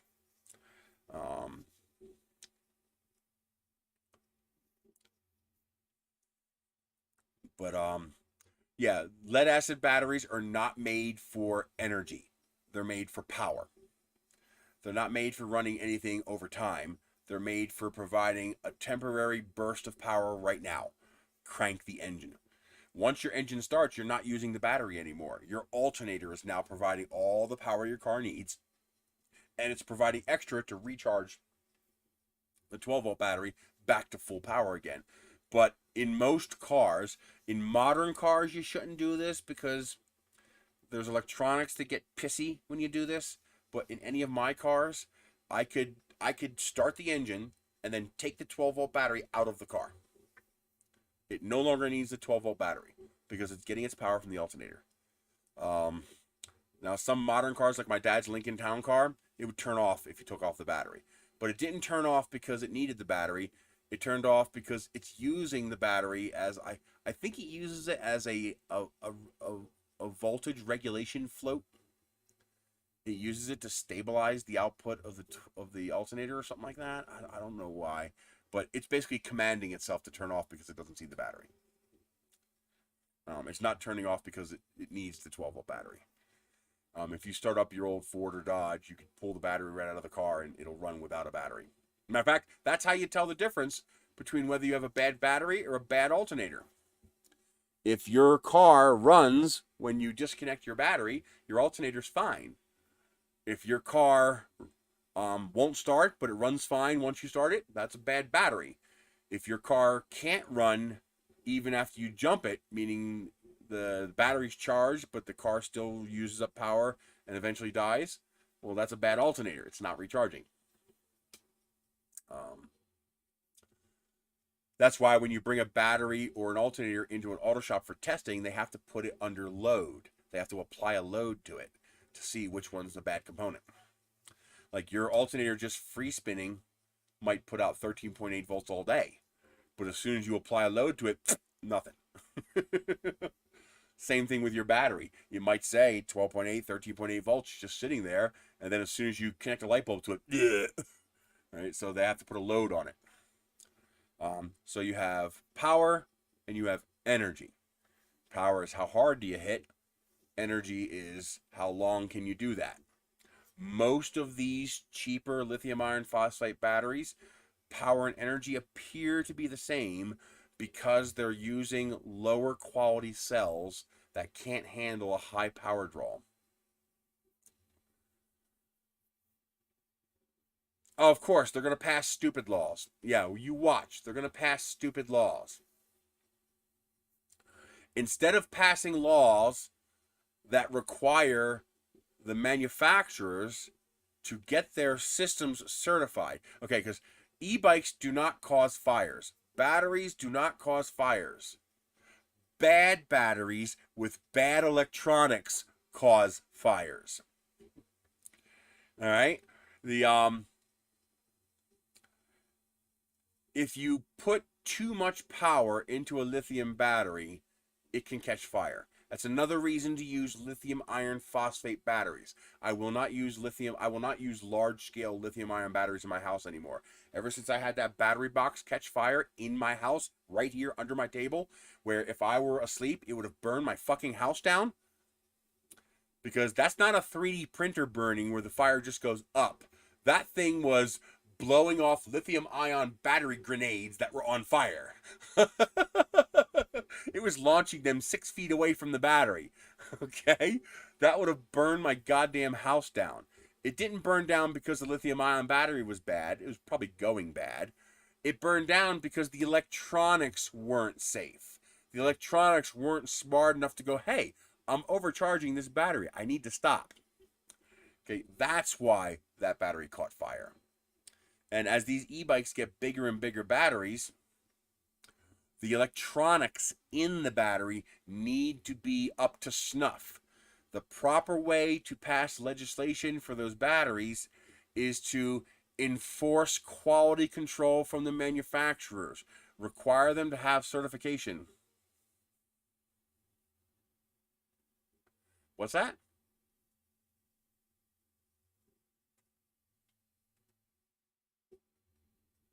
Yes, I have a video in my channel if you go back to like last year. I could probably find it. Hang on. Yeah.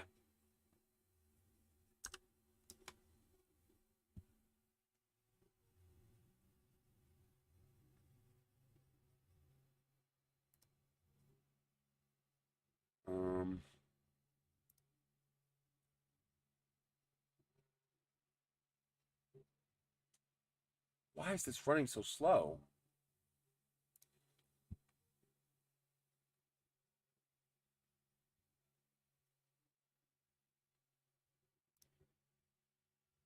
Yeah, I know. There we go. 10 months ago.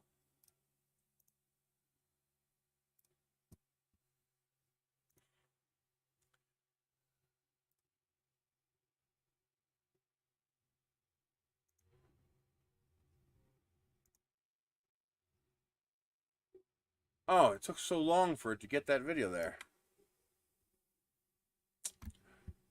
You dumbass, I didn't ask you to play.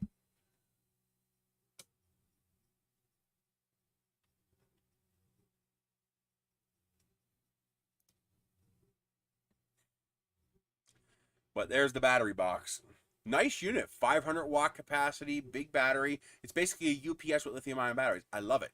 I have a second one. It's outside in the freezer because I don't trust it in the house.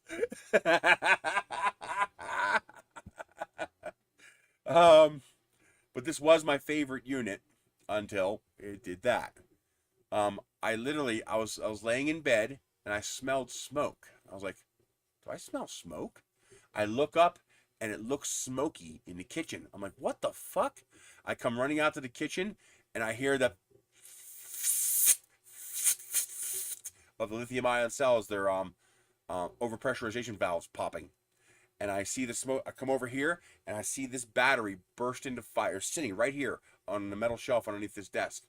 And I see flames coming out of it. I grab, you can see it right there. It's got a handle. There's a handle. I don't even care about the heat. I grab the handle. I grab the wires. I rip the wires out of the unit. I go to the front door and I throw it out into the yard. And a few seconds later, literally 10 or 15 seconds later, it's that. And so I come over to it and I start surrounding it with bricks. So yeah, I took these bricks and that brick and I started putting the bricks around it. And I started covering it with sand. So I started kicking all this dirt on top of it, and it kept blowing the dirt off when a cell would pop like a little grenade. And once I felt safe getting close, you can see I started covering it with dirt. I started kicking all the sand on it because you can't put water on it. You can't put water on lithium-ion batteries. It'll make the fire worse. Okay, unless you have a foam fire extinguisher, a gas fire. Oh, I know. Like I said, if this had happened an hour earlier, we'd have no home. It's scary as hell. Now, I keep lithium-ion batteries in the house because they're not dangerous. Okay? This battery is no danger to anybody. It's when it's plugged in and charging that it's dangerous. When it's plugged in and it's charging, if it doesn't correctly stop charging when it's supposed to, that's when they catch fire. Okay? So I will not use lithium-ion UPSs in my house. And I also won't buy any more lithium-ion battery boxes. Any battery box I buy from now on has to be lithium iron phosphate. If a vendor asks me to review a battery, my first question, lithium ion or lithium iron phosphate? And if he replies with lithium ion, no thank you. I'm not interested. And because not only is it a fire hazard if you try to use it as a UPS, but it's also short lifespan. You're only going to get 300 to 500 cycles out of that battery. And if you use them as often as I do, that's not very long. While lithium iron phosphate will give you thousands of cycles. And on top of that, lithium iron phosphates are not a fire hazard. If you were to take a ice pick and put an ice pick through the battery on your phone, it's gonna blow up. It's gonna puff up and catch fire violently. If you put an ice pick through a lithium iron phosphate battery, nothing happens, because they're not as volatile as lithium ion batteries are. That's why they're less energy dense. A lithium ion battery contains more energy than a lithium iron phosphate battery. That's why they don't use lithium ion batteries or phosphate batteries in these phones. Yep, that can happen. Especially power tools, because they get beat up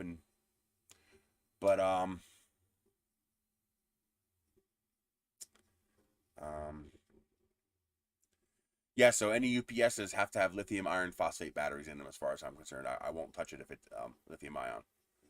So lithium iron phosphate, safe. And that's what they should be using in these bikes. They should be using lithium iron phosphate batteries.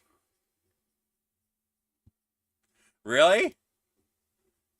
Hey, let me show the message now. Now I can click show message. Can I go back and click show message on one of the old ones? Or does it just... I think it eventually... Oh, there you go. Yeah, I can go back and hit show message on your old messages, Tim. Well, one of them. I can't go back far enough to see the rest. But now this show hide is working, so that wasn't a conspiracy or anything. Yeah, that scared the hell out of me, Ben. That really scared the hell out of me. Because fire is a big issue in homes like this. But well, now the battery box I suggest now, if you want a UPS capable portable battery box, is the best price is usually on eBay. It's the EB3A from Bluetti. EB3A.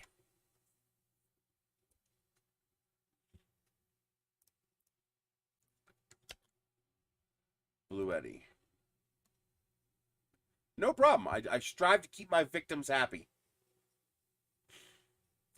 You can usually get a refurb. Yeah, here we go. $219.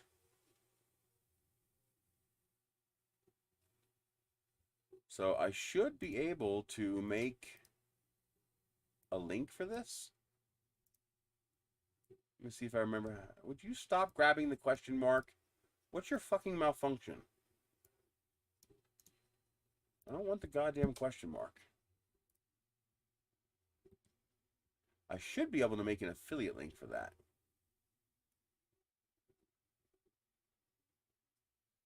Yeah. Yeah, it can happen quick. Very, very quick. I'm always worried about fire.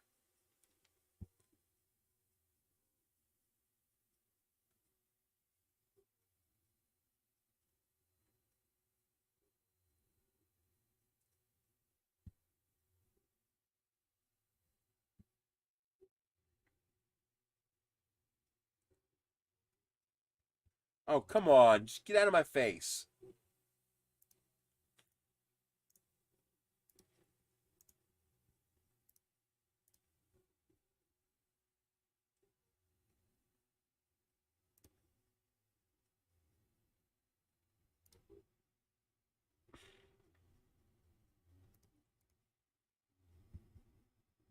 There we go. So here's an affiliate link. This is for the one that I suggest. I actually gotta get mine repaired. The fan on mine stopped working, and the safety circuitry kicked in and turned off the battery, which is what it's supposed to do. Now it says 260 or 270 watt hours, but it's actually only about 210 usable watt hours. So this would run your Ender for about 50 or 60 minutes. This will run my fridge, my two little 12-volt fridges for about 6 or 7 hours. But this is able to put out, this is the cool part, it can put out 600 watts on the AC inverter, which is awesome. So you have 210 watt hours of capacity, and it could put 600 watts out on the AC, 10 amps on the DC, and it's also got 2 USB and a USB-C port, which I believe is 60 watts. And it's got a light too. You got a 12-volt cigarette lighter outlet, and it takes a direct AC input cord. So the input there is just the same cord that runs your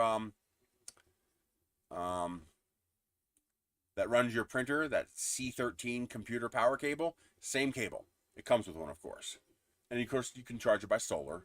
But as you can see on the screen right there, it's UPS capable. When you plug in the 2 AC ports, it turns on the UPS function, and now it'll work as a UPS. This is great for like a refrigerator, because it'll run your fridge for probably your fridge needs a kilowatt hour per day. So a sixth of the day. So it should run your fridge for about 4 hours. So I plan to eventually, as I have money, I plan to have one of these for each fridge and freezer.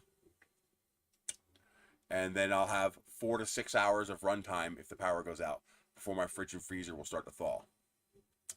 But it's great that they're able to put out 600 watts, because that just so increases how many things you can plug into it that normally wouldn't work. And this is only $200. You just can't beat that. And it's UPS capable, and it uses lithium iron phosphate batteries, so it's not going to burn your house down. But that's what they need to do. They need to start making the the manufacturers of these bikes either certify the electronics used for the charging circuit to render the battery safe, or compel them to use lithium iron phosphate batteries. That would eliminate the entire e-bike problem without telling people you're not allowed to have an e-bike. Because you know that's what they're going to do. They're going to pass some sort of a law that effectively makes it illegal in some way or form for you to have the e-bike. They're going to attack the consumer instead of attacking the problem, because that's just the way the United States does their laws. That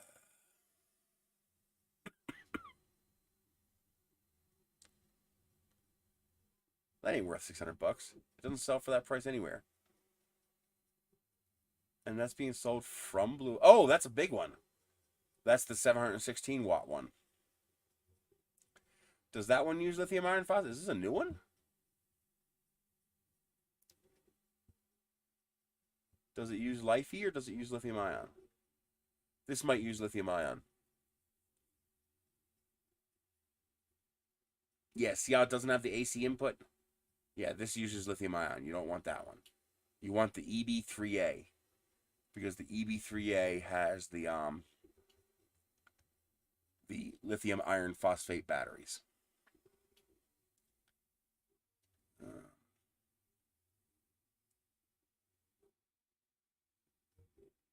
Wow, you take 1,400 watts of input power.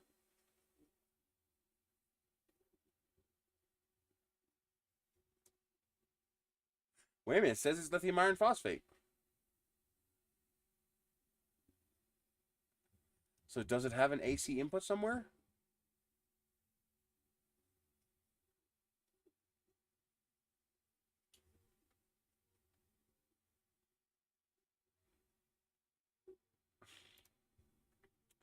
But it's not an AC input. Yeah, that's input, MPPT input. I hate external bricks. Yeah, yuck. It uses a AC brick. I don't like that one bit. But it is lithium iron phosphate.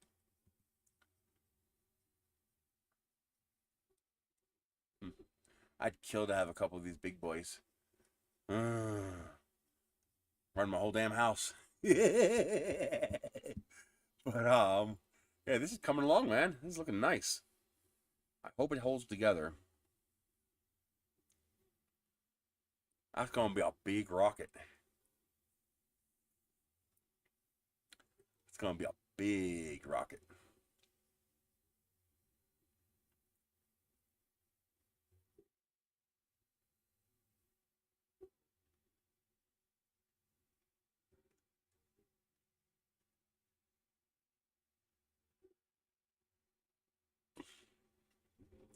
Says it's 15 hours, 35 minutes. Says I got 7.5 hours left, which is, it's called 16 and 7, 23 hours. That's about what it predicted. It was predicting 22 hours and change. So the slicer is definitely getting more accurate in its predictions.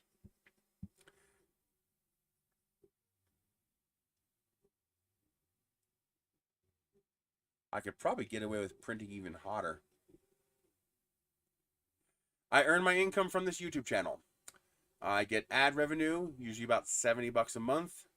I get some minor donations here and there, you know, PayPal payments, and that usually ends up being $40 or $50 a month. And I make about $200 a month from Patreon. And then the apps that I usually get about $40 a month from those, the couponing apps. But all that goes to cat food. You buy cat food and cat litter with that, so that means I don't have to pay for that. That's good.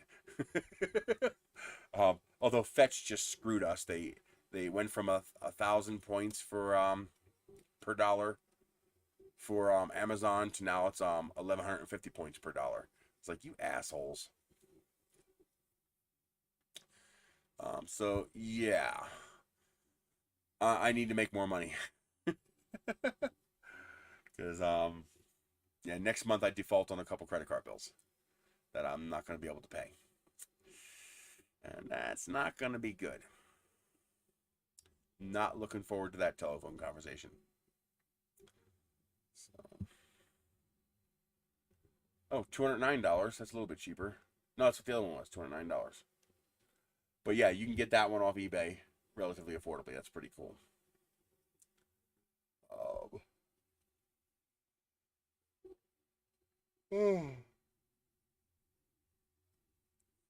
Lately, I've been making up my deficit by selling stuff. So finding something, putting it up on Marketplace. It's one of the reasons I've been going crazy making these rockets. I'm hoping to sell digital files. You could buy my digital rocket kit for $20, but the advantage is you can make it over and over and over again. So like this rocket here uses less than 100 grams of filament. Well, I actually can't do pizza delivery out here. Like literally, I literally can't do pizza delivery. Out here, it's a negative income job. I'm not kidding. You'll actually spend more money on your car than they'll pay you, because they're only going to pay you $9 an hour.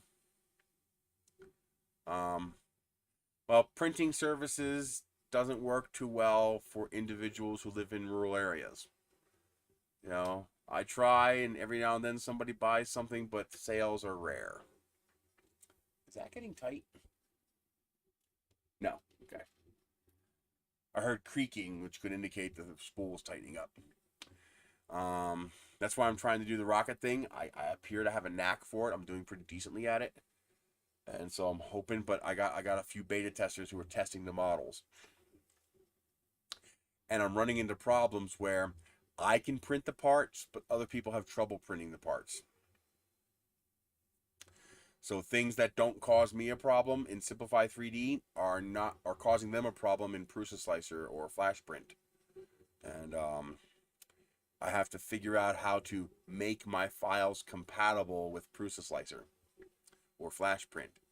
Cura, forget it. I cannot figure out how to keep Cura from butchering these files. It turns into a mess. It's just like it deletes half the model. So Cura's out the door. Prusa Slicer is reasonably reliable, although every now and then I'll get a file, it just refuses to slice it correctly. I don't know why. It just refuses. It's like no matter what setting I tweak, no matter how I manipulate the model, it just won't slice it. Now, okay, there's different ways it can fail to slice. Usually, in a vase mode print, when it fails to slice, what usually happens is half the layer disappears.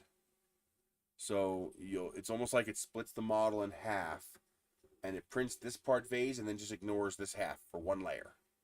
So you'll have a one layer gap going through half the model. And the problem is that will probably fail, because you're printing at 0.3 millimeters with a 0.4 millimeter nozzle. That next layer is probably not going to stick properly to the previous layer, and you're going to have a flaw in the model. And when you're making vase mode print single wall parts in a structural airframe for an aircraft doing 200 miles per hour that has an explosive ejection charge that's going to fire the ejection charge on the other end, that part will probably fail because of that flaw. Now, Simplify 3D is a little bit easier to handle with those flaws, because depending on how I rotate the model, I can turn the flaw into a gap or a squish. So it's almost like half the layer is correct and half the layer is too high. But if I rotate it, half the layer is correct and half the layer is too low. Now, too low, I can handle. That's going to cause a cosmetic flaw. You're going to see a line on the model where it over squished the filament. But it's not going to cause a structural flaw, meaning the model will still be structurally intact. So it'll handle the flight loads and it'll handle the stresses of flight. The gap, however, will not. The gap on a vase on a 3-wall print, you're fine. Who cares? Right? But then again, you're not going to have a gap because it's not doing vase mode. But on a vase mode print, a gap is fatal because a gap means the layer is not going to bond. Now, you could lower the layer height to allow that layer to bond, but you might have to go down to like 0.15 to make that happen. And that's going to, almost triple the time it takes to make the part. And plus, that might introduce other errors.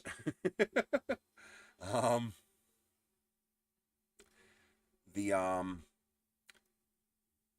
I have to make it so that other people can print these parts. I can print them all day long. That's no problem. I could print these parts all day long because I know how to make them work correctly in the slicer. But most people don't have Simplify 3D, which means they're using Flash Print or Prusa Slicer. I tried Idea Maker, doesn't work. I tried Kira, does not work. These models do not slice correctly in those slicers. I could usually make it work in Prusa Slicer, and we're having decent success in Flash Print. The problem is Flash Print doesn't have any thin wall settings, and I think that's what I need to change to make it work correctly. I think I need to modify some thin wall settings. Are we clear? Yeah, no drop frames. Okay. So, I mean, obviously the most profitable would be selling complete kits and shipping them. Oh, yeah. The Z height of the model is absolutely critical. I have this one model. It has to be 17.1 millimeters. If it's 17.15 millimeters, it fails to print. And what pisses me off is that I know what's causing it. The slicing algorithm is creating an error because the layer height I chose is not evenly divisible in the height of the model. So I need to take the height of the model divided by the layer height, and I need to make that an even number. So I need to change the height of the model so it's evenly divisible by the layer height I want to print at. And the problem is, okay, fine. If you want to create an error because the layer height doesn't match, why the fuck are you putting the error in the middle of the fucking model? Put it on the first layer. Put it on the last layer where it's not going to matter. Why put the error right in the middle where it fucks the model? Why? Top, bottom, pick one where it won't matter. But no, it puts the error right in the middle. Not directly in the middle. It's never in the middle directly, but it's somewhere in the model instead of the top layer. Put the error at the top. Move the error to the top. If the model is 17.2 millimeters tall and you want it to be 17.1 millimeters tall, make it 17.1 millimeters. Don't print the last 0.1 millimeters. There you go. No error. It's like, how hard is that? Oh, it drives me crazy. It's just like the problem I'm having now is printing these holes. All right? Because the hole is on an angled surface, okay? You have an angled surface and you have a hole. That means this edge and this edge form a wedge, which means those two surfaces come down to a point that is smaller than your layer width. So they come to a point that's smaller than 0.4 millimeters. So it decides, okay, I can't print that at 0.4 millimeters. So let me pinch it off here and pinch it off here and create a separate print right there. And then it prints it anyway. Well, if you can't print it at 0.4 millimeters, then just don't print it. Just skip it. But no, it says, oh, because it's too thin, I'm going to pinch it off. But then I'm going to do it anyway. And then, of course, what it does is instead of going, oops, retract, 0.001 millimeters, and then let me draw this little piece, and then let me retract and move 0.001 millimeters, and then let me print the rest. No, it goes retract, jumps all the way the fuck over here, starts a new bit, then comes over here and prints this, and then jumps over here and prints this. Why?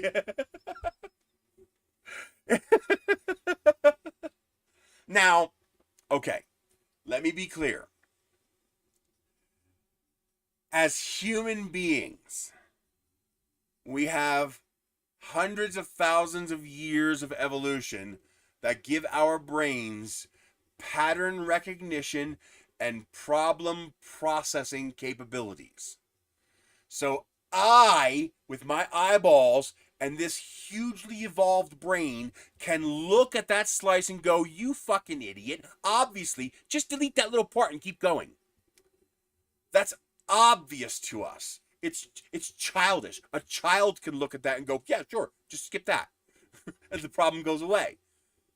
But telling ones and zeros in a software program how to do that, that's the holy grail.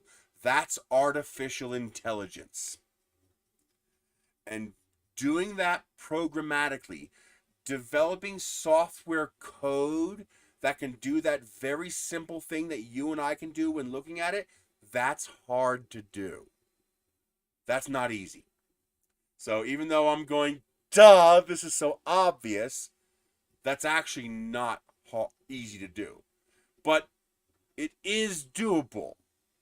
So for example, if you have 3 intersecting faces and you have a slice going through, that's one of the faces, against another intersecting face. Look what I've done. When the slice goes through this, you have this piece and you have this piece on each side of the slice. This piece is going to form an island. It's going to form a separate piece of the print that's not attached to any other part of the print when it gets so thin that it pinches off. Now, Prusa Slicer is smart enough to go, oh, you told me to do vase mode. That's an island. So I'm just going to delete that, throw it away. And Prusa Slicer actually does that very well. So that's actually one of the few things that Simplify 3D can't do that Prusa Slicer can do. Prusa Slicer, it's what I call an orphan. You have an orphaned chunk of the print. Prusa Slicer is smart enough to throw away the non-vase mode compliant orphan that it created when it made the slice. Simplify 3D and Flash Print don't. I can actually show it to you.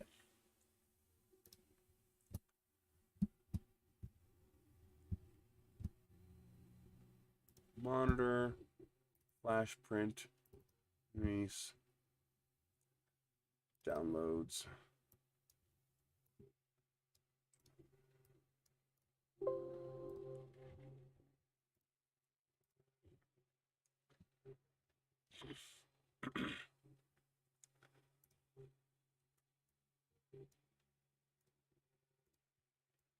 So nowhere on this model should I see retractions or travel moves.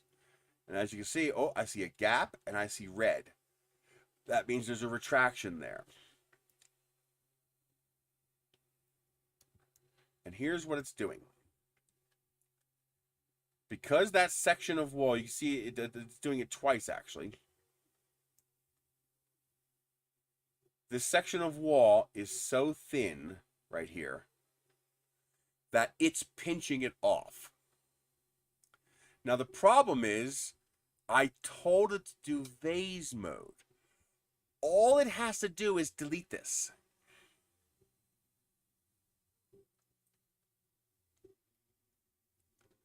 That's a picture of my kitty cat up in the cat tree. That's one of my favorite pictures. I got lucky. The lighting was perfect. The lens was perfect. The colors were perfect. It's one of my favorite pictures. All it has to do is delete this. If it just deletes this little segment right here, it's vase mode. Or just fatten up that portion of the model and continue printing. Because the very next layer is fine. See? But this layer, Jesus Christ, let me click it. This layer's fine. This layer's fine. It's just that little piece right there. That's it. That's all it is. That piece. All it has to do is delete that fucking piece. It's pinching it because it's decided that this is too small. Then why print it? Just erase it. You've already decided it's too small, but then you go and print it anyway? Well, if you're gonna go print it anyway, then just connect them anyway like you're supposed to. So it's not that it's having trouble, it's the choice it makes when it runs into the trouble. It should be either force it, even if it results in a collision or an overlap, force it. Do it anyway. Or delete the orphan. Now, when I bring that same part into Prusa Slicer, I don't remember whether this successfully cut this or not.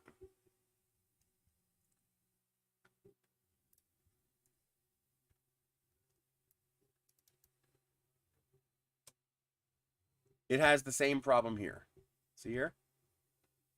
It's warning of it, but it makes the I believe it does successfully make the correction.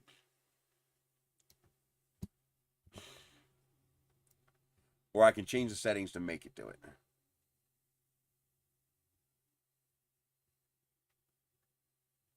Oh, interesting. It orphaned off the entire layer.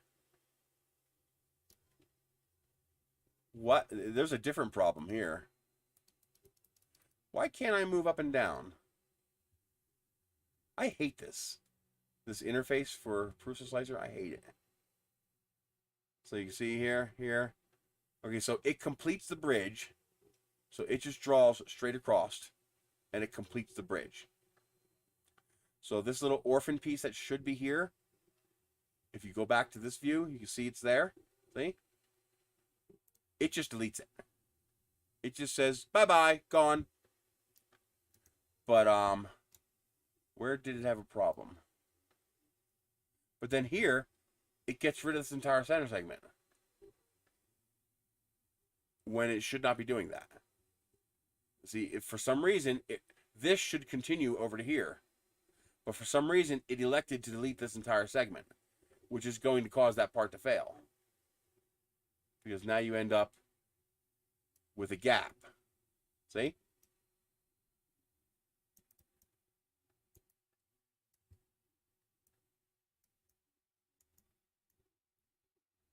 Now you end up with this actual gap in the model.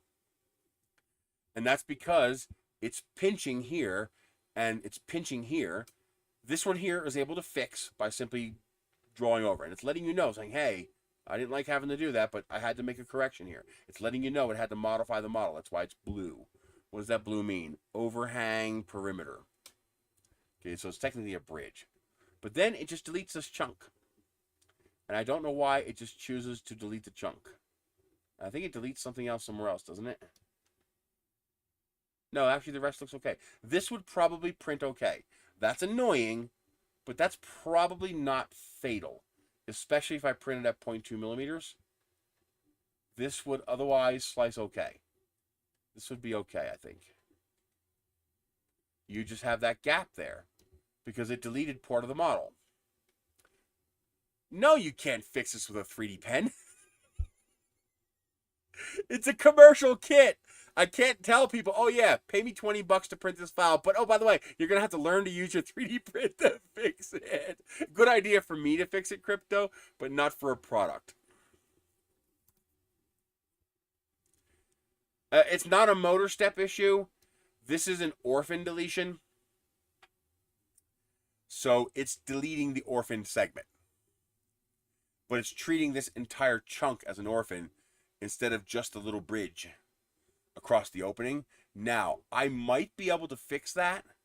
Okay, so you'll notice I have, you can only pierce a vase print on one side. So, for example, you want to print a C, okay? It's okay to have this open because it's a, think of it like this, all right? It's a manifold shape. Outside, inside, outside, inside, outside, inside. But I can't close it because now I have outside, outside, outside, but I can't get to the inside. So I have to make an opening. And I do that by putting a slice. That's what these slices are. That gives it an opening. So what I'm really printing is I'm printing a C. But I'm printing a C that's closed so tight that the plastic fuses together at the opening. So it's able to make a tool path, but it fuses. Now, what you cannot do is have two openings. You can't have two openings in the same object. You can have, well, this is not two openings, but I can't have another opening over here. I can't create this. You can't do this because this is two separate objects, which means it's going to have to jump across this open space to go from printing this one to printing this one.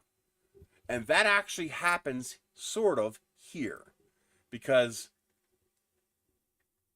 in order to print this circle, which is separate from both this circle and this circle, I have to create a cut. And you can see it right here. There's a cut. Okay? That cut is to allow the tool path. You can actually see the way it draws it. See? So now the tool path can go in, draw the circle, come back out, continue on. So over, into the circle, draw the circle, come back out. One continuous path. However, what I can't do is have another cut coming out here. Because if I have another cut coming out here, this segment here becomes a separate piece. And that's what I think is happening here. See, we have two openings. We have an opening here, and we have an opening here. And that means this chunk here becomes an island, so it deletes it. And same thing over here. We have an opening here and an opening here. So this chunk here becomes an island, and it deletes it. So if I take this, I can fix. If I take this cut right here and I lift it 0.2 millimeters, that will probably be enough to leave this manifold. So yeah, I can't isolate a segment. So what I got to do is I have to delete this little piece of a cut right here so that this can come over here and draw this with this opening here. All right. So for whatever reason, it chose to fix this, but not this. Oh, actually, no. I think that's actually open. I don't think there's filament there. Yeah, there's no filament there. Which is fine. It's an overhang. But it should be turning around and coming in. But it's not. Because it's open on both ends. No, it's not, though. It's not open here. So this should turn around, come back, and draw this. And for some reason, it's not. I have two gaps in this model. It closed off the circle. It closed off the loop without letting this form. This is not actually printing here. What it should do is continue straight across and close the loop. And for some reason, it's leaving it open. So I think I can fix that by changing the altitude of the slice. What happens if I change layer height?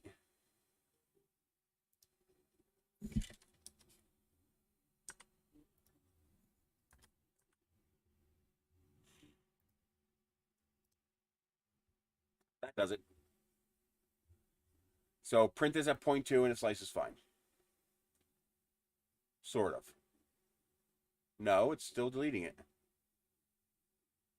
It's still deleting a part of it. Why is it deleting it there? There's nothing there.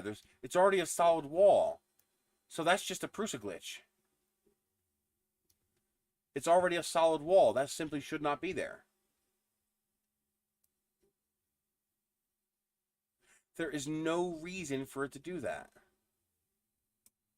Although my height is wrong now. Let me unlock these. At 0.2, this needs to be 17.0.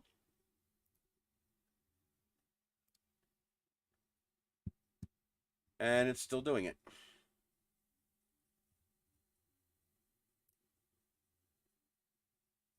It's still deleting part of the model for no reason. If this was down here, that would make sense, but here it doesn't make sense. It's a slicer glitch.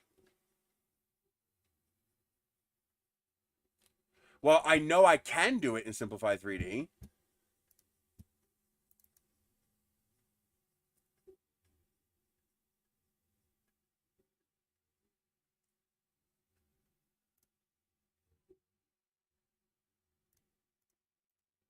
Perfect. Not a single travel move, not a single missing layer, not a single glitch. This is first layer. That always happens on the first layer. You're always going to have it on the first and the last layer. I have to figure out, see, the way it works here, it just leaves it open. See? It just leaves it open. But it doesn't fail the print. See? It completes the loop. It just doesn't print that part. Simplify 3D, it works perfectly.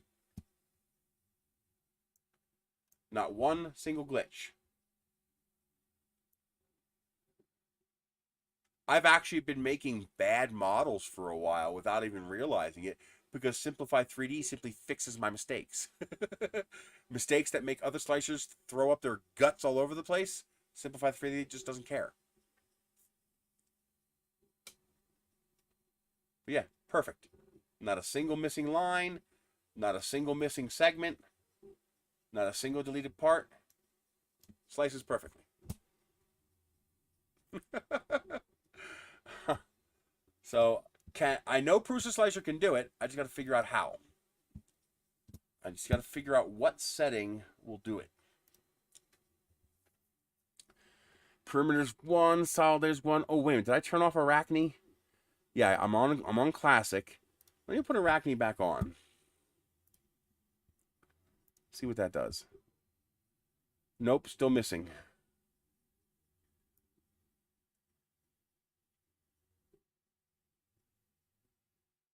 Yeah, this whole center segment. Well, it's actually 2 pieces. Remember, this is sliced right here. So this piece is missing and this piece is missing. Now, at 0.2 millimeters, this might not fail. Just for the hell of it.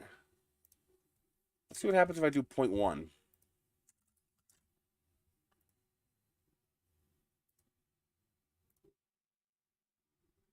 I think that got rid of it.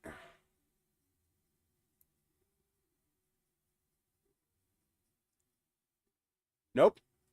It's still missing. Look at that. It's still missing.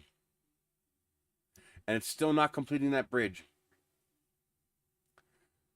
So that's technically bad too. It shouldn't be, though. It shouldn't be truncating that part. There's no reason to truncate that part. This layer should look exactly like this layer. They're the same thing. There's no difference. Oh, wait a minute. I see what it's doing.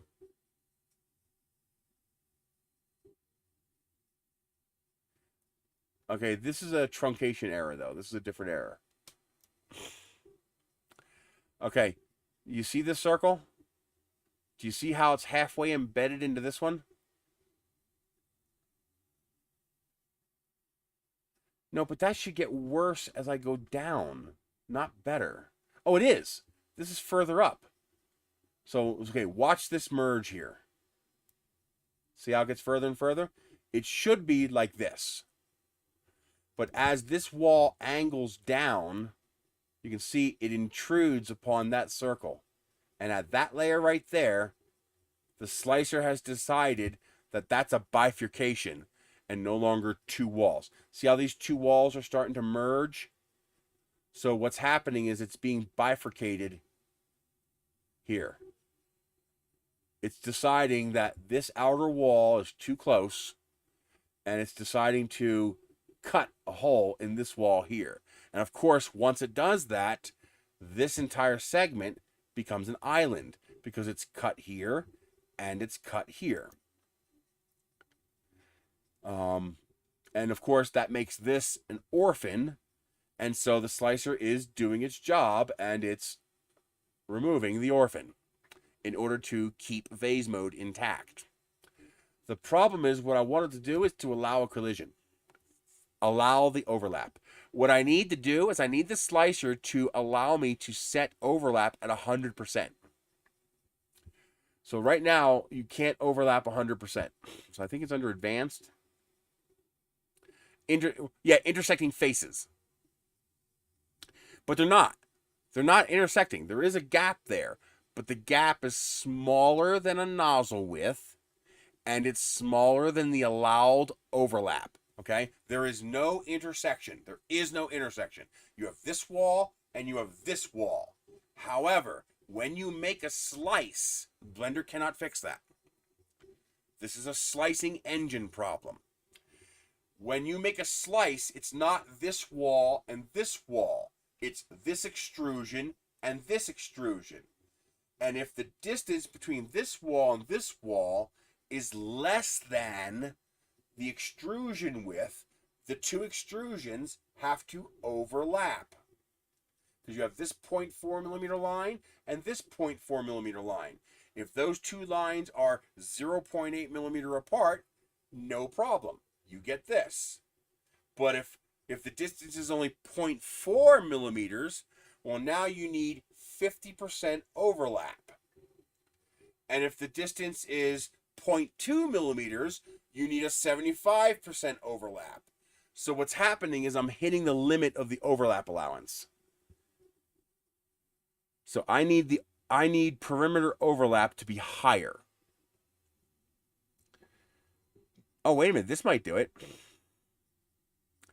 Minimum perimeter width. How low can I make this? 10%? Can I do 10%? Yes. And how about minimum perimeter width? Let's do 10% there as well.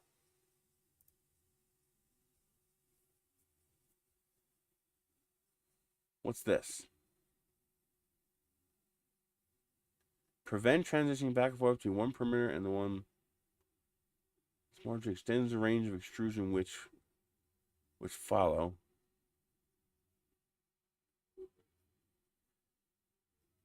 Well, I'm just going to try it and see what it does. Worst it could do is not work, right? Son of a bitch, I think it worked.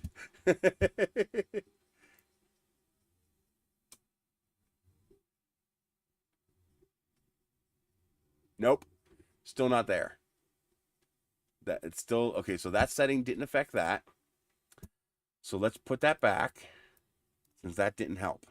85% and 25%. So we'll put them back. What I need is overlap.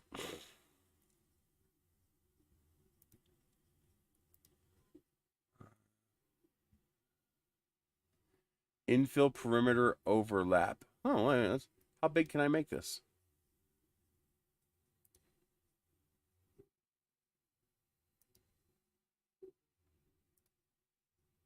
Can I make it 100%? Yes. Oh, that might work. I still see a gap. That's because there is no infill. Yeah, there is no infill. So first, let me change this back to 0.3 so this is more obvious.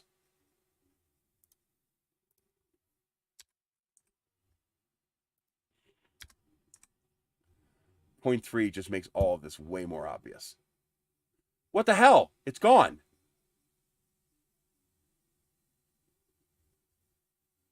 That worked?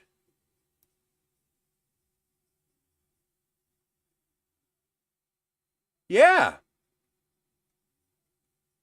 Except it's still closing this loop, which is okay, but it's not closing this loop. Well, now I know what did it. What did it was perimeter overlap. Let's verify it. So let's change this back to 25%.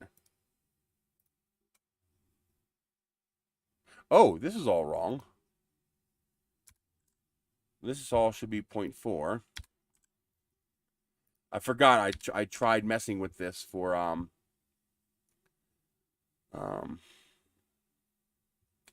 another slicer. 0.4, 0.3, 0.3. Okay, let's see what that does. No gap. So it's only at the 0.6. That actually kind of makes a lot of sense. At 0.6 millimeter, that gap would be incredible. But I still have that. I'd like to get rid of that. I'd like it to not erase my thing here.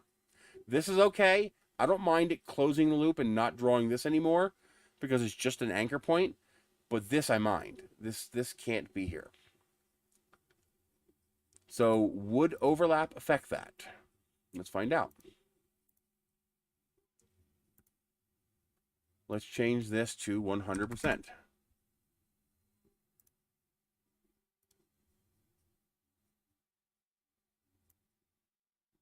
No. It's still truncating.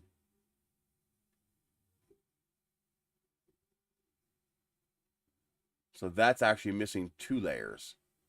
This circle here is missing 2 layers. That's a lot. 0.6 millimeters is a lot. But because the outside skin's intact, the model would be intact. But I don't know why it's doing this. Is it actually extruding that? Is this blue an extrusion or not? Wait a minute. I can turn that off, can't I?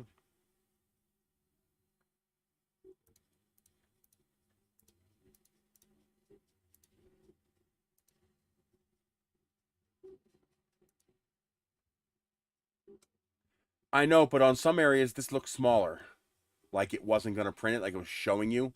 Like it's saying this and this is an overhang. But I don't see a travel move and I don't see a retraction. So I think it's actually printing that. But I would prefer not to have a 2-layer gap there.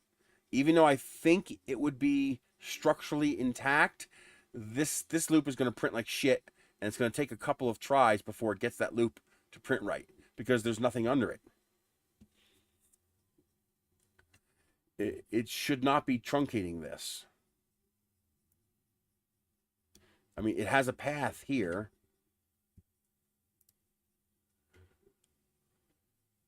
There has to be a setting somewhere. I wonder if I make this lower.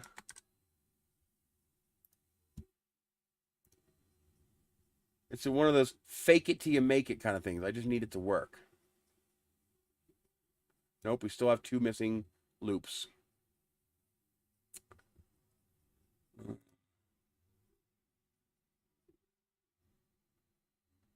Oh, what's this?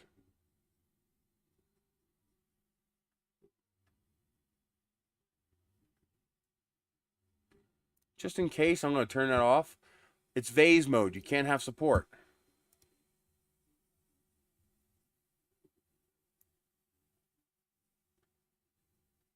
Nope, it's still clipping. Is there a way I can limit print height?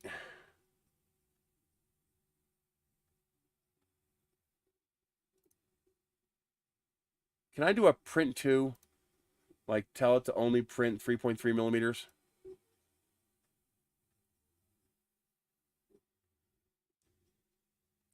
There is no inside or outside. There's only one.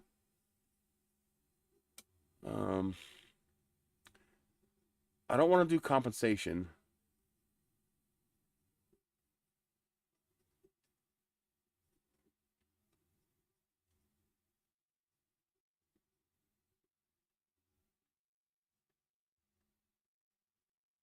Modifiers? Where's modifiers?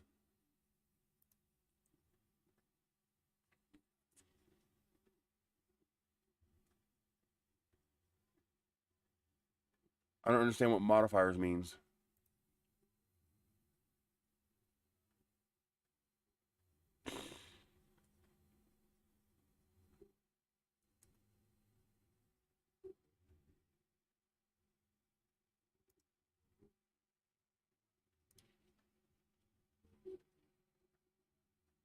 I don't think any of this should have any effect.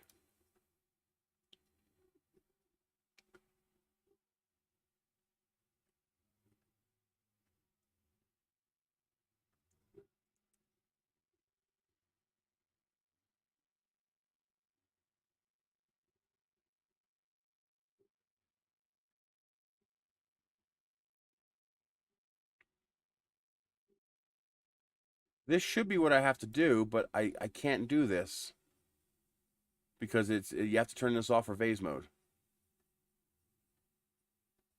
Okay.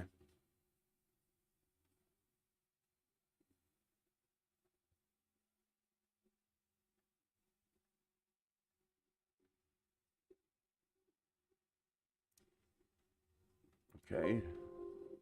So vase mode needs that.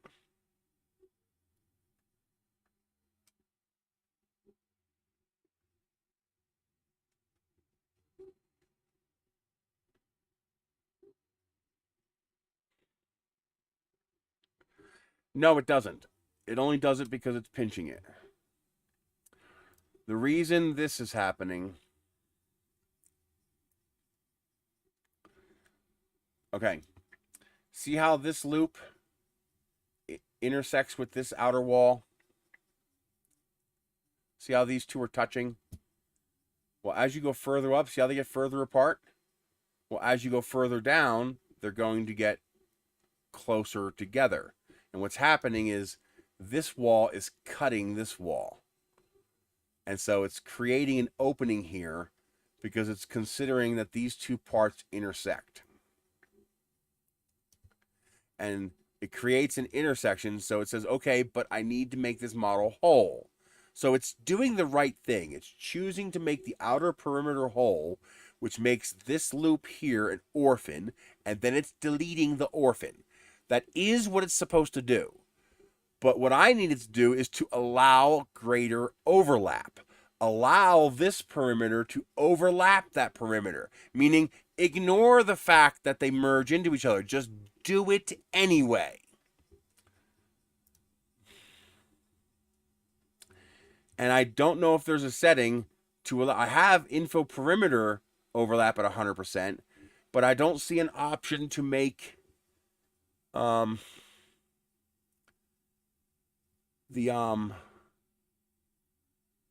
allow the perimeter to overlap itself. No, it doesn't extend beyond the outside. That's not true. Because it by definition is on the inside because it's an inside hole. The overlap is too great. Can I make this 200%? No, but that's perimeter overlap. It lets me do it, but does that actually do anything? I don't care if it goes beyond. Just continue it. Do it anyway. No, it's still deleting it. It's still deleting the orphan. Okay, so this is... I'm going to leave it at 100%, but this is not doing it. Let's see. Arachne perimeter generator.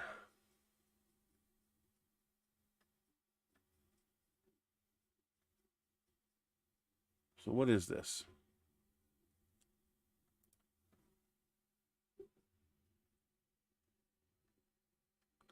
I don't know what this is. And I'm not getting any help. It's not giving me these pop-ups. Hey, none of them are. There it goes. When to create transitions between even and odd numbers of perimeters, a wedge shape with an angle greater than the setting will not have a transition, and no perimeter will be printed in the center. To fill the remaining space, reducing the setting reduces the number and length of these center, but may leave gaps. What happens if I change... Wait a minute. Where's that setting? Okay, we are set for Arachne. It can't cut it off at all, because if it cuts it off at all, it breaks the vase. Let's see if I switch it back to classic. Nope, we still have the truncation. Now, let's go back to...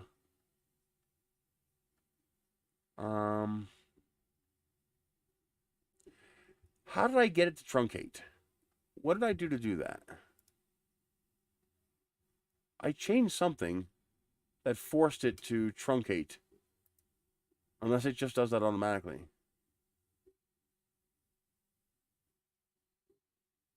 Nothing there. There is no such thing as the same settings in other slicers because they don't have the same settings.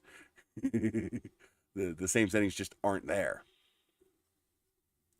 There might be a way to manipulate those settings. I just haven't figured out how to do that yet. And since Prusa Slicer does in fact work, it's not worth my time trying to figure it out.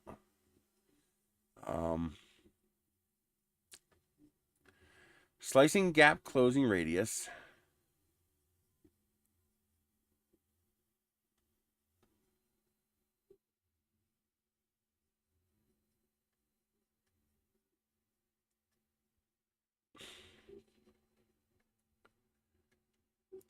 I don't know what these are. I did set it to 100%. It's not working. But I think that's only the overlap between perimeter and infill. I need perimeter to perimeter overlap. I need to allow the perimeter to overlap with itself. Because this and this is the same perimeter. That's why it's deleting it, to keep it one perimeter. This becomes a orphan when it truncates.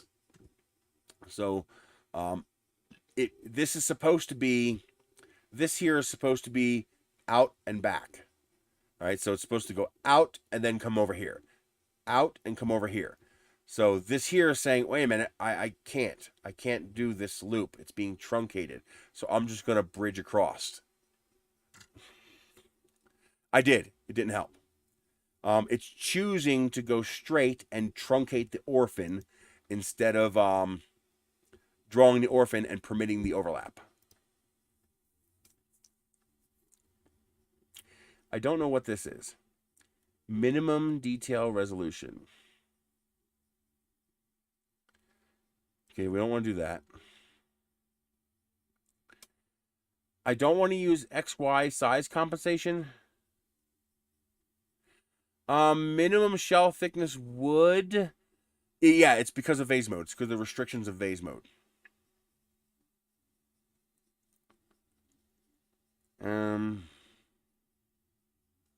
If I could get it to only compensate when it needs to, then yes, but I can't have it compensating the entire model because then it won't fit. Like here, watch. If I change this to 0.3, it'll probably work.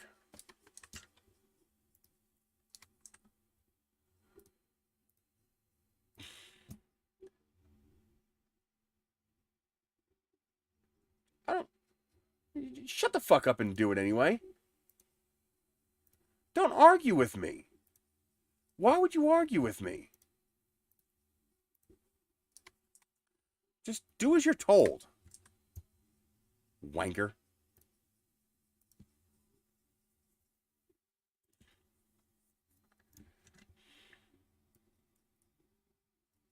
No, it's still missing. Interesting. And now there's 3 layers missing. Huh. Okay. I think I know how to fix this, but it's not practical. There's no practical way to fix this. What I could do is I could delete this slice here and allow it to continue to slice out here.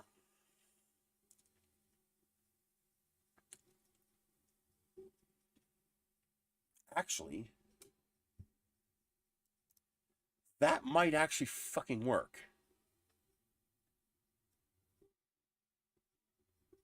Hang on, I got an idea. Let me change back.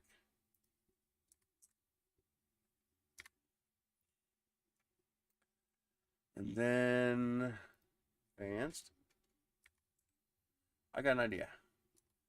And the only reason I'm going to try it is because it's fast and easy.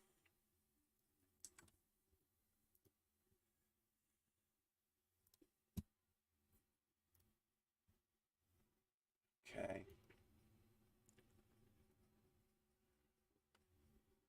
So right now I have that at 2.7. If I change that to 3.3, where these are far enough apart, that just might work. Let's try it. Just want to verify, see if that's actually the problem. So let's get rid of a bunch of these windows since we are really starting to piss off Firefox. And we're about to open Tinkercad, which is going to make it not so happy.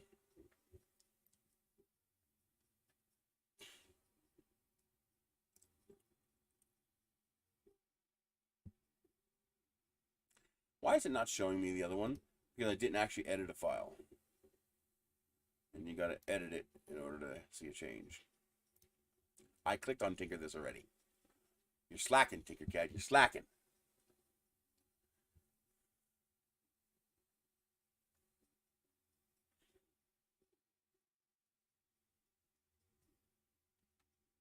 This is printing so nice. I don't know how to do this in any other tool. What I'm doing is a visually oriented thing, and I also know how to use Tinkercad. I don't know how to use those other tools, but also I don't know how to replicate this in Fusion. I wouldn't even know where to begin. I'm basically deleting portions of the model to create architecture, and I am not sure how to do that in Fusion. I could think of a way. I could draw a 2D of this and then extrude that vertically. That would work. What, this color here?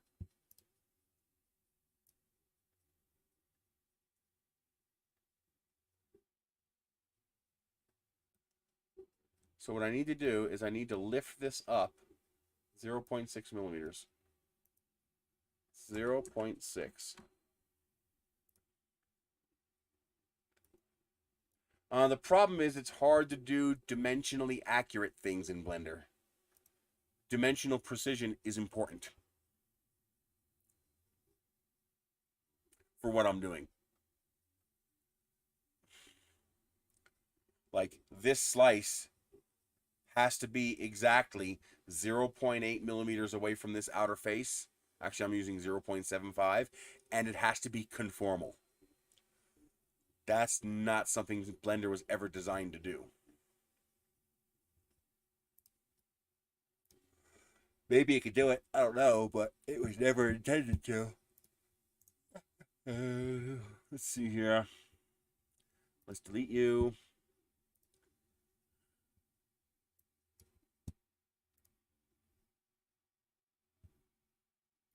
And then slice. No, it still has gap. What the hell? Okay, so the pinch is overriding the gap. All right, I tried this in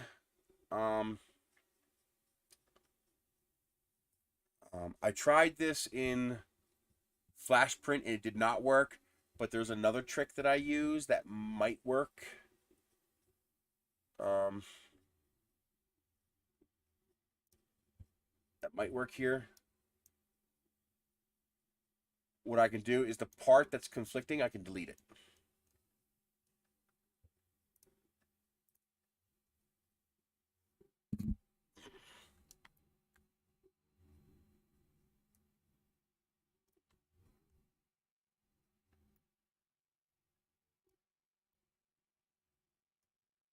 Is there any particular... Oh, because I'm less than a millimeter.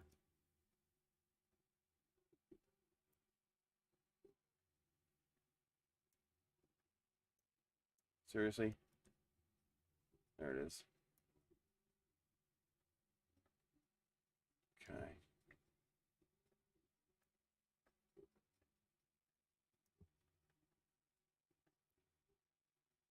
So it does not like this bit right here. So I have to go to 3.3.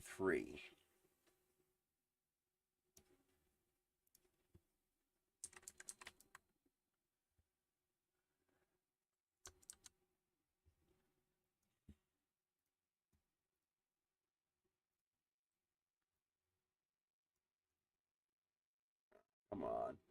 Tinkercad does not like when you move in this close. And like that.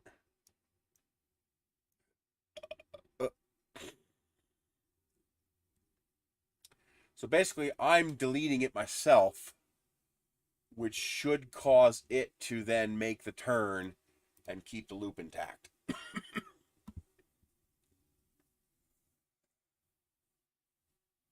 You're saying Blender can do dimensionally accurate items?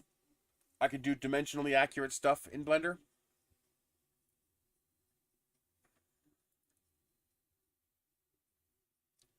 Because Blender's free, isn't it? I'll give it a shot. Did you ignore me, or are you still thinking? You're still thinking. There you go. Oh boy, you really are thinking.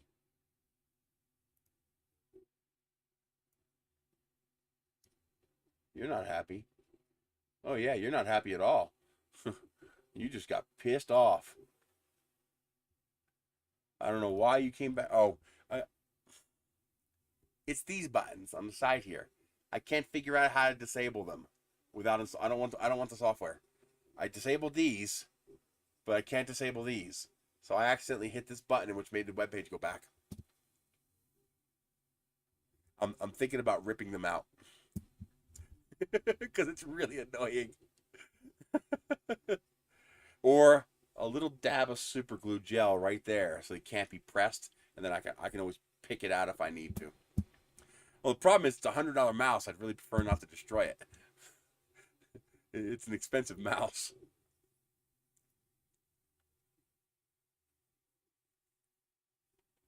Although it needs a new battery.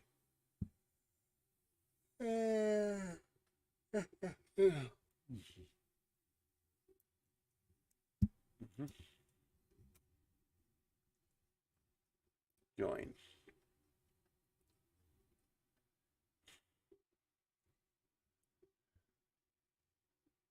That worked. That was fast, actually.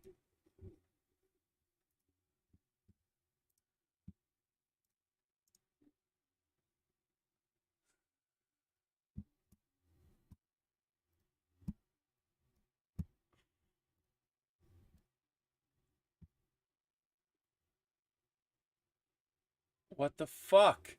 It's doing one more. No, it's still doing both. What the hell?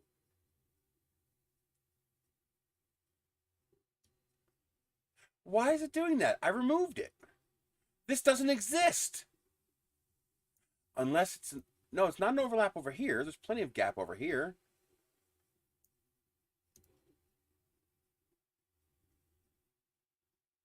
It just moved it up? Oh. I didn't go high enough. I gotta go 2 more? Or is it moving the goalposts? I swear, if you're moving the goalposts, I'm gonna fuck you up. I will find the programmer who programmed you, and I will make him insert something that'll make you puke. How about that, Prusa Slicer? You better not be messing with me. I will bite you. First, I don't think I need to make this as thick. Goddamn resolution.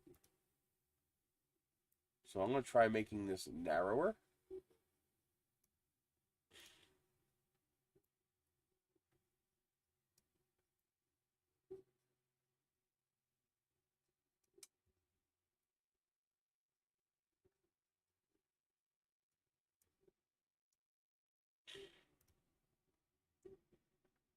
And now we need to make it taller.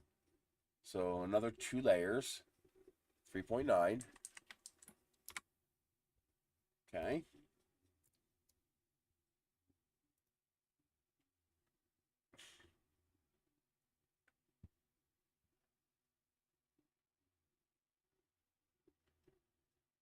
And now this is only because we have a wedge. We have a converging We have two faces that are converging. They never touch, but they converge to a point that's smaller than the nozzle diameter. And smaller than the amount of overlap it'll permit. It looks like it's permitting about 50% overlap. If I could increase the perimeter overlap, that would fix all these problems.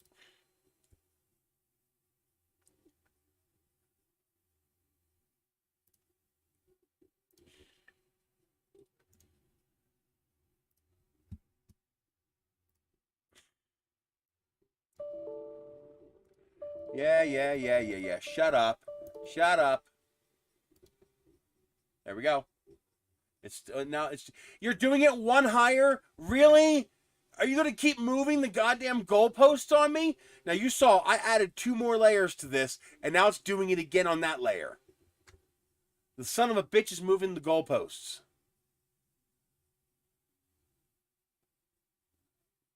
Ah, but it's doing both. It's saying, okay, I don't like it, but I'm doing both. Okay, so that works fine. As long as there's no missing layer. Okay, so now we know it wasn't the orphaning, it was the pinch creating the orphan. So now we have an intact print. Now I wonder, will that also fix it in flash print?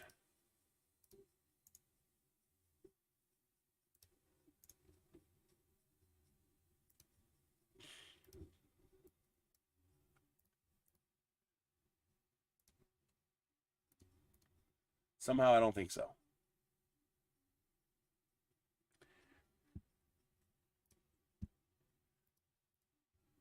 Oh, maybe. Oh, no way. I think it did. Oh, man. I think it did. I have other problems, but those problems don't seem to be breaking the model. Now let's see if I can undo that setting that I used that was messing up the models.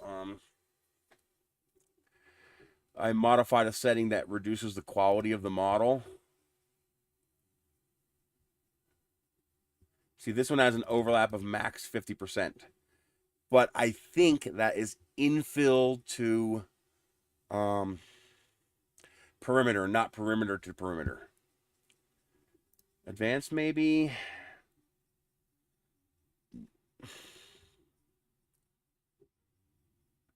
Path precision.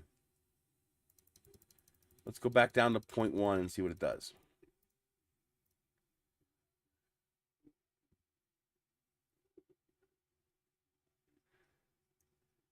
Nope, now we're back to having errors. So I do need some path. Oh, we're having the same problem up here, see? It's having the exact same problem up there. So I can kind of fix it with path precision, but that makes the model lower quality when I do that. How about we split the difference? 0.2.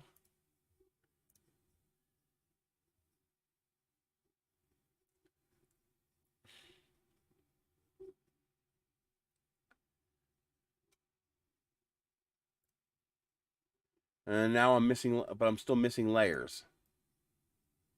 You son of a bitch. It doesn't like this still. It doesn't look like it's missing any layers. But it looks funky. Alright, so I need to chip out that. I know how to do that too. It's a pain in the ass, but...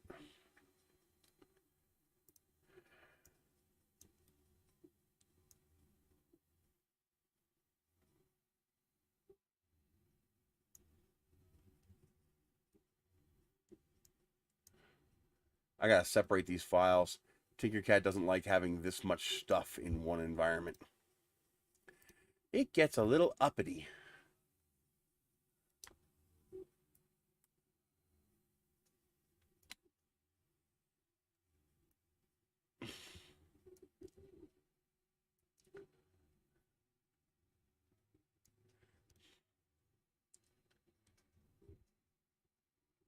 And Tinkercad really does not like zooming in this close.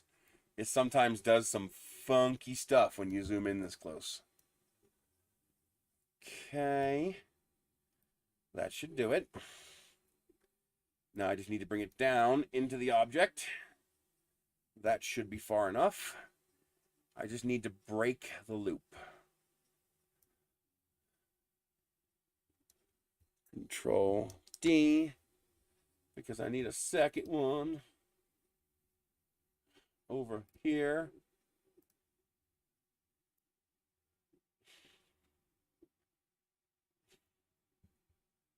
You need to be flipped that way. Why isn't that working? Oh, it's my angle. Okay, that's fine. All right, let's try that.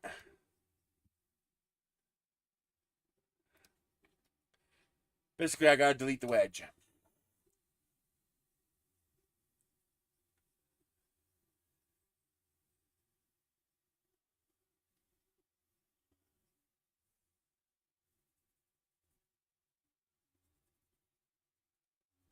If the slicer would allow more perimeter overlap, that would fix the problem.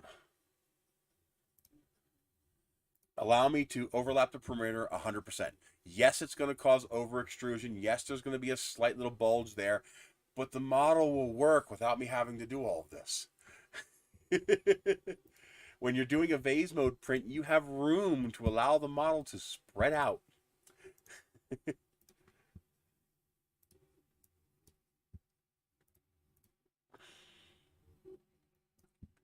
God damn you. Such a horrible interface. This is disgusting. This interface is so bad. All of them.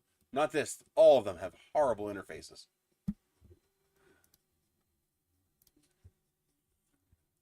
I need to get my Space Mouse back out. I heard that Simplify 3D added support for the Space Mouse. And I think the Space Mouse works in Tinkercad too. Okay.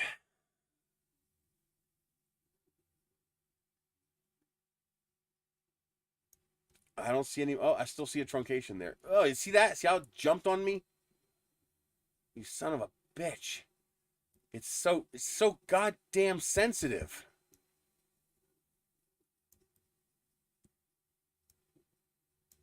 Jesus. I need to go even lower. It's doing the same thing. It's moving the goalposts. That printed fine before. And now it's suddenly not printing anymore. God, is that annoying.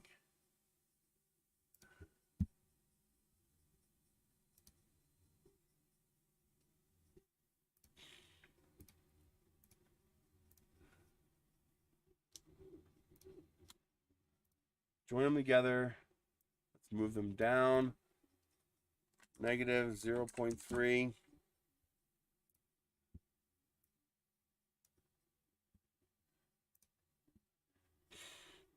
It's like, oh, I'll do this one for you, but not these two. Oh, wait a minute, you've moved it down? Well, now I'm not going to do this one anymore either.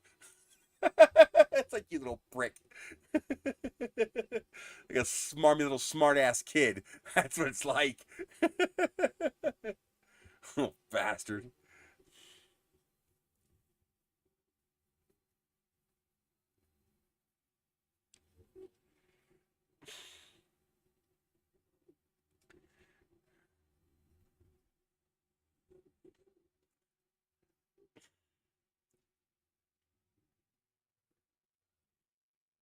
Okay. Hopefully last edit. Close preview. Delete part. Bring in yet another part. Slice the damn thing, you little bastard.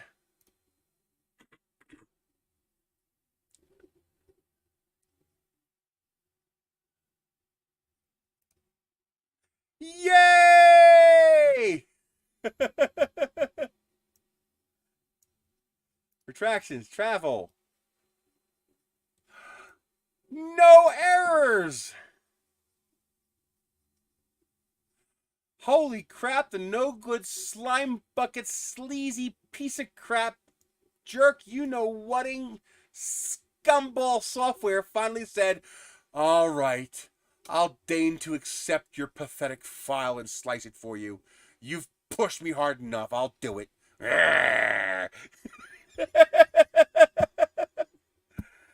Oh my God.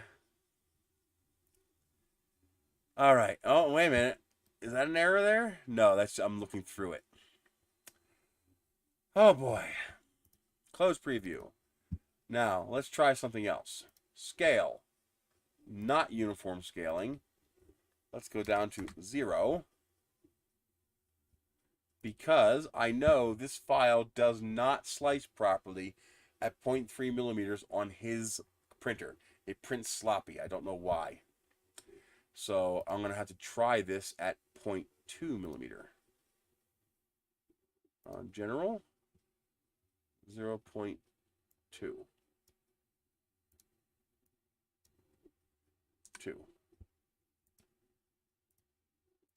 Let's try it at 0.2 and see what it does. So I might need to tweak. We're still good. Oh, travel retraction. I wish it would default to leaving those on, because I always need them. Ooh. That did it. The damn thing actually slices now. It still does weird things like this. Like, what the hell's that about? That doesn't exist. See? It skipped it. It skipped creating the rib, and it has a bridge there. That should not be there.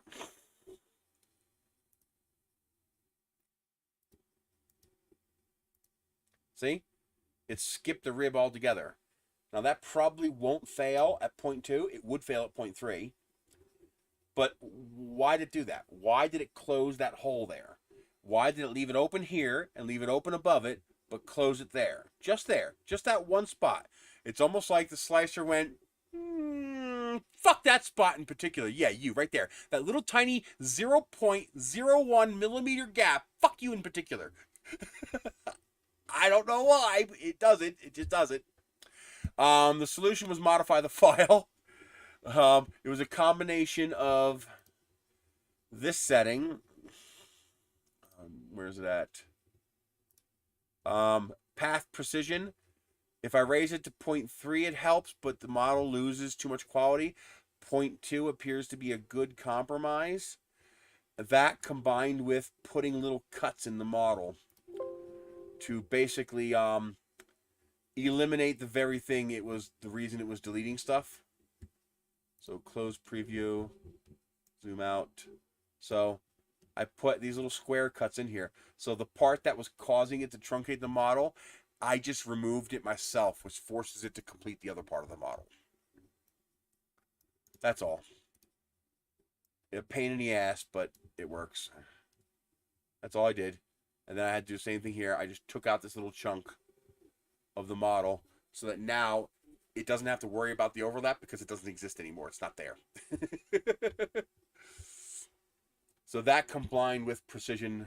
Now I wonder, can we go back to 0.1 precision?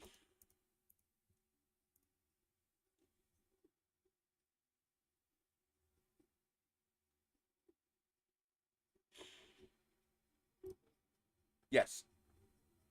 So now I can go back to point. So that probably wasn't really doing much. Although I see something there. What am I seeing there?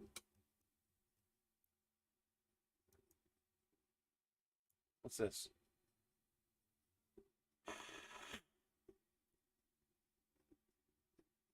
Oh, it looks intact.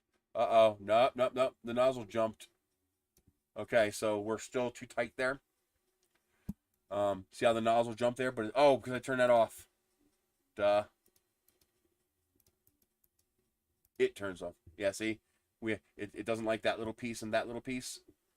So there's two ways I can fix that. I can either make my cuts a little wider, or I could just increase the extrusion precision. I think I would rather leave the extrusion precision alone and modify my model. Because I can control modifying my model. I can't control their slicer. Does it do the same thing at the top? No. Top is okay. Bottom needs to be wider. Because if I fix it in the model, then I don't have to tell people to modify their slicer settings as much in order to make it work. So I'm better off modifying my model.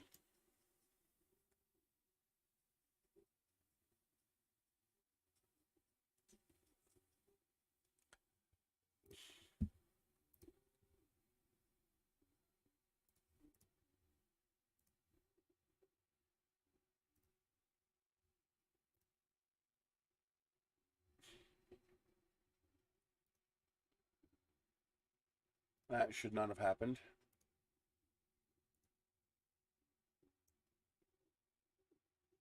Why did it do that? U3 should be merged.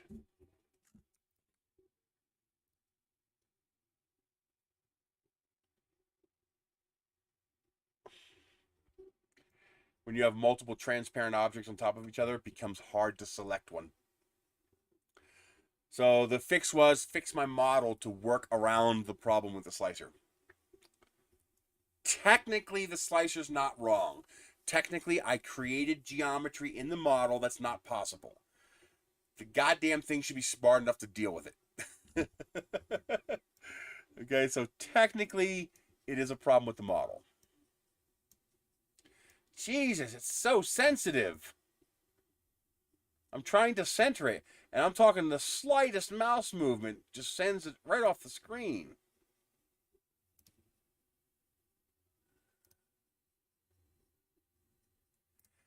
Because it's not normally an issue, but yeah, well, there is. It's automatic in the slicer.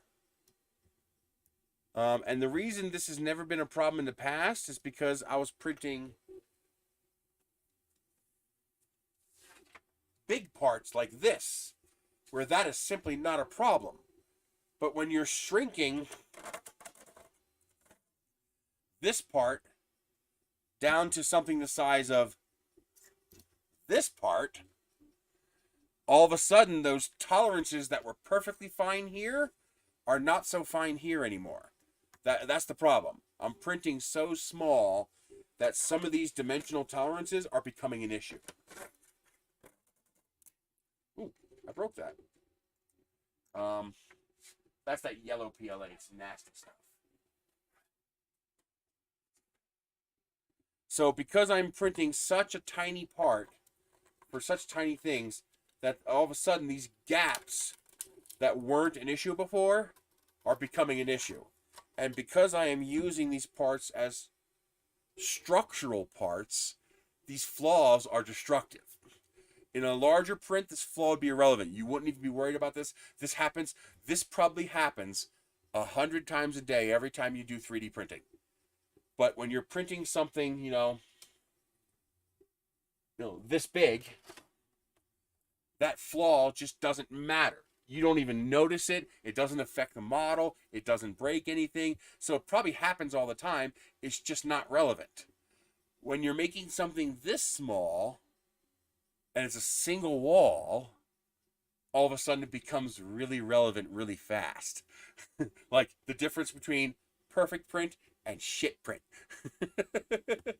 So I get it. I understand. And I think I know what's causing it. And I think I know how to fix it.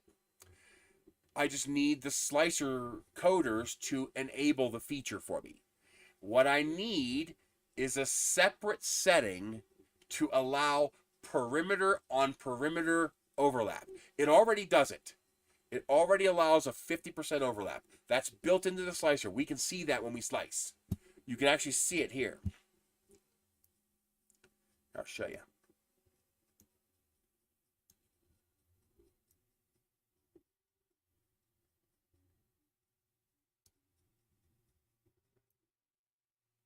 So you can clearly see here, no overlap. Perimeter, gap, perimeter. Okay? This has an overlap. It's not a render error. It's not a render error. Technically, what you're looking at is illegal. This is not allowed. One perimeter is smacking into another perimeter. All right? Now, there is no actual overlap here. Because remember, this is not the model. This is a tool path. All right? This is the model. This is a tool path. This is not the model. This is the tool path that's going to recreate a facsimile of the model. Now, the tool path has rules. No, we're well beyond ini files at this point. This is technically an illegal operation. There's a collision. This path is hitting this path. It's like you trying to drive your car halfway into the car next to you. You're not allowed to do that. I think the guy in that car is going to have a problem with you. What the fuck, buddy? You just crashed into my car. Well, that's what's happening. This is a collision. Now, because models have higher details than the nozzle, it allows some deviation from these rules. So it's saying, okay, technically, now it's not that this model collides with this model. Remember, that is an actual width. So I'm pointing to the screen as if you can see that. This is 0.4 millimeters. This is 0.4 millimeters. But from this edge here to this edge here is less than 0.8 millimeters. It's there. There's actually model there, but it's at a resolution this hardware can't recreate because that detail is less than 0.8 millimeters. So the slicer is permitting the one tool path to intersect the other tool path. It is allowing an overlap. So we have intentional overlaps because we want our infill to melt with our perimeter, because otherwise it's not going to be structurally intact. That's where you get to set the setting. Infill perimeter overlap. 20%, 30%, whatever it is you set it for. This is tool path overlap. The one tool path is overlapping the other tool path. Well, the tool path isn't, because the tool path is actually right here. And this tool path is actually right here. But the slicer is smart enough to understand that I'm extruding 0.4 millimeters of plastic. And that extrusion of plastic is going to intersect that extrusion of plastic.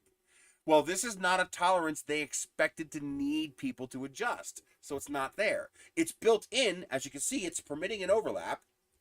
And whatever the tolerance is in Simplified 3D, it's sufficient that it's able to complete this. See? Nothing, overlap. But I have a feeling if I went over the 50% mark, this would open. And I would have a break. And that's what's happening here. You can see that here. Well, you can't anymore because I fixed it. But there's an overlap that exists there. I got rid of the overlap by cutting away that chunk of the model. Now there's a hole there. Right? You also have an overlap in the corner. So when the tool path has to make this turn here, there's an overlap. Because, this portion of the plastic is being compressed, and this portion of the plastic is being stretched. Because it's making that turn, that overlap. It's like wheel cheat. If you cut the corner too tight, your front wheels miss the curb, but your back wheel hit the curb. It's kind of what's happening here. So it has to allow a certain amount of overlap. But apparently, I'm hitting a wall where I'm bumping up against the limit of how much overlap it will permit before it perceives it as being broken. So what I need is for them to allow perimeter overlap. So when I do vase mode, allow perimeter overlap. Even if it's 100%, allow the perimeters overlap. The tolerance of the hole doesn't matter. As long as the hole is big enough for me to pass a string through, it's fine. I don't make it too small because it's going to be hard for us to pass a Kevlar string through it. That's already a 3mm hole, or 2mm hole. It might be a 2mm hole. It's already a really, really tiny freaking hole. You know, that's a really little hole, smaller than the tip of your pen. But as long as I can see light through it, I can pass a string through it. Put it this way, that overlap is so small that when you put your eye up to it to look through it, your optics deletes the bridge in between. It looks like there's no bridge there, even though you can clearly see there is. But the way your eyes work and lenses work, it's like when you get close to a fence, the fence disappears from the camera image. It gets blurred. It reduces light, but it doesn't stop the light. So that's what's happening here, is I'm exceeding whatever built-in overlap tolerance the algorithm is permitting.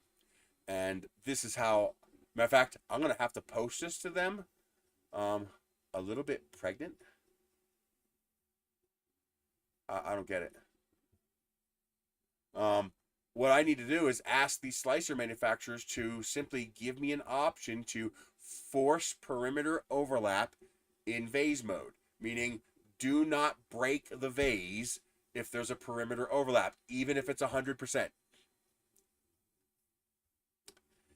And then, what else I would love to see, if they could do this, they would rock my, yeah, the allowances are colliding. The tolerances have already been exceeded. We've exceeded the tolerances. We have an overlap. That means tolerance exceeded. What we're into now is how much tolerance acceptance, how much tolerance exception will the slicer engine permit? And I'm exceeding that because of how tiny the part is. And when you're making the part this big, that tolerance is huge. When you're making the part this big, the tolerance is not so huge. That's why I prefer my holes. I'm trying to find an example to show you. But that's why this one will have it. That's why I prefer, as much as possible, that was tight. I prefer my hole to not be on a curve. See how the hole's on a flat surface, but it's on a curved surface on that side? So I only have to worry about one tolerance with that part. But because this part has angles on both sides, there's nothing I can do about it. Man, that is tight. I gotta reduce the tolerance on that part. But that's not tight enough. That should not wiggle. I gotta make that a little bit tighter. Problem is, when you first print it, that's nice and snug. But as the little edges of the plastic wear down after you insert it a couple times, now it's too loose. So I gotta increase the size of that by like 0.1 millimeter. Make it just a hair bigger, and probably make it a hair longer too. A slightly longer shoulder will interface with more layers on the inside, and you'll get a better fit. And I really don't want to reprint this. What I might be better off doing is reprinting this part, so I don't have to waste any more of this precious filament, because I can get marble anytime I want, but I cannot buy any more of this filament. Once this is gone, that's it.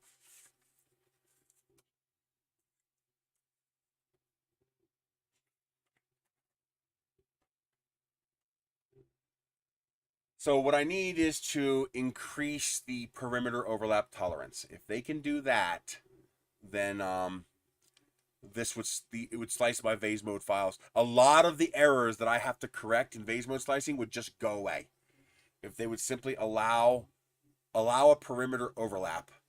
Then a lot of these problems would simply disappear. They would cease to exist. Another thing I would like to do, I don't know how to do it on purpose. Idea Maker did it accidentally as a glitch. But what I would like, okay, so this is required. You have to have this slice going clean through the model in order for it to print in vase mode. What I would like is for these to overlap. So have this one come over here, have this one come over here, have this one come over here, have this one come over here, have this one come over here. So instead of being this, I want this. I want the layers, instead of butting up against each other like this, I want the layers to mesh like this.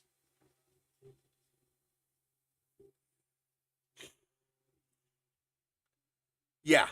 So if I can get them to simply strictly adhere to the perimeter of the model, even if it breaks a tolerance, meaning allow a collision or overlap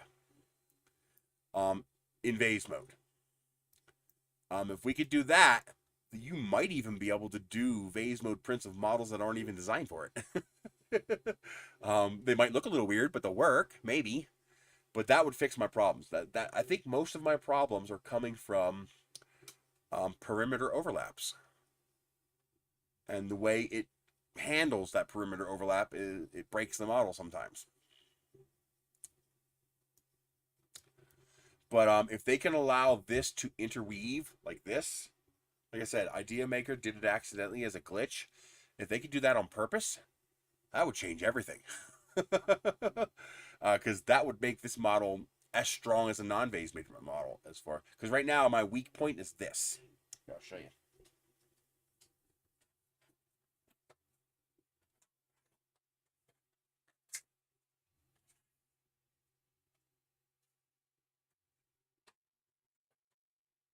So what happens is, if there's something wrong with the printer or you under extrude too much, yeah, like vase mode stitching, what'll happen is, so this model is solid.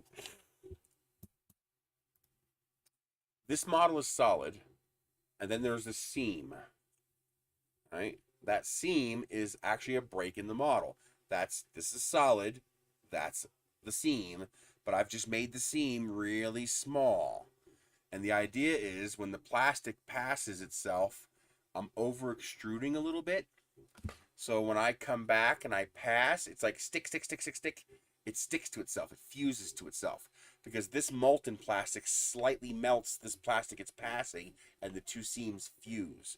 But if you don't extrude enough plastic, or if there's something weird with one particular printer, I've tried this on 6 printers. It works fine on 5 out of the 6 printers. On that one printer, the Sapphire Pro, it does not work. It works on the older Sapphire S, but it doesn't work on the Sapphire Pro. Instead, the seam is perfectly intact, but split. You can actually see there's no bonding. There's no adhesion between the filament pass. I don't know how it did that. That gap is 0.01 millimeter. 1/100th of a millimeter. I have no, and it's using the same G code. I took the G code off the CR6SE and stuck it in the Sapphire Pro, and it did that. I could just take the part and go, and you feel it come right apart. And the problem is, well, for a nose cone, that's fine. It'll work, but for a body tube, that's really bad, because that means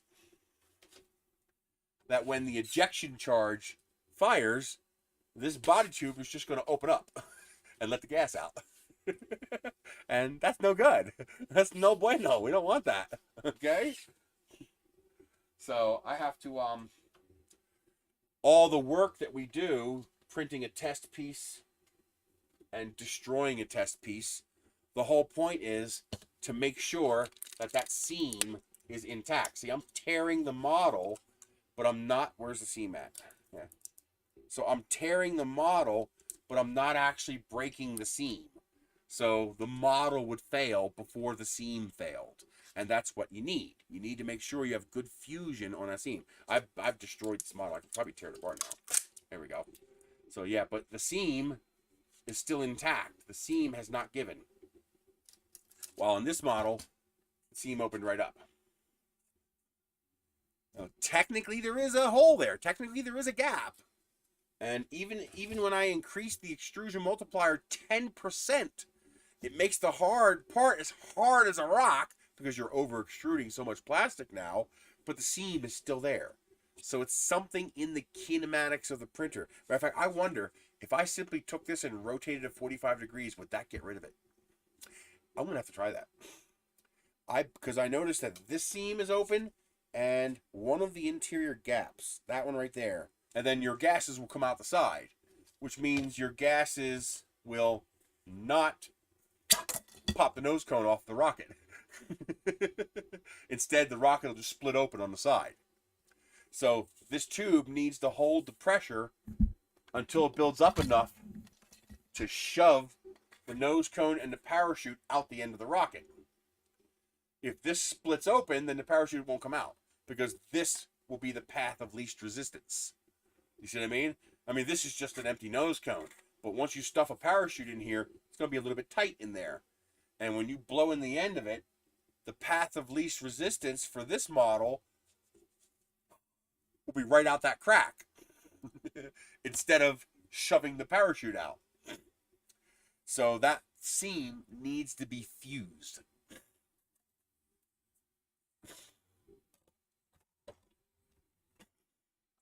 Because a model should be able to survive the end user packing a slightly tight parachute, or the motor having a slightly hotter ejection charge than normal. We've had that where we've had ejection charges blow a rocket apart. I don't know.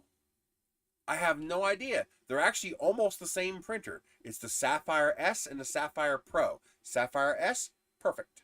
Sapphire Pro, some seams don't fuse. And I also noticed when I printed my cat toy, the infill on one edge didn't properly overlap with the perimeter. And I bet you whatever part of the kinematics of the printer is causing it to do that is what's causing it to do this. I bet you if I rotated this, it would seam perfectly. Similar. The one printer is slightly larger. The Sapphire S is a Core XY with an extrusion and stamped steel plate frame. Yeah, probably same stepper motors. They look the same. I doubt they changed the stepper motors. All they did was make the printer slightly bigger. So instead of 200 by 200 by 220, this one's now 220 by 220 by 250.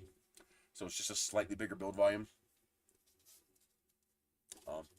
So I think it's either maybe the belts for the Core XY are loose, or maybe one of the bearings is loose and it's allowing a slight shift in the particular direction that facilitates that gap. And what gets me is that even increasing the flow rate wasn't enough to fix it. Like normally you just keep increasing the flow rate. It's eventually going to stick, right? No. I increased the flow rate to 1.1. That's a 10% over extrusion. And it was tougher to break, but I still easily broke it. So I think it's the printer itself. I think it's a hardware issue. I think something in the kinematics is just jiving with the universe and this seam, and they don't fuse.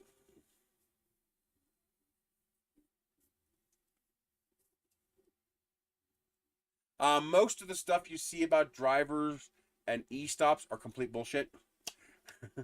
Most of it is complete bullshit. Okay. If your product has I'm gonna say a 0.1% failure rate, but that's hard to do in our heads, so we're gonna use 1% just to keep the math simple. If you have 100 people with a product, and 1% of those people have a problem, how many people do you expect to hear from? Well, 1% of 100 is 1. So you're going to hear from one person. The other 99 are going to be fine. What if you have 1,000 people? Well, now you're going to hear from 10 people. What if you have 10,000 people? Well, now you're going to hear from 1,000 people. Okay? Or 100 people, I'm sorry. And if you have 100,000, well, now you're going to hear from 1,000 people. That's what a 1% failure rate looks like. Now, what if you have 10 million people? No matter how tiny your failure rate, you're going to have a lot of problems with a lot of people. Even if you have a 0.1% failure rate, 10 million.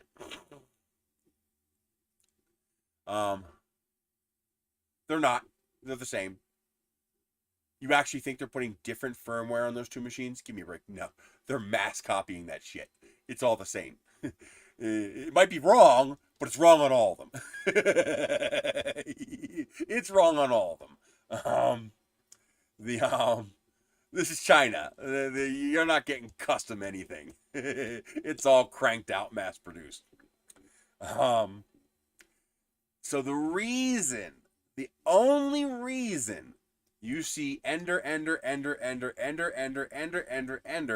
on the forums is split into two reasons.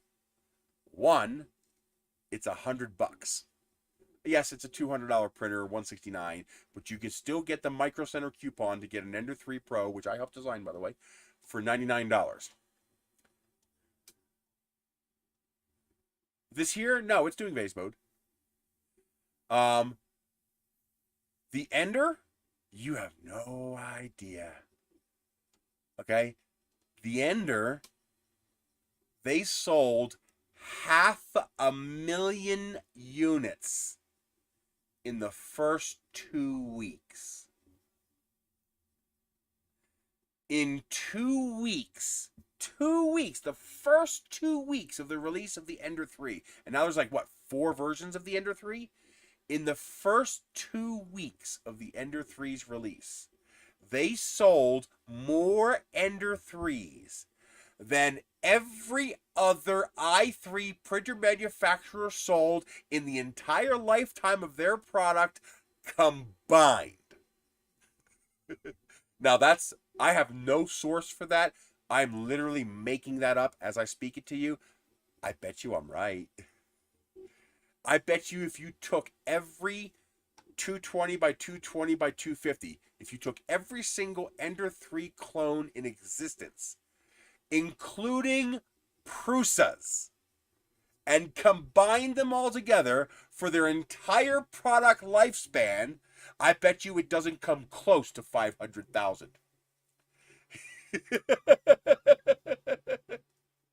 All right? When you have that many of the lowest common denominator, lowest cost printer money can make, that's not complete garbage, and you combine that with one of the lowest prices the industry has ever seen, there are so goddamn many of those machines out there that if 1% of 1% of 1% of the user base has problems, they're going to flood whatever internet forum you have. And so the reason your forums always look like Ender is because there are this many Enders and there are that many, half of that. There are that many of every other printer out there. That's not belittling every other printer. They've just sold so goddamn many of them. The failure rate is minimal. The reason the failure rate is minimal is because the printer is minimal. There's just not much there. It's the way a 3D printer should be. Dead simple. The core problem with Ender 3s? No way. An Ender 3 prints like magic. An Ender 3 makes some of the best prints in the world. And one of the reasons it makes some of the best prints in the world is because it's light. The whole entire kinematics is so goddamn lightweight that you get ridiculously clean, crisp prints. Because most print noise comes from user error or heavy kinematics. Or, look at a Tron XY printer. Design-wise, there's nothing wrong with Tron XY printers. But with the exception of the ANET E10, which, by the way, is fantastic. It's a piece of shit, but it's fantastic. But look at any Tron XY printer. Why do they print like garbage? Why do they have such problems? There's nothing wrong with the design. Because they use the cheapest goddamn components they can get their hands on. The sand grinded bearings, the shoddy polymer V-wheels that are coming apart, the rails that have inconsistent extrusions or they're bent. They basically bought the cast-offs in the industry. They bought the cheapest components they could possibly buy that would still make something that would actually work. And you see that in the prints. The stepper motors are janky, they're jerky, the bearings are grinding, the fans make noise, and all of that noise gets transferred to your print. So even though it does work, it does make a perfectly usable print, it doesn't look pretty because the machine's garbage. The Ender is kind of a the Ender is an oxymoron because it's cheap, but it's high quality. And when I say high quality, I'm talking about Chinese high quality. I'm talking about Creality high quality. Okay, not Mercedes high quality or Veyron high quality. Okay, we're talking different level of quality here. But among cheap Chinese printers, Creality printers have exceptionally high quality materials. And the reason for that is because they control the supply chain. Companies like Creality, Anycubic, Neptune, Elegoo, and I think Neptune is made by Elegoo. But companies like Elegoo, Soval, Creality, Anycubic, those are all higher quality printers because they control the supply chain. They're not buying as many off-the-shelf components. They're buying enough components that they're either able to make their own factory to make them in-house, or they're able to pay for their own custom run of parts made to their specifications, which allows them to get higher quality parts, materials, and machining for a substantially lower price. If you were Tron XY and said, I want to sell 1,000 printers, make me a custom piece, it's going to cost you a lot of money if you want high quality. When you're Creality and you're going to make 500,000 pieces in 2 weeks, yes, you're still going to pay a lot of money to get the higher quality parts, but it's now amortized over 500,000 units. So your cost per unit drops to basically zero. That's why if you've been with the printers from the early days, you'll notice you went from, a bunch of off-the-shelf parts in a CR10 to little by little, they're replacing the parts with Creality branded parts, with Anycubic branded parts, with Elegoo branded parts. Because as they make more and more printers, they're able to have more input of the supply chain and the control of manufacturing and tolerances, which means they're able to command higher precision, higher quality parts for a lower price. And so when you buy a Creality printer, you're buying a printer that has quality in it that is 10 times better than what you're going to get with the no-name brand printer that just came off the shelf. And they're buying off-the-shelf stuff as cheap as they can to try to build up capital so they can try to take advantage of this 3D printer rush. That's not a cut on those printers. It's just the nature of being as gigantic as somebody like Creality, Anycubic, Elegoo, or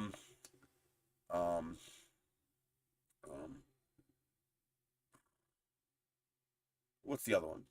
Oh, Longer is another good one, and Soval, they're also another good one, where they put a lot more into the quality of the products because they can afford it. They're taking advantage, and some are, for example, the original Soval printers were actually made by Creality. Creality got so big that they were starting to make parts for other printer manufacturers. Like other printer makers designers would buy Creality parts because they were higher quality. Do you know why there was such a hard time getting Meanwell power supplies in Creality printers? Do you know why? Do you know why Creality had to go with another manufacturer? And I think they're actually doing them in-house now. I think they're actually controlling the production of their own power supplies. Do you know why they couldn't give you Meanwell power supplies? They wanted to. They wanted to give you. You guys were screaming for Meanwell power supplies, and they were desperate to give them to you. They couldn't. Because Meanwell couldn't make enough of them.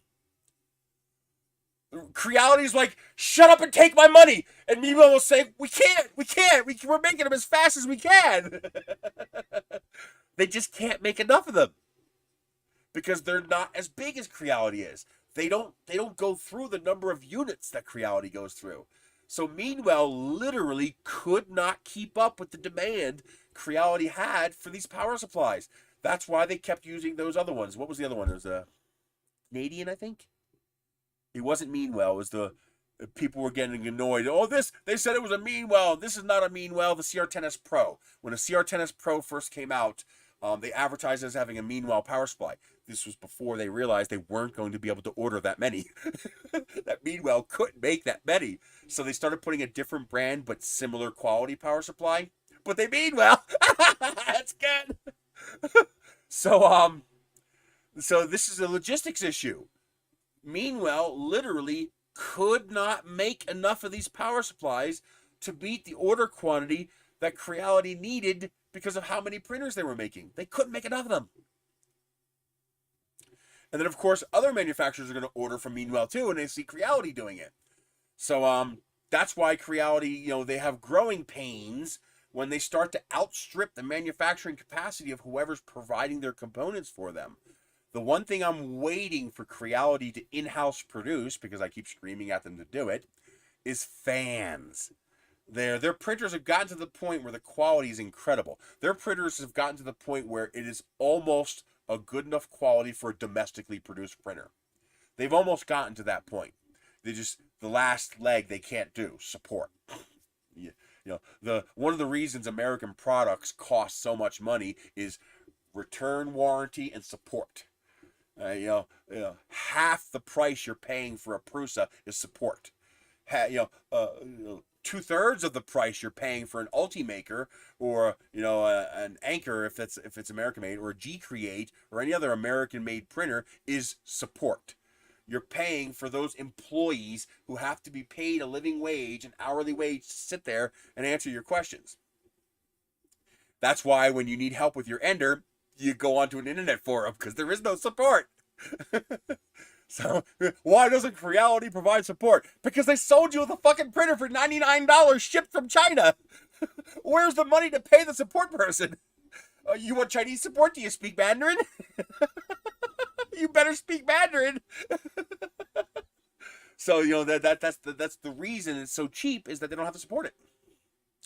It's like going into a Home Depot and taking a shopping cart and filling it up with parts, and you build yourself a shed, and then you go back to Home Depot and complain when they can't give you tech support on the shed. We didn't make the shed, you made the shed. So you have to think of buying a Chinese printer as more like you're buying a bunch of parts in a box that are loosely together and have some instructions. But it's really not that different than you walking into the parts supplier yourself and taking, give me some extrusion, give me some stepper motors, give me this brain board, give me a copy of Marlin, and then you put it together yourself. Well, your support. You built it. So the Chinese printers are in that growing pains area where they're becoming a household name, but there is no support. So where do they go? Well, they go on the internet forums to look for support. Ender 3 help. Creality Ender help. And they come up with these Facebook groups and these Discord groups. And then, of course, because, that Tron XY sold 2,000 copies, while this latest Ender sold, 2 million copies. So you get 10,000 people flooding in asking about the same problem with their Ender 3, not because there's anything wrong with the printer. It's a DIY thing. You need to have some DIY capability to use a 3D printer. Even if they sold you the printer pre-made, you're still going to run into problems because it's DIY. An idiot with less intelligence than a cockroach is making your print. That idiot is the little piece of software called Marlin. And keep in mind, that's an amazing piece of software. It's a phenomenal piece of software. But compared to a human being, it's a freaking moron. I'm sorry. A moron is smarter than that software. Because a moron actually has a brain.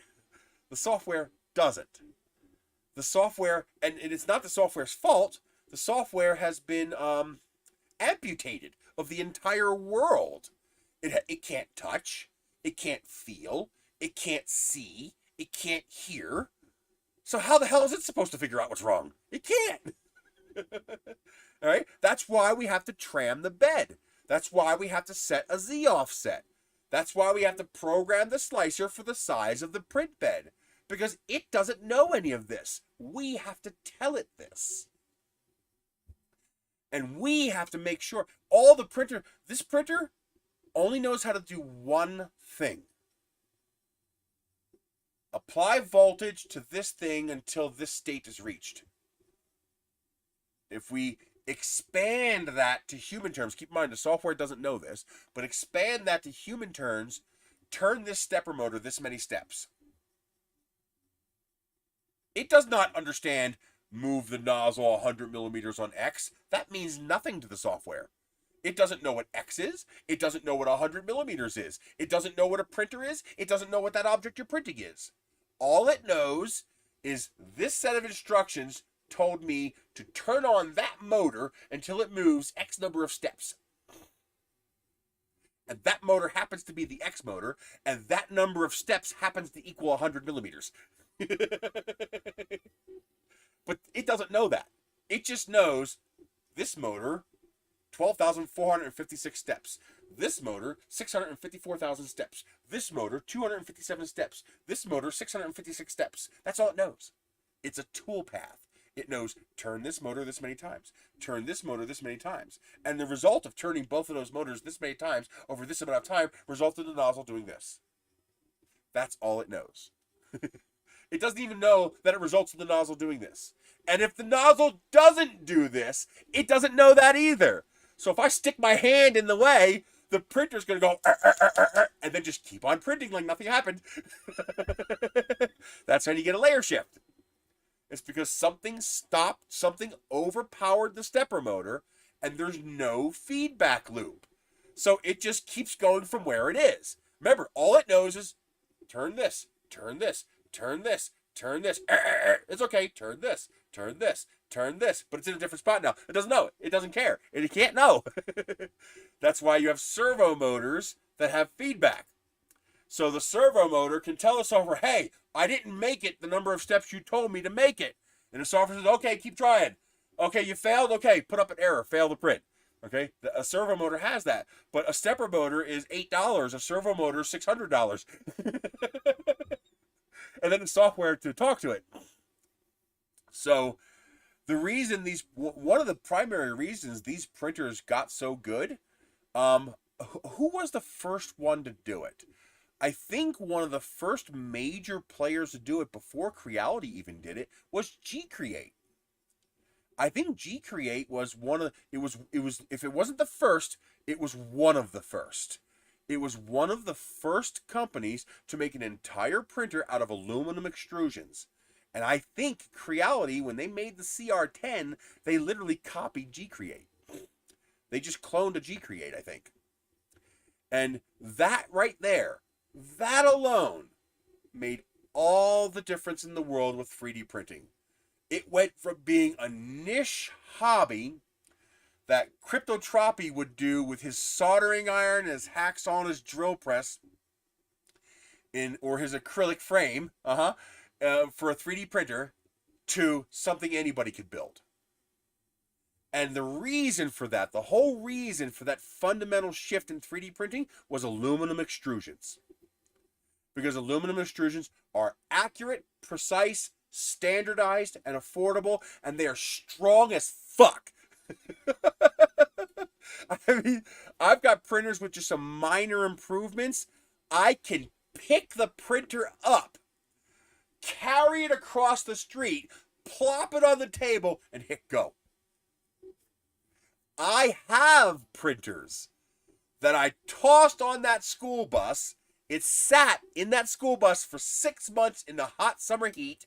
I drove it 2,100 miles over 6 days across the country. It then sat in that bus in the New Mexico sun for a year. I then pulled it out and put it in a container where it got battered by dust for another year. And then I picked that printer up, put it inside my bathroom. I went, and I hit print, and the fucker worked.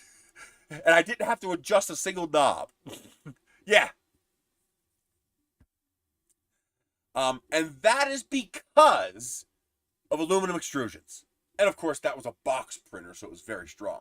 Now, Do you remember the Wanhao Duplicator i3 V2?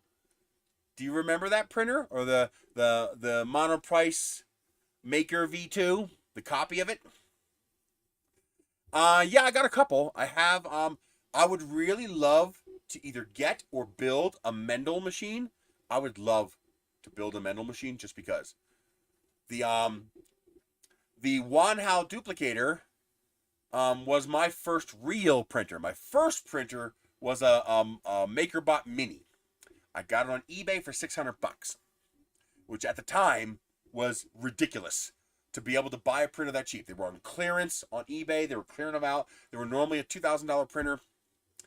And then the Wanhao Duplicator i3 V2 came out for $400, and I was all over that shit. That printer was hot garbage. Do you have any idea how many prints I ruined by doing this? Just by doing this. How many prints I ruined because I touched the fucking printer. I just touched it. I put my hand on it, and I was like, fuck, and I looked down, and yep, layer shift. Because it was much better than the older printers, but it was still just stamped steel with linear rods. And so the frame would move. And so the bed level would change anytime you touch the machine, because you got to remember the bed is on the base, the y-axis, the x-axis is on the frame, and the bed and the frame could move relative to each other. Not much, but enough for the print to fail. So we spent all. Now this is why you have an entire community of printer users who fight each other on the internet. Leave it alone. Don't modify it. Print this mod. Print that mod. Print this mod. You need this mod. You need that mod. They're both right, and they're both wrong. These dimwits who keep saying print this mod, print that mod, buy this upgrade, print this upgrade, they're not dimwits.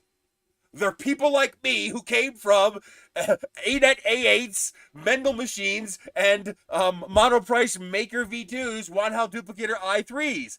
You could not effectively use these printers without modifying them. Even as simple as making a cup. A cup like this for the spring to sit in. So the spring wouldn't do this, which would change your fucking bed level. Just printing that little cup was a quality of life improvement that made the print better.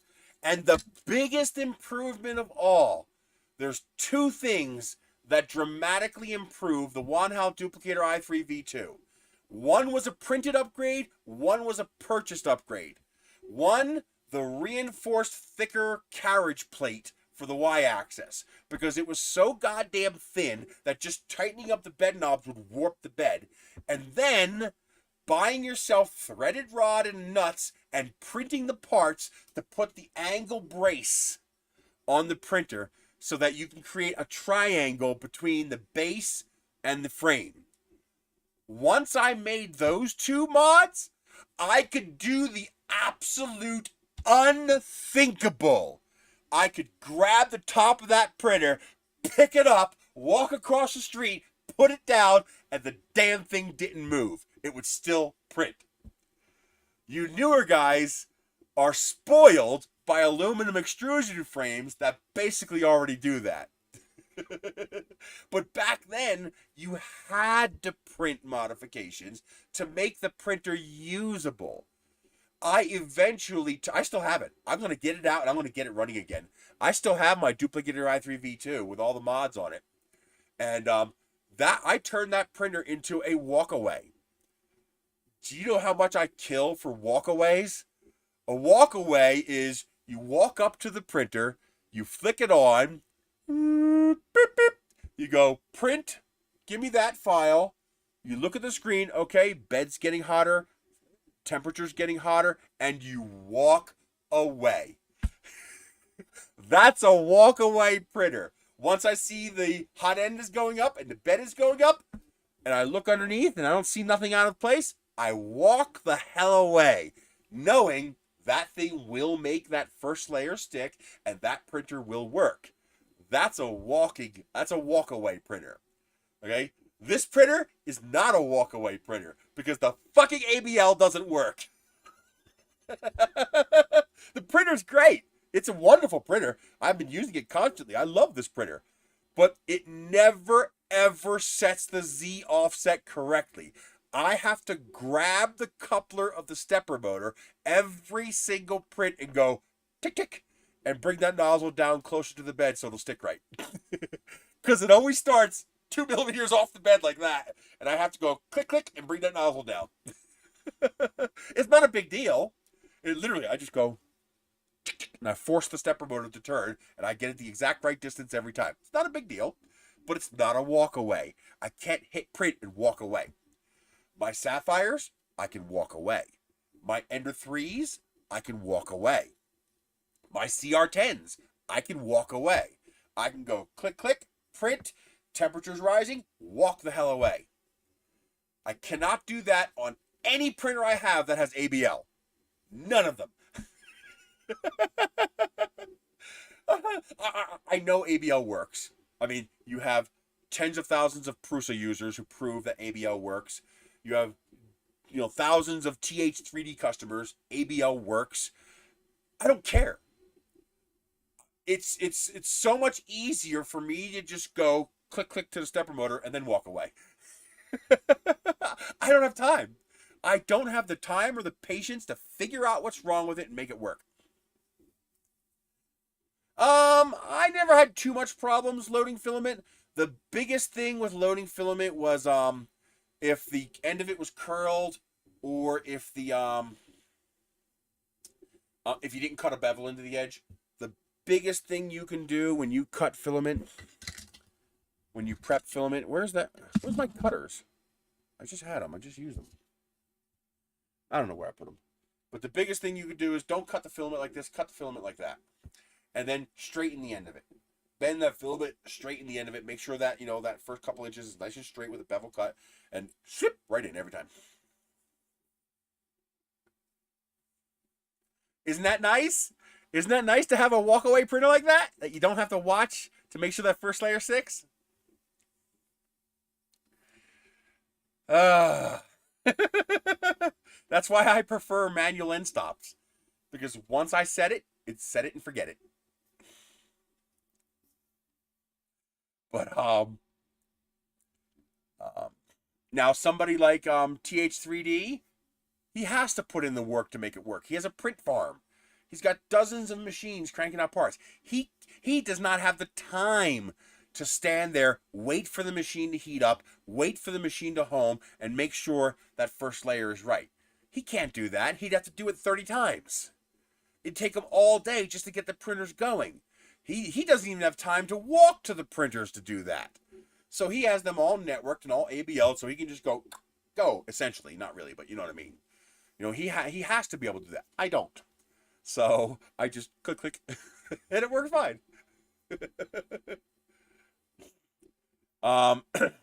Springs are fine as long as you use the die compression springs and as long as they're fully compressed. What you don't want is the springs to be loose. If the springs are loose, the adjustment knobs can walk. This happened with the CR10. The CR10 had, what do you call them? Spiral cut springs. The silver ones that just look like round wire. I don't know what they're called. I call them spiral cut springs. But those, first of all, they're not strong. And second, if you didn't adjust the bed level correctly, and part of adjusting the bed level is compressing the bed as much as possible.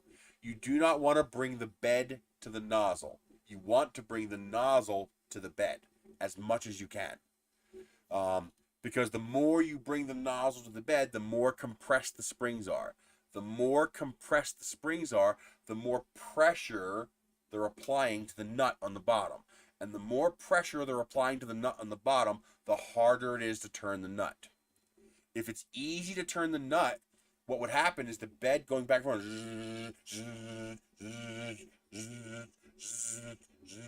and that nut would be going, and it would work itself loose. I've had long prints vibrate the nuts off the studs. Like, I'd come to the print, it finished somehow, and like one or two of the wheels had fallen off. They'd unscrewed themselves until they fell off. And the way you fix that is you use die compression springs, the yellow ones, not the heavier duty ones, and you fully compress all the springs. And now you're going to realize that because of your strain relief in the back, you can't compress that bed as high. So you have to uncompress the other three? No. You put a washer in the other three so they all compress the same. You want them fully compressed. You want to squish those springs down until they can't be squished anymore. And after those springs are fully squished, then you modify if you have to take a goddamn Dremel to it. You make your end stop as low as it can go. There is a limit because otherwise the V wheels will hit the stepper motor. But you make that end stop go as low as you can go. Your objective is to bring the nozzle to within a millimeter of the bed. If you bring the nozzle to within a millimeter of a bed, then you use the knobs to bring the bed up that last millimeter if necessary, because you won't have to adjust them very much. You do that, and your CR10 will never, your bed alignment will never drift ever again. The other reason the CR10 drifted was because it was a 300 millimeter wide printer with a single stepper motor. This here is a printer with a single stepper motor. It works fine. There's no problem. I have like 4 or 5 CR10s. They work fine. Do I like my CR10S Pro better? Yes. Do my CR10 regulars work just fine? Yes. And that comes down to, again, this is where the end user has to be knowledgeable, adjusting the V wheels for your carriage plates. Your carriage plates are a triple arrangement, and that triple arrangement rides on the rail, okay? This wheel is adjustable. Okay? You actually, if the wheels are too loose, the arm is going to have slop. If the wheels are too tight, the arm will have slop. And you can actually see this with the printer cold. Just take, here's your stepper motor with the shaft coming out and your coupler, and then you have your lead screw coming out of the coupler.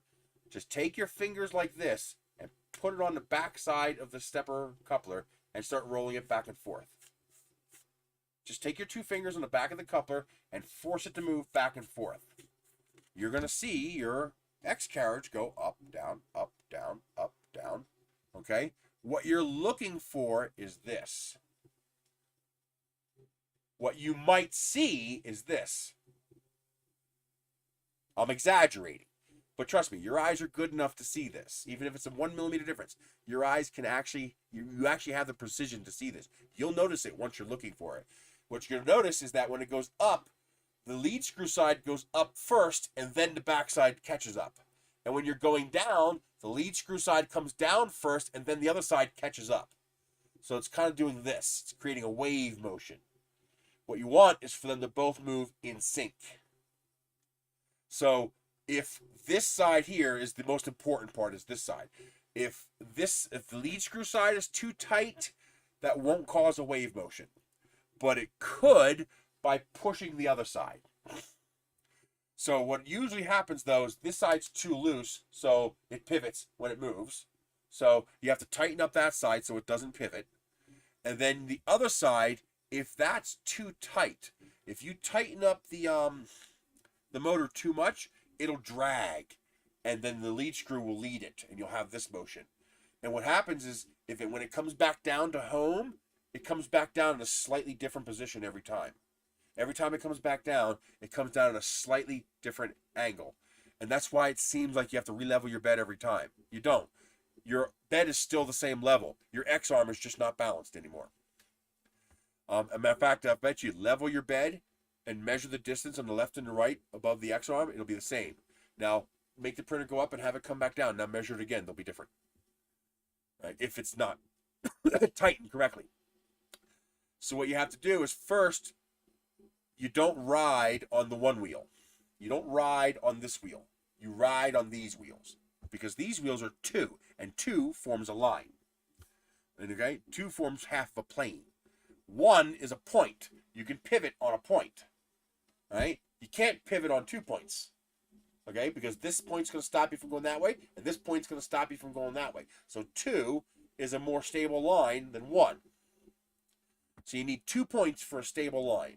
So the carriage is supposed to ride on the outer 2 wheels, and the inner wheel simply provides adjustment. To know if you have it adjusted properly, if you grab that wheel assembly and try to move it up and down, it should heavily resist moving. It shouldn't try to tilt or twist like this. However, if you put your finger on the wheel and try to spin it, it's not going to spin. But if you grab the wheel, you should be able to, with minimal force, make the wheel spin.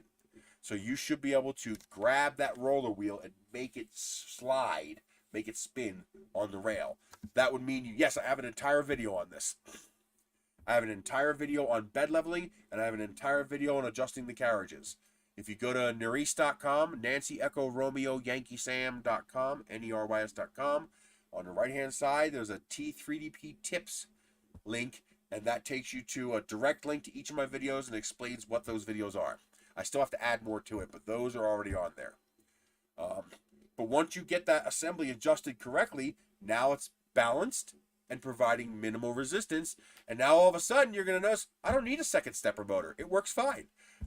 The second stepper motor just, think of the second stepper motor as what we're dealing with in the slicer here.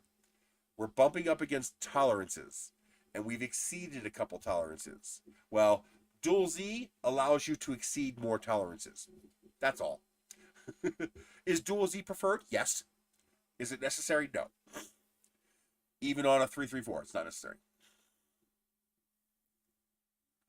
The worst problem with the early Creality printers, I don't know if it's still a problem, but the worst original problem was attaching the X arm to the drive carriage, the one with the lead screw, because it's these little tiny screws that go through the X carriage and into the backer plate, and there's almost no teeth. So it's only a couple of threads holding it on. And the problem is those need to be tight, because that's a pivot arm. And if you over tighten them, you'd strip them and you're fucked. That was the one mistake they made. What they needed to do was weld a blind nut on the back that was made of steel, so that you weren't screwing steel into aluminum. Because what they needed to do is what these new printer manufacturers do. See, Creality, you had the plate, the triangular plate with the 3 wheels, and then you had 2 screws that came from the back that went through the plate into threaded holes in the aluminum extrusion. The problem is you're threading steel into aluminum, and you're threading steel into a piece of aluminum this thick.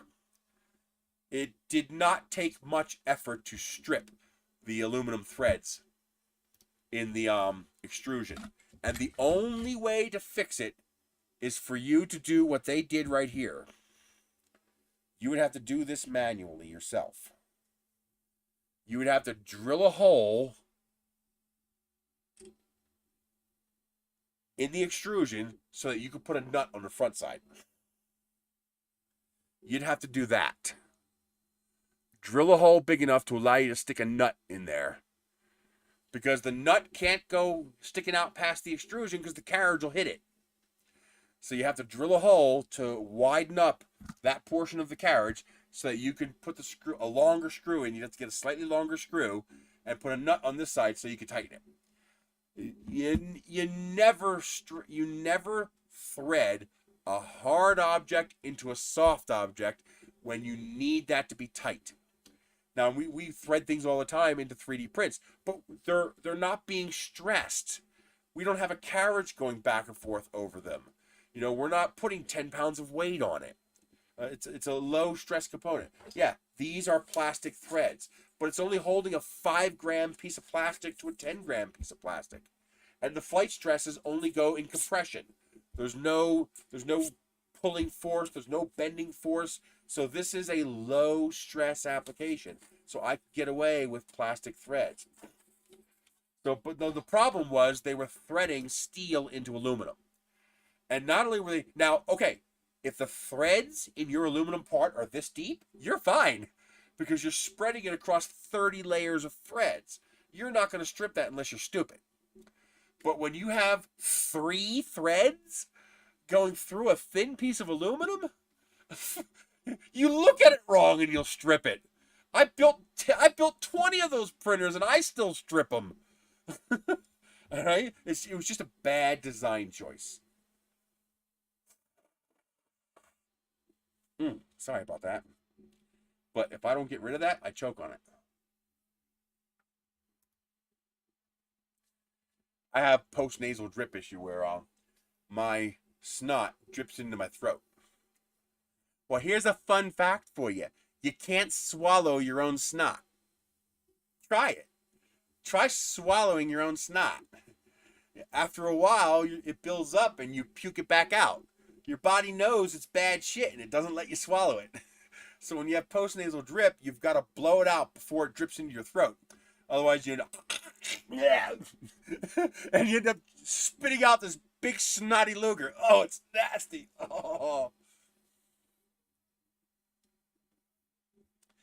So what they needed to do, though, was to put a nut on the front side of the extrusion, or they needed to do what these guys did. They needed to do exactly, Enders, the original Enders. That's what they did.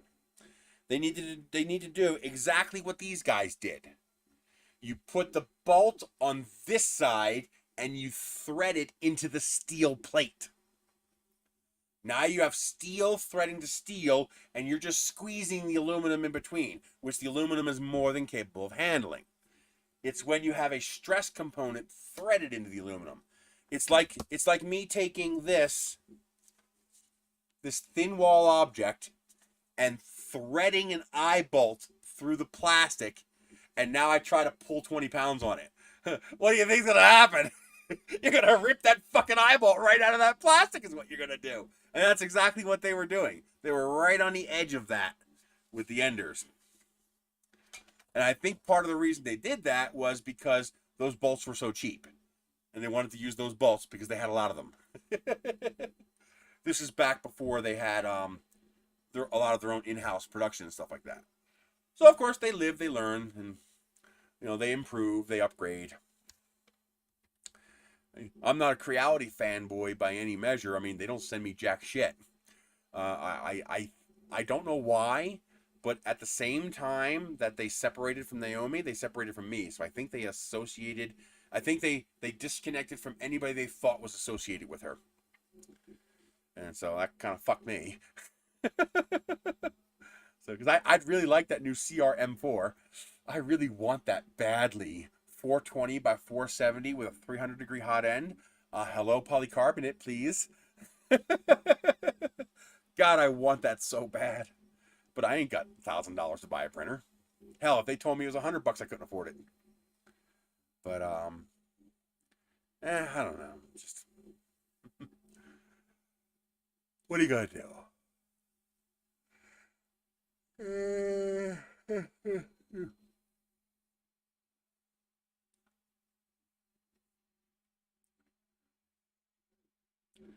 It's fun. You play around, you have fun. So my next money-making venture is to try to sell rocket kits. It looks like if I print them out of PETG or better, I can actually sell shippable kits. That I can actually ship, because they will handle the temperatures inside of packaging. But I can't do that with PLA. And the problem is I have a lot of PLA. I have a lot of PLA. I have so much PLA. Oh my God. Ugh. That's a weird one, how I got so much PLA. Etsy said no to weapon props. Really? I hate that kind of bullshit. It really is bullshit. But, when I was in Pennsylvania, I was running the adult bookstore, and obviously we had to buy stuff. I had to buy product, merchandise, receipt, paper, door locks, whatever it is I need. And so I was working 3 full-time jobs, 120 hours a week. That is not a joke. Yes, I'm aware there's only 168 hours in a week. It fucked me up physically and mentally. Okay? But what choice did I have? They would take everything from me if I didn't. Okay? I got a raw deal. You know, whining and moaning about it's not going to make the raw deal go away. You deal with it and you move on. So I didn't even have time to go to like an Office Max. When would I go? When is an Office Max open at 3 o'clock in the morning? I don't think so. So I ordered everything on Amazon. Now, Amazon, I had their Amazon Visa card. One thing that, okay, there's a certain number of credit cards you need to have if you shop at all. You need a Walmart card. You need an Amazon card. And you need a Harbor Freight card. You need those 3 cards because those 3 cards give you 5% cash back at their respective stores. Anything I buy at Walmart, I get 5% back. Anything I buy at Harbor Freight, I get 5% back. Also, Tractor Supply credit card. They also give you 5% back at Tractor Supply. The big one, though, was Amazon. Now, I was running a business, a real legit brick and mortar business, sometimes hundreds of customers a day. I was maxing out my Amazon Visa card twice a month. And you can't prepay. So basically, every week I was making a $1,000 payment to my Amazon card. So I would always have like a $2,000 or $3,000 balance, and I would always be every week $1,000 payment, $1,000 payment, $1,000 payment. You know, whatever the balance was at the time I logged in, pay it. It came out to $1,000 to $1,300 a week, because that's how much I was spending to run the store. I eventually found out that I can actually buy product from Amazon. Could I get the product cheaper from a distributor? Yes, but the distributor has a minimum order. You know, I mean, our godfather, Bob Pine, he runs one of the major adult toy distributors. He even offered to send me stuff for nothing, just pay me back when I can, and I refused to do it because I didn't know if I could. I didn't know if they were going to pull the rug out from under me at any point in time running the store, and they were going to take it from me. And they tried. They tried multiple times to take that store from me. Because they didn't want me to sell it. They wanted me to fail. They wanted the store to fail. They didn't want it to be replaced by someone else. So I refused to do it on principle because he's a life friend. And I refuse to burn a friend, even accidentally, even if that friend is willing to accept the chance. I won't do it. So by ordering off Amazon, number one, I get 1-day shipping. Literally, I order it right now. It's here tomorrow morning. So I'm able to do something that most people can't do. JIT product sourcing. JIT is an interesting term. Probably not the greatest one to use in this context, but it's a legit term. JIT means just in time. So just in time production means you don't carry inventory. You order it and ship it at the same time. Make it, order, ship, order, make, ship, order, make, ship. You make the orders as they're ordered and then ship them. So it's called JIT production, just-in-time production. I was doing JIT inventory for my store. I had shortcut links to all these things, and literally, when a person walked up to the counter and said, "I'd like to buy this," they'd buy it, they'd walk out the door, I'd turn around, Amazon, order. And tomorrow morning, I have a replacement. So I was ordering $4,000, $5,000, $6,000 worth of stuff a month from Amazon. What's 5% of $7,000? Okay, that's what is 5% of $7,000? It's a lot.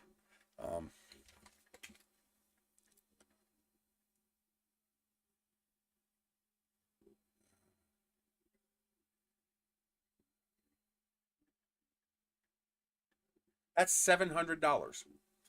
No, I'm sorry. $350. That's 10%. $350 a month. I was averaging between $300 and $500 a month in rewards points from Amazon. Well, I had no money because do you know what pay I took from that store? I ran that store for 3 years after he died. I ran it for the 5 years before he died. Do you know how much money I took from that store? Zero.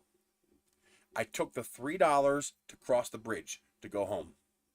And sometimes I couldn't even take the $3 to cross the bridge. So I would drive around to Trenton, New Jersey, and take the free bridge across to Pennsylvania. But I can only do that spring, summer, and fall. In the wintertime, the car didn't have enough range to do that. I had to take the bridge, the Burlington-Bristol bridge.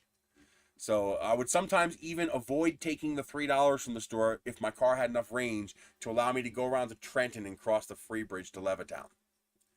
Because it was a little bit of backtracking. It was about an extra 11 miles. So I can only do that in the summertime. You know, when it was warmer, spring and summer. Once it got colder and the range went down, I didn't have enough range to make that trip. I didn't even take gas money anymore. I bought an electric car. It was psychopathic. It was crazy. I didn't realize at the time my brother was stealing. The reason the business was doing so badly is my brother was stealing all the profits. He was taking all the money in the shifts he was working. But I had no choice but to work with my family to run the place because I was working 3 jobs. Although now that I realize it, I probably could have quit the other 2 jobs, worked the store every day myself, and made more money. Because now he wouldn't be working the counter and stealing, $1,000 a week. But, you didn't know at the time and nothing you could do about it. It's in the past. So I had $400 or $500 a month cash that could only be used on Amazon. You can't cash it out to cash. You can't apply it as a payment to your card. You have to spend it on Amazon. So guess what I bought $300 or $400 a month of? I bought $300 or $400 a month of filament. And again, 3 full-time jobs, 120 hours a week. It just became routine. Oh, there's my Amazon points. I'll take those rolls. I'll take those rolls. I'll take those rolls and order it. And it never cost me anything. I didn't have to pay any money for it because I was spending so much money with the business that I was able to just keep buying $300-400 worth of filament every month. I have 700 rolls of filament. When we started packing the bus, I filled a crate with filament and I was like, okay, when are we going to the print? She's like, oh, you still got more filament. I looked at the crate filled, okay, a pallet crate. There's at least 300 rolls of filament in that crate, maybe 250 rolls of filament in that crate. And I was like, what do you mean I have more filament? He's like, dude, you're not even close. And I was like, I don't have that much filament. Show me. We went inside the house. It was a corner of the den, the room I didn't go in very much. Just stacks and stacks and stacks and stacks of filament filling the shelves. Just, I couldn't believe it. I was like, I'm insane. I can't use this much filament for my entire life. I wish I'd have known that earlier. I could have started selling some of it. After the tariffs kicked in and filament prices went up. But the problem is I can't sell filament here. Nobody wants it. But back in Philadelphia, I could have made off like a bandit selling that shit. But, I didn't realize it. The order would come in, I'd toss it in a pile, or somebody else would toss it in the pile. Stack it up on the shelves. Out of sight, out of mind. Well, yeah, I do. Because all I have is PLA. All I have is PLA. I have very little of anything besides PLA. Very little PETG. Almost no ASA. I think I have 1 2.5 kilogram roll of ASA. Otherwise, I have no ASA. I probably have a little bit of ABS somewhere in there. I probably got a little bit of ABS. I'm eventually going to have to sort it. But it's like 98.5% PLA. And the problem is a lot of the stuff that I want to print, I can't use PLA. I can print rockets out of PLA, but it's going to be hard to sell a rocket made of PLA. Yeah, please pay me $45 for this rocket kit. Oh, and by the way, you can't let it get hot. You can't leave it in your car. You can't leave it out in the sun at the flying field. It'll melt. Yeah, that's not going to fly. So at the minimum, well, yeah, because, well, you remember solar radiation. A dark color is going to absorb solar radiation. And even in the winter time, a black PLA part will melt. Because the black will absorb enough of the sunlight faster than it can radiate the heat to the environment. So even in the winter, out here in the desert, even in the winter, it's possible to warp a black PLA part in the sun. And so, you know, now of course, if they print them all in white, you have a lot, you're protected when out in the sun, but you're not protected inside the car. Because now you're talking about convective heat, not radiative heat. And the car is capable of exceeding 42 centigrade. There you go. So I need to, that's nice. I like that. I actually kind of like that with the little color band there. It kind of looks cool. But, so I need to, explain to these people how to protect these parts from heat. I mean, I can do that with some models, specialty models and stuff like that, but for the most part, and when they're printing them themselves, that's on them. I can explain it to them, but they have to adhere to it. But if I'm going to sell finished product, it's got to at least survive the typical environment a Rocketeer is going to encounter. And that means it has to survive in their car while they're in the gas station getting a snack. And it has to survive sitting out in the field. And so that means I can't use PLA. It's not UV light heating up the part. It's solar radiation heating up the part. Ultraviolet radiation doesn't really heat these things very much. Bleeding. Yum, yum, yum. Oh, I finally got my tooth fixed. Haha. Went to the dentist yesterday. She was able to fix it. She didn't have to pull it. Oh, thank God. I should try selling other generic stuff. Because I'll have to separate my filament in order to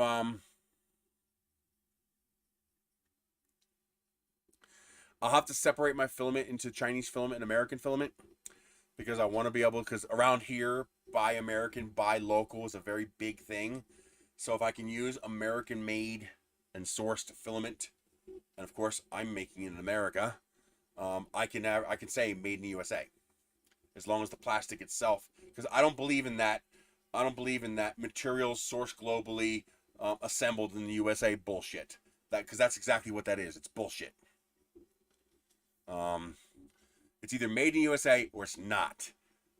And I mean, okay, if I have to put an eye hook in a rocket and that comes from China, that's fine.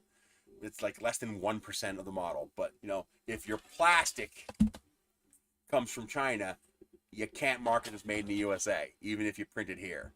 I'm sorry, that's just wrong. So I have to make sure I use American sourced plastic, which probably half of it's American sourced.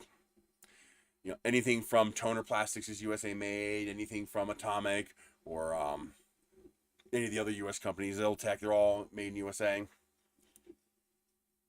Well, the problem is, okay, the very idea of made in the USA is bullshit. We've been slightly off topic, but we've been related to my 3D printing journey. Now we're going to go slightly off topic. Some people might consider this slightly political. But made in the USA doesn't mean shit. I don't give a fuck if it's made in the USA. That doesn't mean anything to me. I don't give a fuck about USA. I don't give a fuck about America. America doesn't mean shit to me. America's a fucking piece of paper with some words on it that represents this landmass. That doesn't mean shit to me. American can go fuck me up the ass. American can go suck my dick. What I care about is my neighbor Robert. My neighbor Mary. You know, the Iranian guy living across the street from me. I forget his name. He gave me a ride my first day at the house here. I forgot his name. But he's from Iran. But him. I care about him. I care about my neighbors. I care about Americans. I don't care about America, because America doesn't mean shit to me.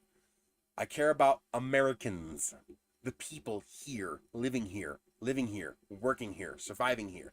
That's what I care about. So the only made in America I give one single flying fuck about is the made in America that creates jobs. sourced globally, assembled in the US means made in China. Because the reason they're doing that is because they're not hiring people. They're using automated machines that are made overseas to make and assemble the products with parts sourced overseas. The only reason they're capable of doing sourced globally, made and assembled in America is because they're not hiring Americans to assemble it. They're using machines to assemble it. It's automated. The reason Dollar Tree can afford to sell, 16-ounce glasses that are made of glass that are made in America is because the glass factory doesn't require employees. It's an automated machine process. It's a robotic assembly line. So you're not made in America. You're assembled in America. But if that assembly doesn't require employees, fuck you. Okay? It's that simple. If that assembly doesn't require American well-paid factory workers assembling that machine, fuck you double. You're just lying to us. You're pretending to be for America, but all the labor is still over there. All right? What we need here is not products made in America. We need American labor. We need American manufacturing with Americans having American jobs. That's what we need. Apple making their phones in America in automated clean room robotic factories does not give any American a job. All right? That's what I care about. I care about, so, even if somebody was making Chinese stuff and selling it personally here in America, that's American made as far as I'm concerned. The product's not American made, but that human being is earning an income from my purchase. Not the leader of a corporation paying slave wages to employees, but an American surviving off the income they're making, even if it's selling Chinese products. That's why I'm okay with Chinese people selling American people stuff. I don't think there should be any restriction on Chinese or Vietnamese or Indonesian people selling American stuff. The restriction should be on Americans using Chinese manufacturing and labor to bypass paying Americans to do the same thing here. My problem is not with you buying a piece of wood off AliExpress. My problem is with the hobby shop or the wood manufacturer buying the wood from China to avoid paying American labor and then selling that wood here. That's my problem. Because the result is, we get half the income. Well, we get, half the income we were making 55 years ago. All right? Minimum wage was in 1968, which was the peak of employee wages. That was the peak of capitalism in the U.S. 1968, minimum wage was $14 an hour. Go look it up. I'll show you. It's just shy of $14 an hour. I'll show you. Because a lot of people don't believe me. They think I'm absolutely nuts.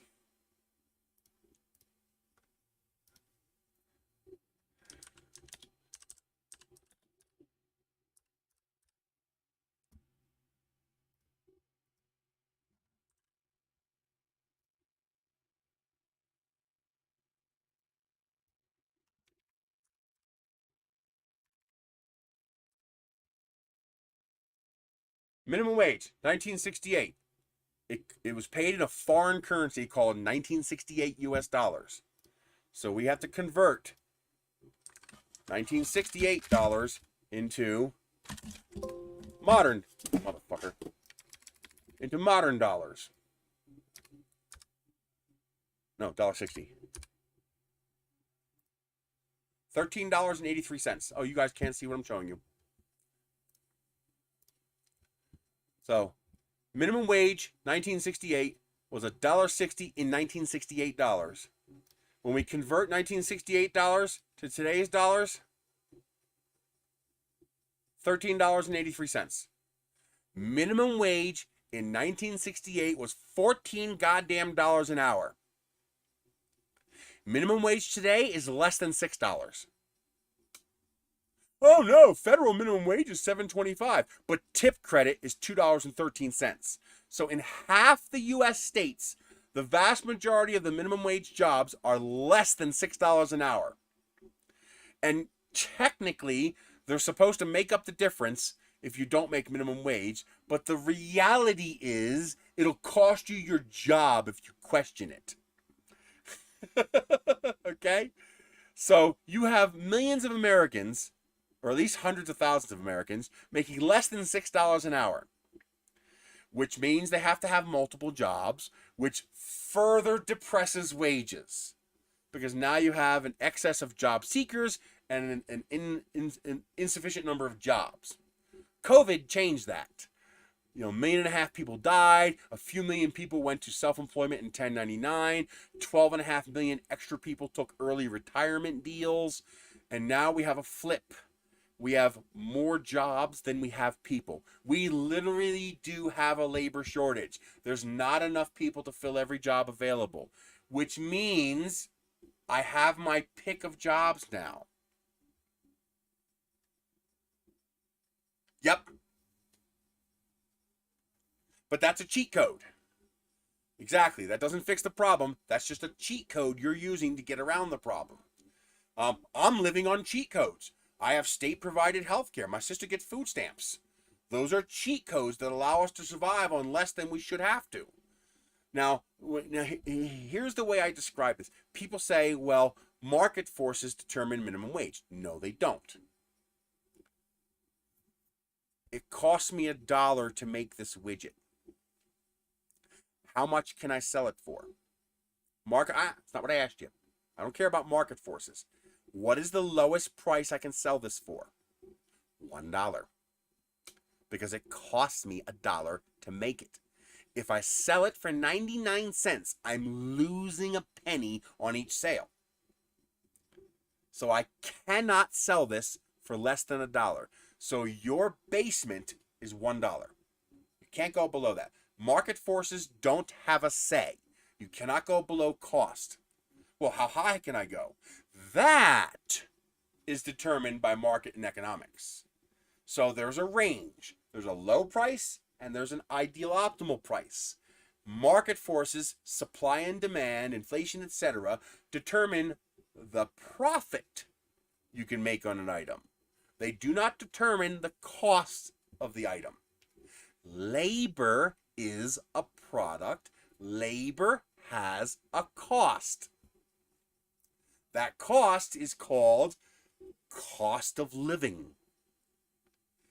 So for any product in the world, except for labor, for any product in the world, a business owner has only 3 choices. Well, okay, technically you have 4 choices. You can buy it, you can make or do it yourself, you can do without it, or you can steal it.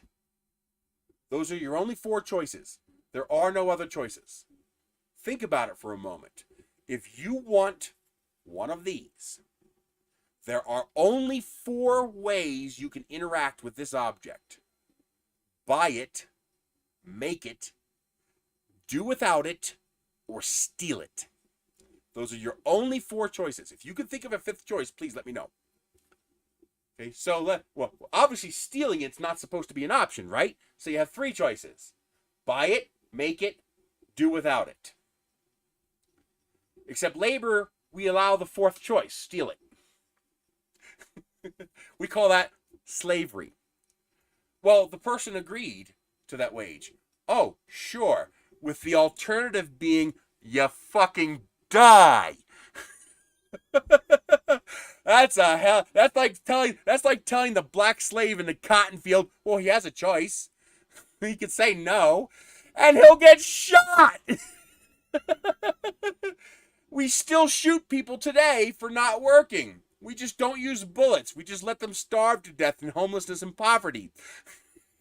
It's still the same thing. It's not a choice. A choice requires freedom. A choice requires the ability to say no. If you don't have a practical, reasonable, free capacity to say no, it's not a choice. It might be a decision, but it's not a choice. When we say choice, we mean freedom of choice. And that's the problem we have right now. We have choice. There are more jobs than there are people, which means people can choose. UBI is where we're going to have to go, but that's also really dangerous. UBI could be fantastic, or it could be pure evil. It depends on how it's implemented. Would you like to earn citizenship today? Military service guarantees citizenship. Would you like to know more? Do you know what that's from? Who knows what that's from? I want to know which of my 10 viewers currently watching me know what that's from. Who knows what that's from? One of you've got to know.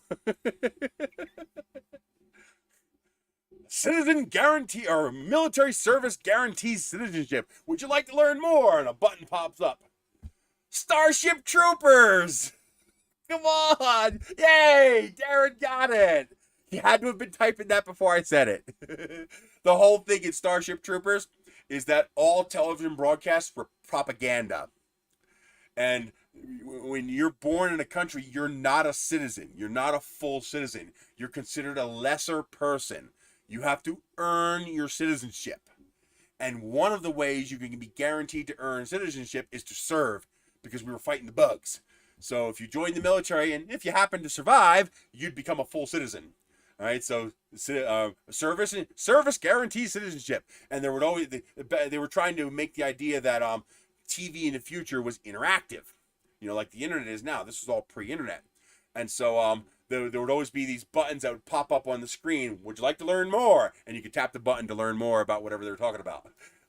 I love that. That movie is so good. It's sad because that's where we're going, but it was a good movie, and I loved it. It was so cheesy. It was like the movie Airplane. It was so bad it was good. But UBI could be used like that. You could be rendered a non-citizen very easily. And that could be very, very bad. That could be a very nasty dystopian future. Or UBI could fix everything. Like there's this one guy, he's a military vet, and he gets a pension from the military because he was injured in action. And technically he doesn't need a job. Now, he wouldn't live a very good life on his pension, but he could live. He could survive. And he told me the most wonderful thing about having that pension is the ability to say, fuck you. You see, people, all the time, people say, well, that's not legal, sue them. Or why would you accept that? Work somewhere else. Because they're all doing the same fucking thing. Good luck getting that job because there's 10 people ready to replace you because there are more people than there are jobs. There isn't more people than jobs. But because people are using multiple jobs, there's more people seeking jobs than there are jobs.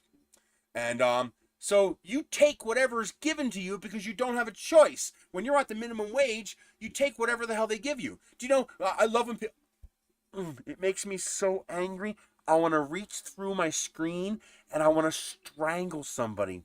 I want to reach through and just, I want to Darth Vader.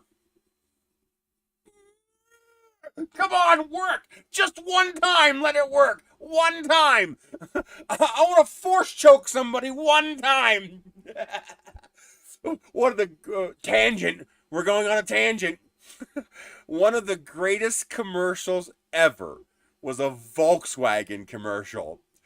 The kid is like 8-year-old kid walking around like the Dark Lord himself, all dressed up in Darth Vader costume. And he goes out and he tries to use the dark force on the car. And the parrot in the background hits the remote start button on the car and just thrills the life out of that kid. He's like, oh my God, it worked! That was such a good commercial. It just hit you right in the feels. Of course the kid would eventually learn, but as a kid, that's like the most amazing thing in the world, doing a kid like that. That was just... Volkswagen, you did a good job on that commercial. That was good. I don't know what the hell. And actually, it's even relevant to cars. It's advertising the fact that their factory remotes come with remote start. But that was such a good commercial. But I'll be, well, you think a burger flipper, a kid working at McDonald's deserves more money? Yes! How is it that hard? Why is it that hard just to understand? Yes. Any job worth paying someone to do is worth a living wage. If you can't afford to pay someone a living wage, just like if you can't afford to pay the price, make it or do it yourself for the widget you want to buy, then you can't have it. If you can't afford $600 for the computer, make one yourself. If you can't afford to make one yourself, buy a used one. If the used one is $600, then guess what? You can't have a fucking computer. Find someone to donate one to you. But otherwise, you can't have a fucking computer. That doesn't give you the right to smash the window and steal one from Best Buy. That also means you don't have the right to force someone into slavery because they have a choice of work or die. If you're paying someone less than living wage, you are stealing from them. You are a slave owner. Because what is slavery? And I also want to double force choke. I want to feel their jugular when they say, it's not slavery. Yes, it fucking is. What is slavery? I want you to stop thinking about black people in a cotton field. I want you to think about slavery existed thousands of years before cotton was discovered. Okay? What is slavery? Slavery is theft of labor. It's taking labor without paying for it. No different than stealing my rocket without paying for it, stealing this brush without paying for it, or stealing this phone without paying for it. There's no difference. It's just a different product. Instead of stealing the phone, you're stealing someone's labor. Slavery is making someone work and not paying them for it. What have we determined the cost of an item is? It's the cost to make it. What's the cost to make labor? It's my survival. My survival is the cost of labor. And how much is that worth? Whatever it costs the average, normal, typical person to have a decent, minimal, but decent life in this country. To pay for the basic needs of life without charity from anyone or anything else. That's cost of living. What is that in the U.S.? It's $24 an hour. Minimum wage should be $24 an hour. And before people say, that's too much money, that's crazy, you're nuts, that would be no different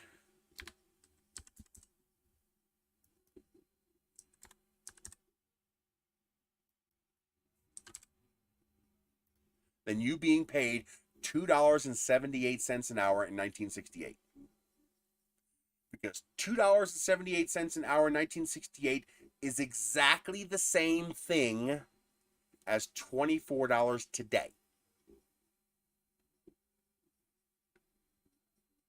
It's the same exact thing. There is no difference between $2.78 and $24. Or you think everybody should be paid $50,000 a year? Yes! Because that's the minimum sustainable cost of living. Well, then why not pay them $100,000? In 10 years, it will be $100,000 at the current rate of inflation. But $100,000 will be the same as $50,000. Food has not gone up in price. Well, it's recently gone up in price, but historically, food has not gone up in price. Food is substantially cheaper today than it is in 1959, for example. I happen to have a almanac that showed the prices from 1959. In 1959, a pound of ground beef was $10 a pound. So far, every roll of PLA I've opened, which is at least minimum 5 years old, has been fine. This PLA is 4 or 5 years old. It's printing fine. This PLA is 6 years old. It's printing fine. That means in 1968,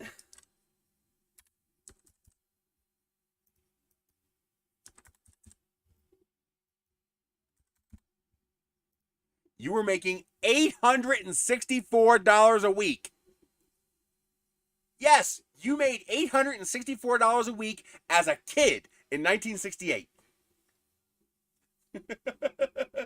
So you would make if we converted that to a standard wage,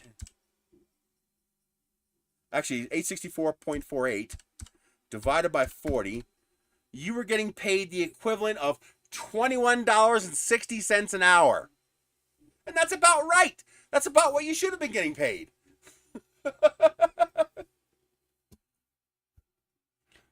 What people don't realize is that the numbers don't mean anything. These numbers don't mean anything. What can they buy you?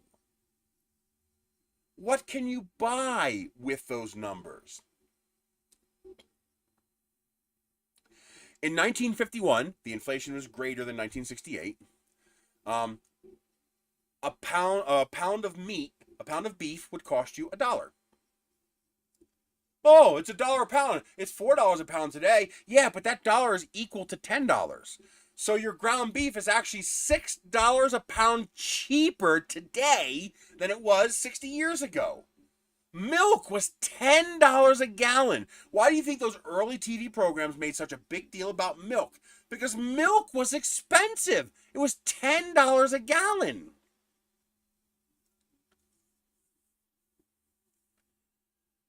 Now milk is $3 a gallon, $4 a gallon.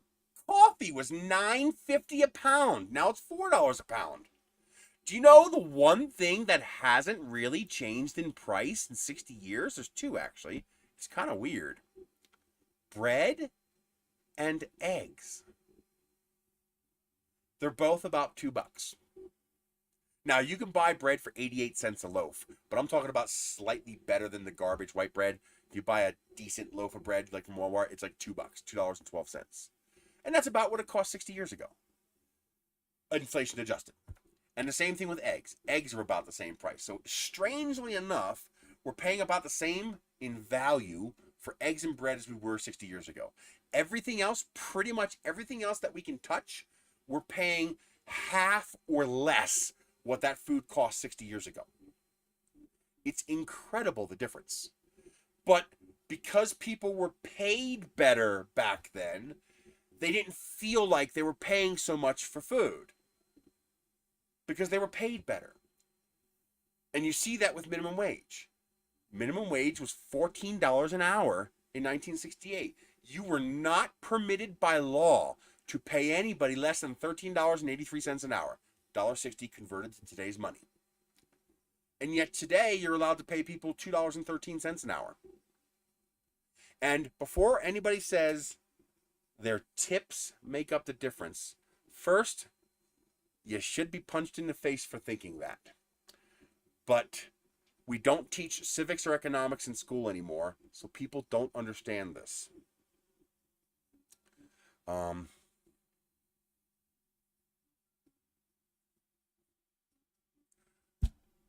just forgot what I was saying. How does that even happen? My mind was drifting in much different directions.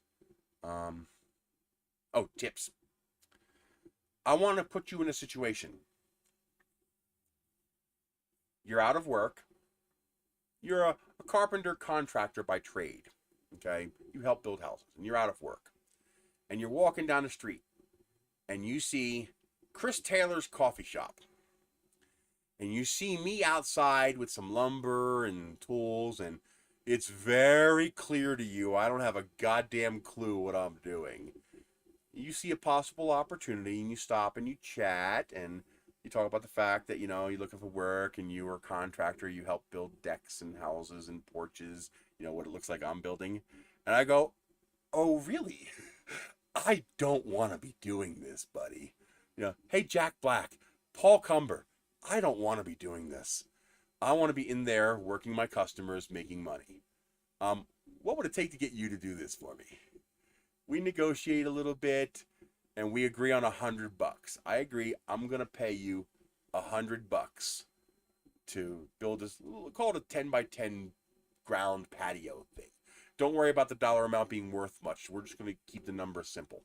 I agree. We agree on $100. You go inside, back to your work that you actually. I go back inside, back to my work that I actually know how to do, messing with my 3D printers for my customers. And I watch you out there. You're doing a great job. Nice job. The customers who come by to drink coffee at my 3D printing coffee shop, they see what you're doing and they realize, oh man, that deck's for us. When we sit here, we got this traffic going by and the noise and the soot from the cars. It's going to be nice to have a nice little shaded, secluded spot to drink our coffee and watch our 3D printed cats. I'm going to make this weirder and weirder. So, you're like, hey man, awesome. We're looking forward to that little patio being done. And one of the customers stops by. It's theft. It's theft. That's all it is. The tip system is theft. It's not supposed to be theft, but that's what we've distorted it into. We've bastardized tips into theft. So one of my customers sees you working hard, knows what you're doing, and says, hey, buddy, hands you a tip, $20. Says, when you're done, get yourself some cold ones and some pizza. You deserve it. We're going to love this deck. He comes in. I'm going about my day. At the end of the day, I come out to Paul Cumber, and I'm like, Paul, this is amazing. You're worth 10 times this. You did such a good job. I appreciate this so much. You saved me such a headache. There's no way I could have accomplished it. And I hand you an envelope. I was like, this is money well spent. Thank you so much. I wish you the best in life. If you see me doing any other projects and you need help, some work, stop by. We'll talk. And you say, thank you very much. I love Paul, you are so appreciative of my congratulations and letting you earn some money to do some hard work. And as you're about to turn around, you open the envelope and you notice a problem. There's only $80 in the envelope. So you turn back around and go, Mr. Taylor. I'm like, yes, everything okay? I was like, yeah, we agreed on $100. And I'm like, yeah, I gave you $100. He's like, but there's only $80 here. And I'm like, no, I gave you $100. You got the $80 in the envelope and the $20 tip you got from my customer. Now, what is that? That's theft. That tip didn't come from me. That tip was a gift from a customer. I literally stole $20 right out of your pocket and then pretended to give it back to you as part of the pay we agreed to. That is precisely how tipping is handled in the United States of America, except the government endorses it and encourages it by forcing you to count those tips as income when they are not. They are a gift. They are not income. And allowing your boss to steal your tip money from you and count it as wage. And of course, the morons that exist in this country that I want to reach through the screen and force choke both their balls at the same time. No, fuck that. I want to grab those hairy balls and I want to make those balls meet each other. Let me tell you, that's really painful. A buddy of mine got hit in the balls and the one ball jumped the sack into the other one. Let me tell you, the pain. I want to grab somebody's balls and make the one ball meet the other ball and just watch them in agony for a while until their brain starts working correctly. Okay? The only difference between the story I just described to you and the American tip system is you're forced to agree to it in advance. You are forced to agree to the theft of your tips in advance to be counted as part of your income. That's the only difference. It's legalized theft. It's actually literally a racket. It's racketeering. That's tipping in America. Think about it. Think about it for a moment. Really think about how tipping works. That's it. It's theft. That money didn't come from the business. Well, without the business, you wouldn't have those customers. No. Without the employees to make your food and the employees to serve that food, you wouldn't have customers. The business doesn't get the customers. The people working there do. Because you have no business without the people working there. Unless you do it yourself. And are you going to steal from your own pocket to pay yourself? Of course not. But it's okay to steal from your employee's pocket and count that as pay. That's how the tip system works. It's ludicrous. It's insanity. And we're brainwashed to accept this. I have extremely respectable, educated, intelligent people that I call friend, whose brain engages a mental infarction when I describe this to them and then equate it to labor. They're like, yep, I agree. You're right. I'm libertarian. I'm conservative. Yep, I agree. But the moment you mention labor, all of a sudden all the logic goes out the window. Oh, it's not the same thing. Fuck you, it isn't the same thing. You've just been brainwashed to consider it different. It's exactly the same thing. It's like blue, yes, blue, yes, blue, yes, blue, yes, blue. Oh, he's holding it. It's not blue anymore. What do you mean it's not blue anymore? It's the same damn thing. Doesn't matter. He's holding it. It's not blue anymore. Or it's not purple anymore. Or it's not red anymore. That's how their brains work. They've been brainwashed by this system to think like that. It's so messed up. It's ridiculous. And people say, do you know how many small businesses would we put out of business if you institute a $24 minimum wage? Those businesses are already failures. They only exist because you're permitting slavery. That's like saying we can't abolish slavery, which we never did, by the way, because then the plantation will go out of business. That's what they're saying. You can't raise minimum wage because you'll put these businesses out of bankrupt. You'll bankrupt these businesses. Well, we can't stop slavery. We have to keep the black man enslaved. Otherwise, the plantations will have to close. That's the logic they're using. And it's somehow okay. It somehow works. I don't know how, but hey. That's the brainwashing. That's the reality distortion field, the RDF kicking into full gear. We've convinced ourselves that this is okay.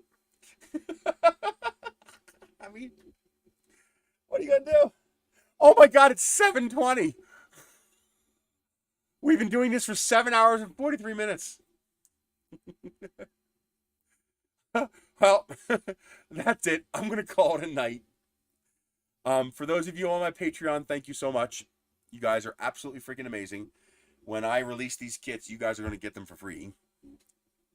Because, I mean, at least I can do is give you something. Jesus. If you want to try out one of these, if you want to print this, the files are on Thingiverse and printables.com. Just do a search for Estes Aquarius, and this will pop up. You'll see this gold picture. And you can print this out. It's only going to take 140 grams of filament. You know, a tiny bit more maybe. And it's a pretty easy print. You can print it one day, you know, like 4 hours, 2 hours, 2 hours, 2 hours, you know, and a couple of minutes for the little stuff. But yeah, you could print one of these out in about a day of printing. No, that's actually a new thing. Do you know how tips started in the U.S.? Do you know how tips actually got their start in the United States? Tips did not used to be a common thing in the U.S. Tips became a common thing when Americans became wealthy enough to start traveling. And they'd go to Europe or have European visitors. A tip was a way for them to show off they had money. That they had so much money they could afford to just give it away to servants for doing their job. Tips were the American way of showing off. I kid you not. And then business owners convinced the Congress to allow tip credit. The logic was, in order to make affordable food, we need to be able to pay less, and the customers will make up the difference. Well, if the customer can make up the fucking difference, then they can pay the higher price for food. No, way before mob. This is back in robber baron days. We're talking late 1800s. well before mobsters and stuff like that. That's modern. If they can afford to tip to pay the salary, then they can afford to pay for higher price of food to pay the salary. And if your business can't survive paying a living wage, then your business should fail. You don't have a right to a slave to have a business.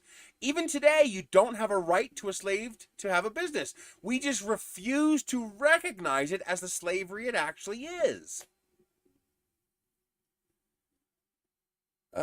People say there should be no minimum wage. Let the market decide. That's how you get company towns. That's how you get $0 wages. You get slavery across the entire country. Because business will always drive wages as close to zero as they can.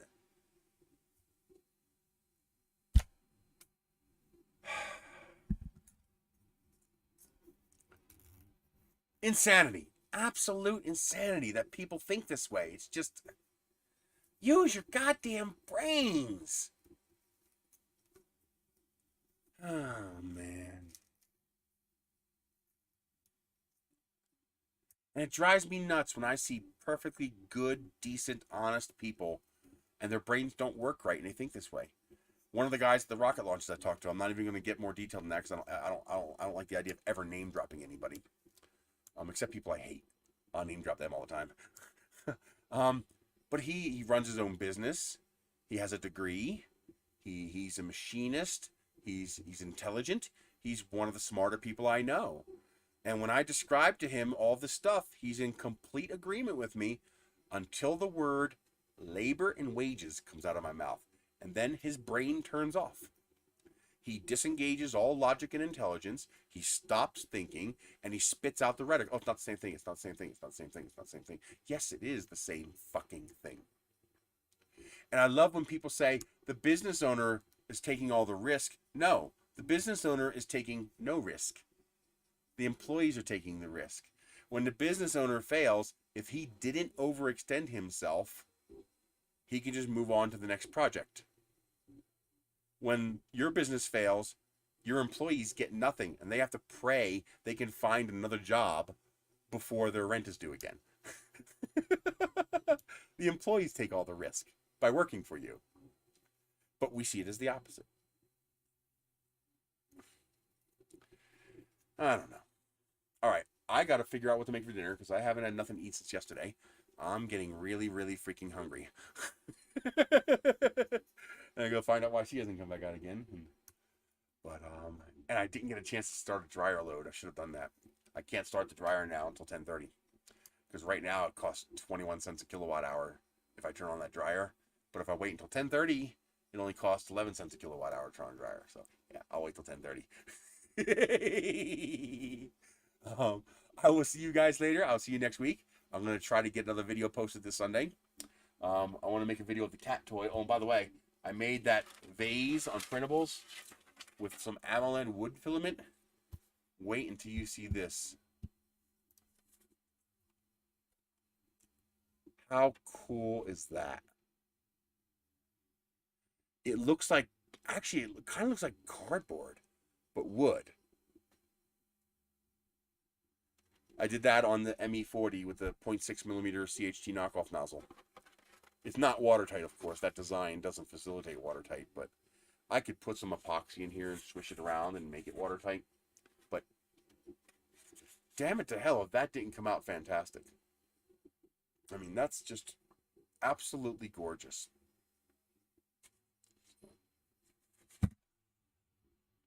I wish there was an easy way to double color this. There probably is. Because if I could two color this and print this inside part as a contrasting color to this outside part, that would look amazing. I could paint it. But, you know, that's really cool. I'm pleased with how that came out. It's just a simple, dumb vase, but it's beautiful. It's really nice. I wish I could design stuff like that. Some people make some really cool stuff. Some people have real skills. I can design rockets. I can design mechanical items.